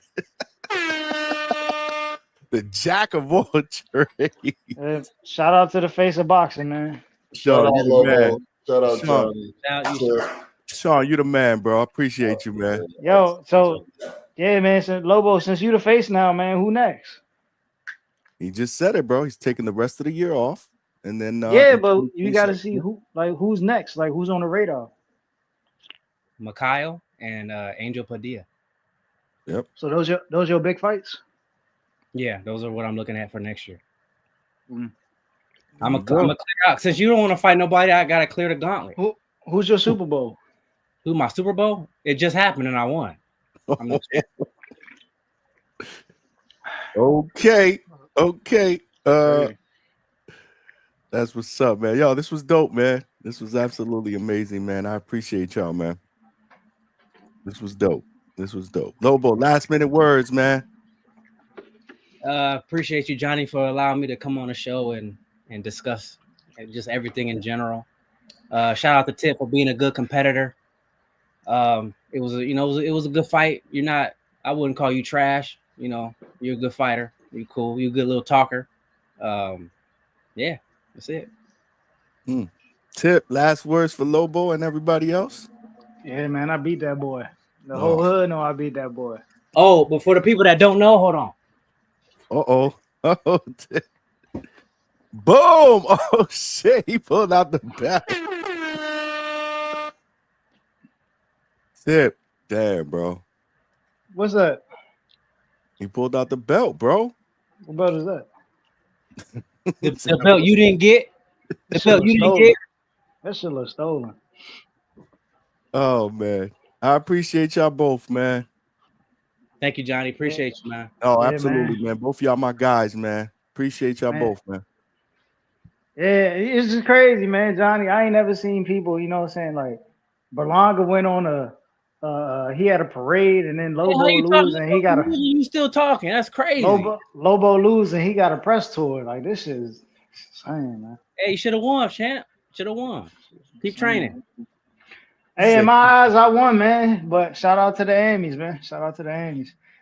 Oh man, now matter of fact, Lobo ain't fighting in Border Wars next. Lobo turning pro. I forgot. He turning pro. Good night. Later, man. Lobo, great interview, man. He gave us his side of it, bro. He gave us his side of it, man. Shout out to you, Tip, for jumping on at the end, man.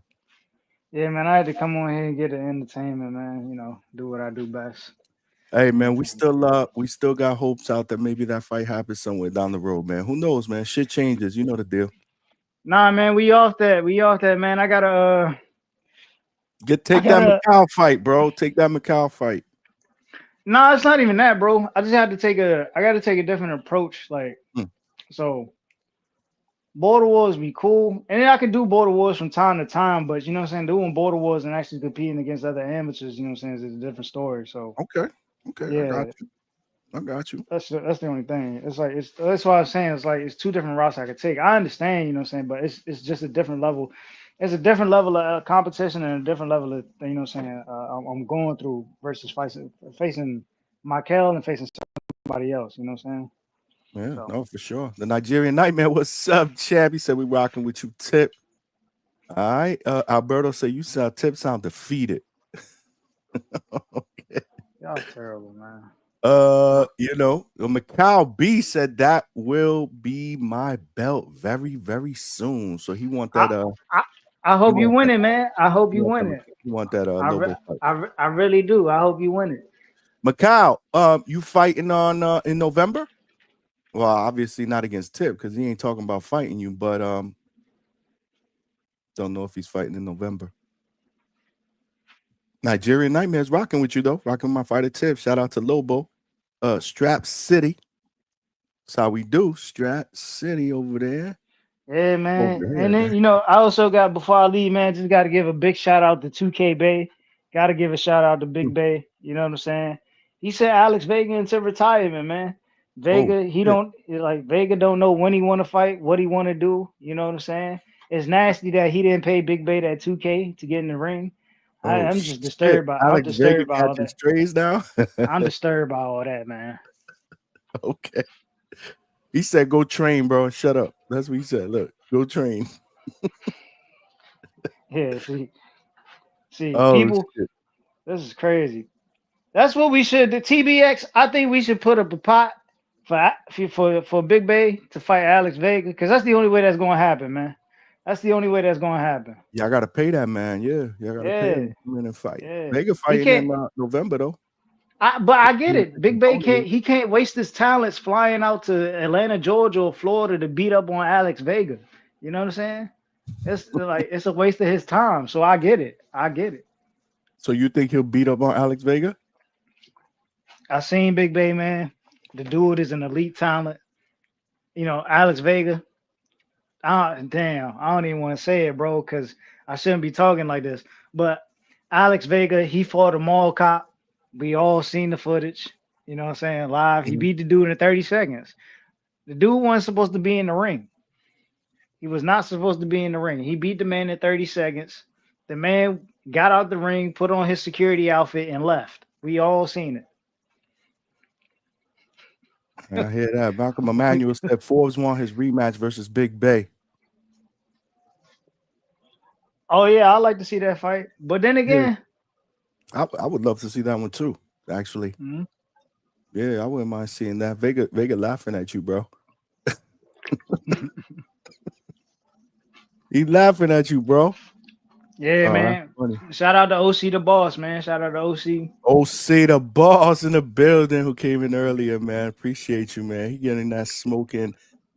Just so y'all know, for those of you guys that were sitting in the back of the room and didn't hear, or you just jumped on, and if you did jump on, I don't know why you haven't smashed that like button. If you have not done so, do so now.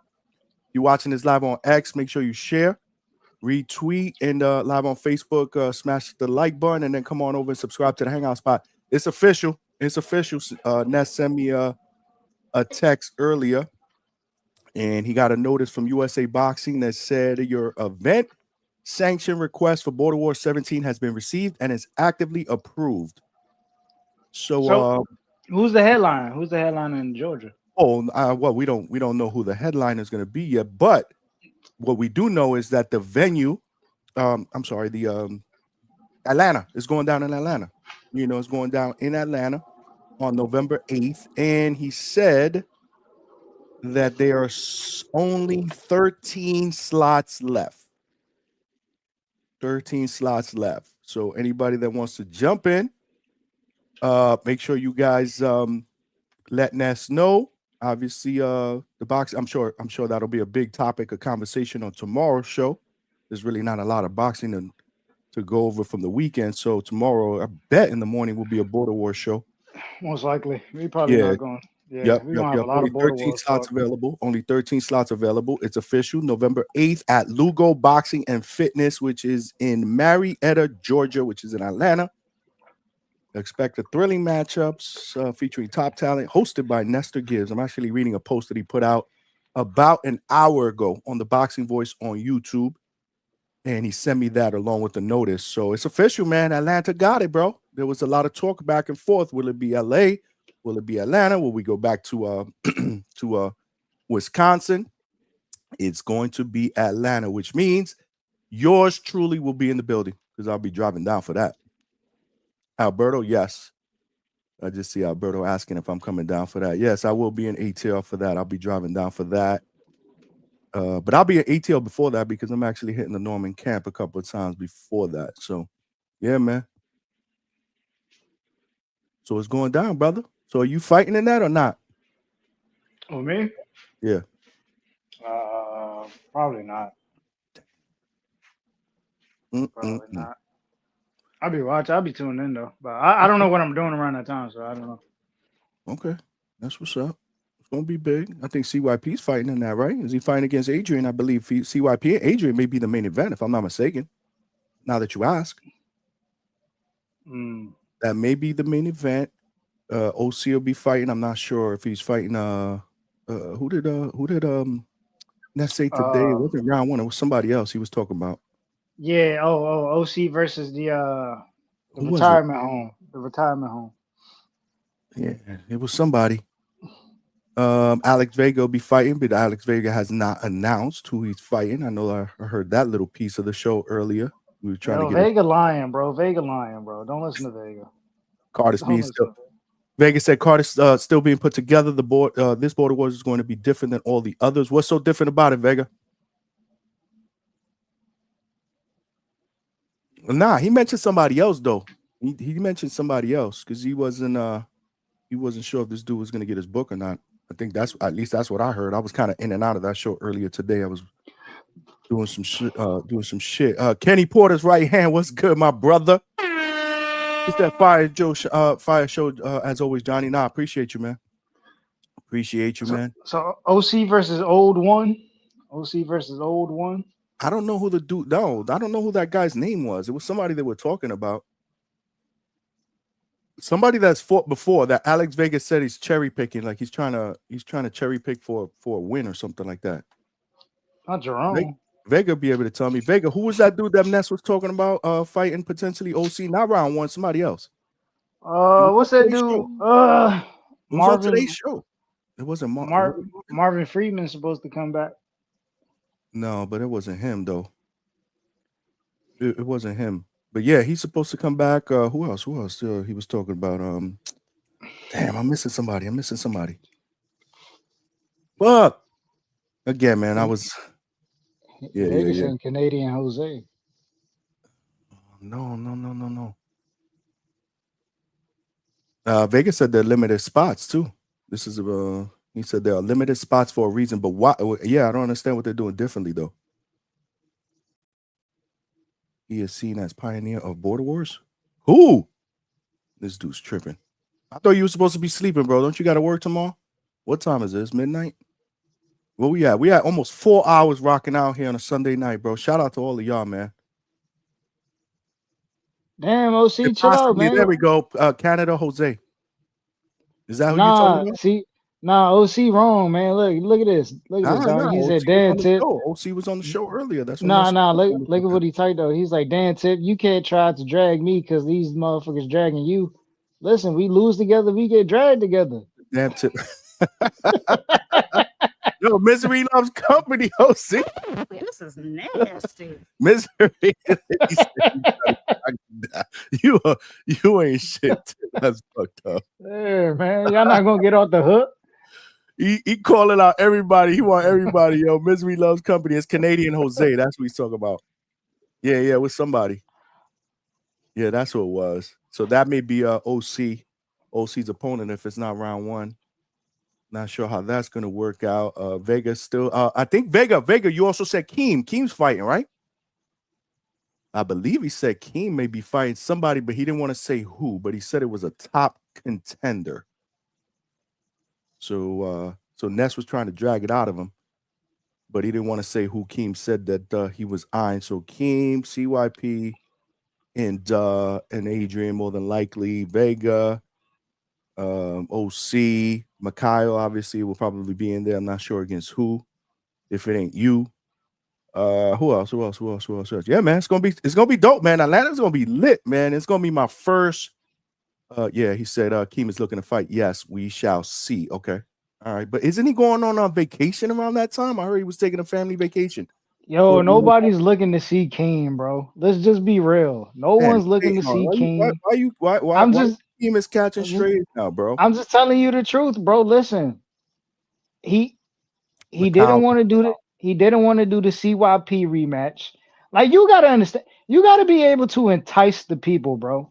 You gotta be able to entice the people. I'm just being honest. That you gotta understand this sport. You know what I'm saying?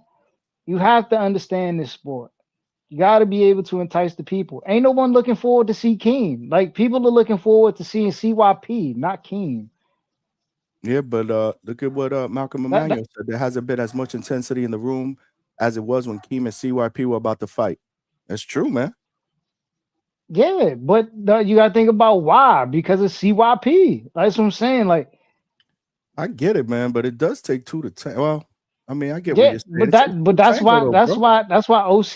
OC versus CYP is big. That's why OC versus old one is big. You get, like, you know what I'm saying? Like, you gotta have a mouthpiece, man. You gotta have another mouthpiece, man. And King can't, like, what fight can King sell to an audience? Like, let's be for real. If he ain't got a B-side that could talk. Well, Keem's not a talker, so that I'll give you that.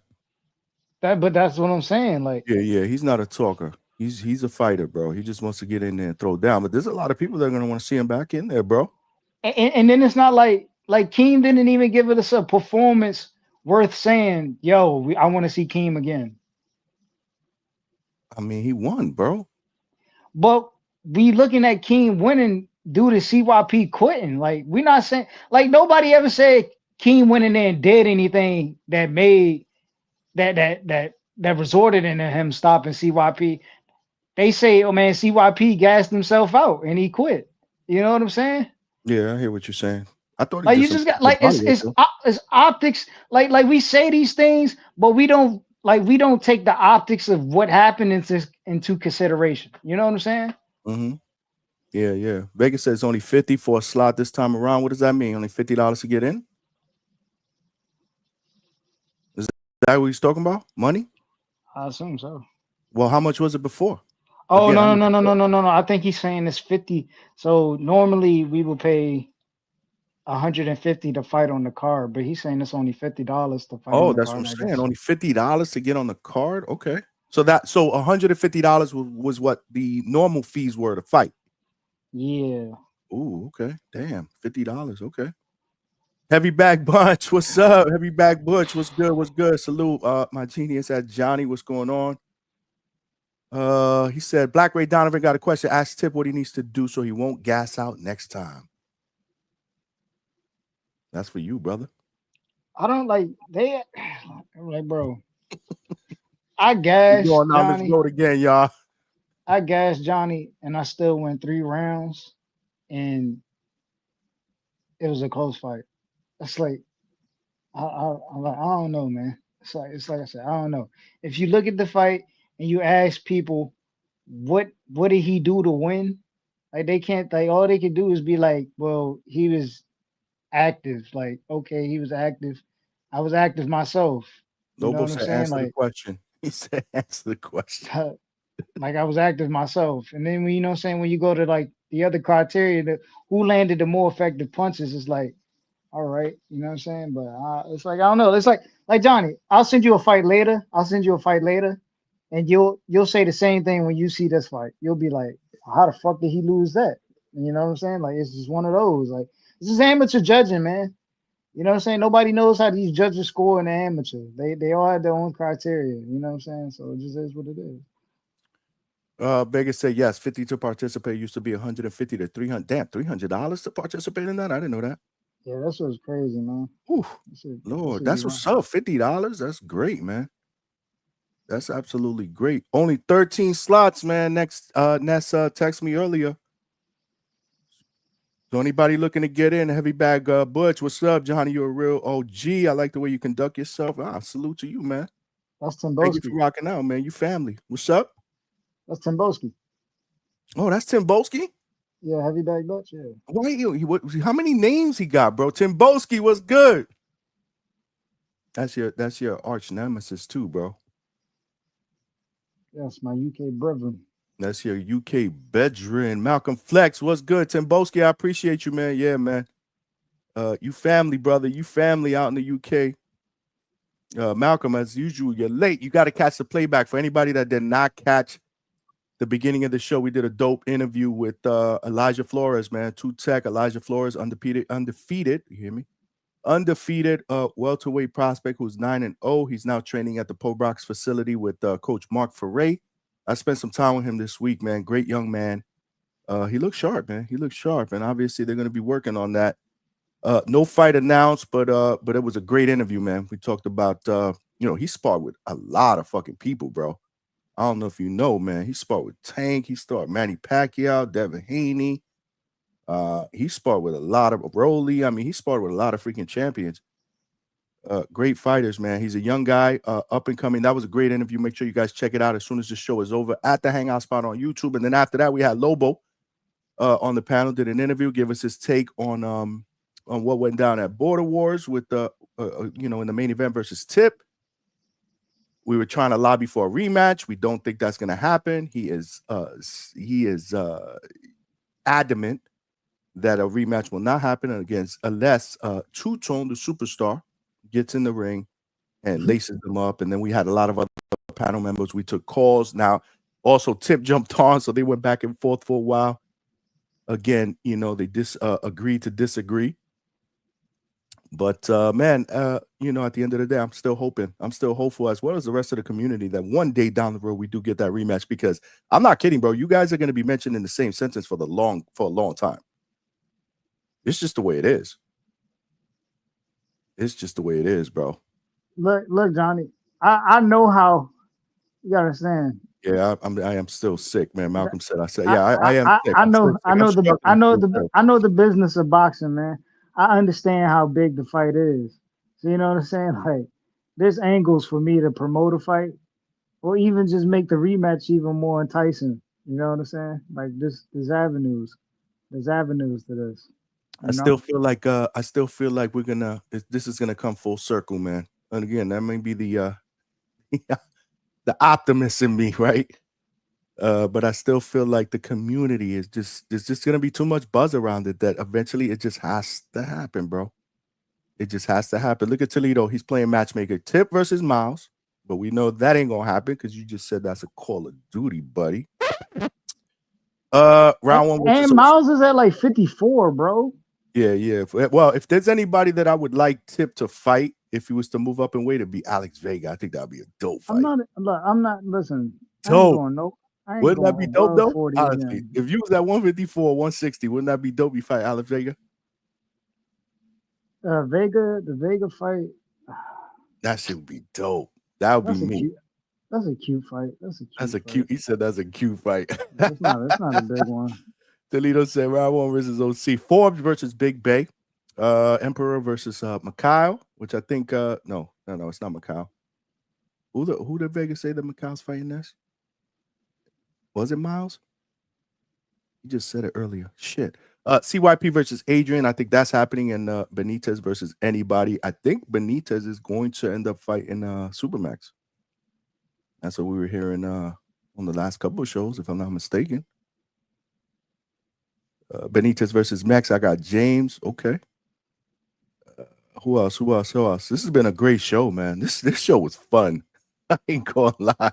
We ain't talking about anything about what's going on in the world of boxing. We've had a lot of shit going down, rumors about a potential Shakur versus Tio matchup in the beginning of the year. But I don't really like talking about shit like that because I can't believe anything that Tio says. Until I see something like that signed, sealed, and delivered, I'll put my energy into it and talk about it.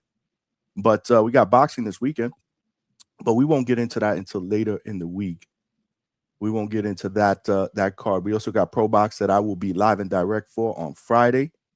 And then we got the fights on the zone over at Riyadh Season Saturday during the day, Eastern Standard Time. We will get into that probably on Wednesday's show. Tuesday, we got Tyler Yavilar, who's an undefeated cruiserweight prospect. He's 2-0 with 2 knockouts. He's also training at the Pro Box facility. I was there. I saw him get some work as well with Mark Ferre. Great young man. And we're going to introduce him. I think Ness had him on the Boxing Voice on Friday, if I'm not mistaken. I'm going to get him on here tomorrow. Again, the more exposure for him, the better. So, yeah, man, we cooking it up. Tomorrow, we ain't going to do a show, though, because I got shit that I need to take care of, personal stuff. I just want to give everybody a shout-out again that reached out, man, to express their condolences. I appreciate you. You too as well, Tip, because I know you sent me a text message, man, so I appreciate you. Man. He said, who's coaching Abraham Nova? It's not.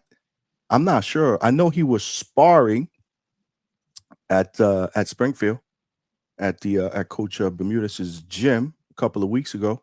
So he was getting some work there, but I'm not sure who is coaching him. I don't think it's Hector Bermudez.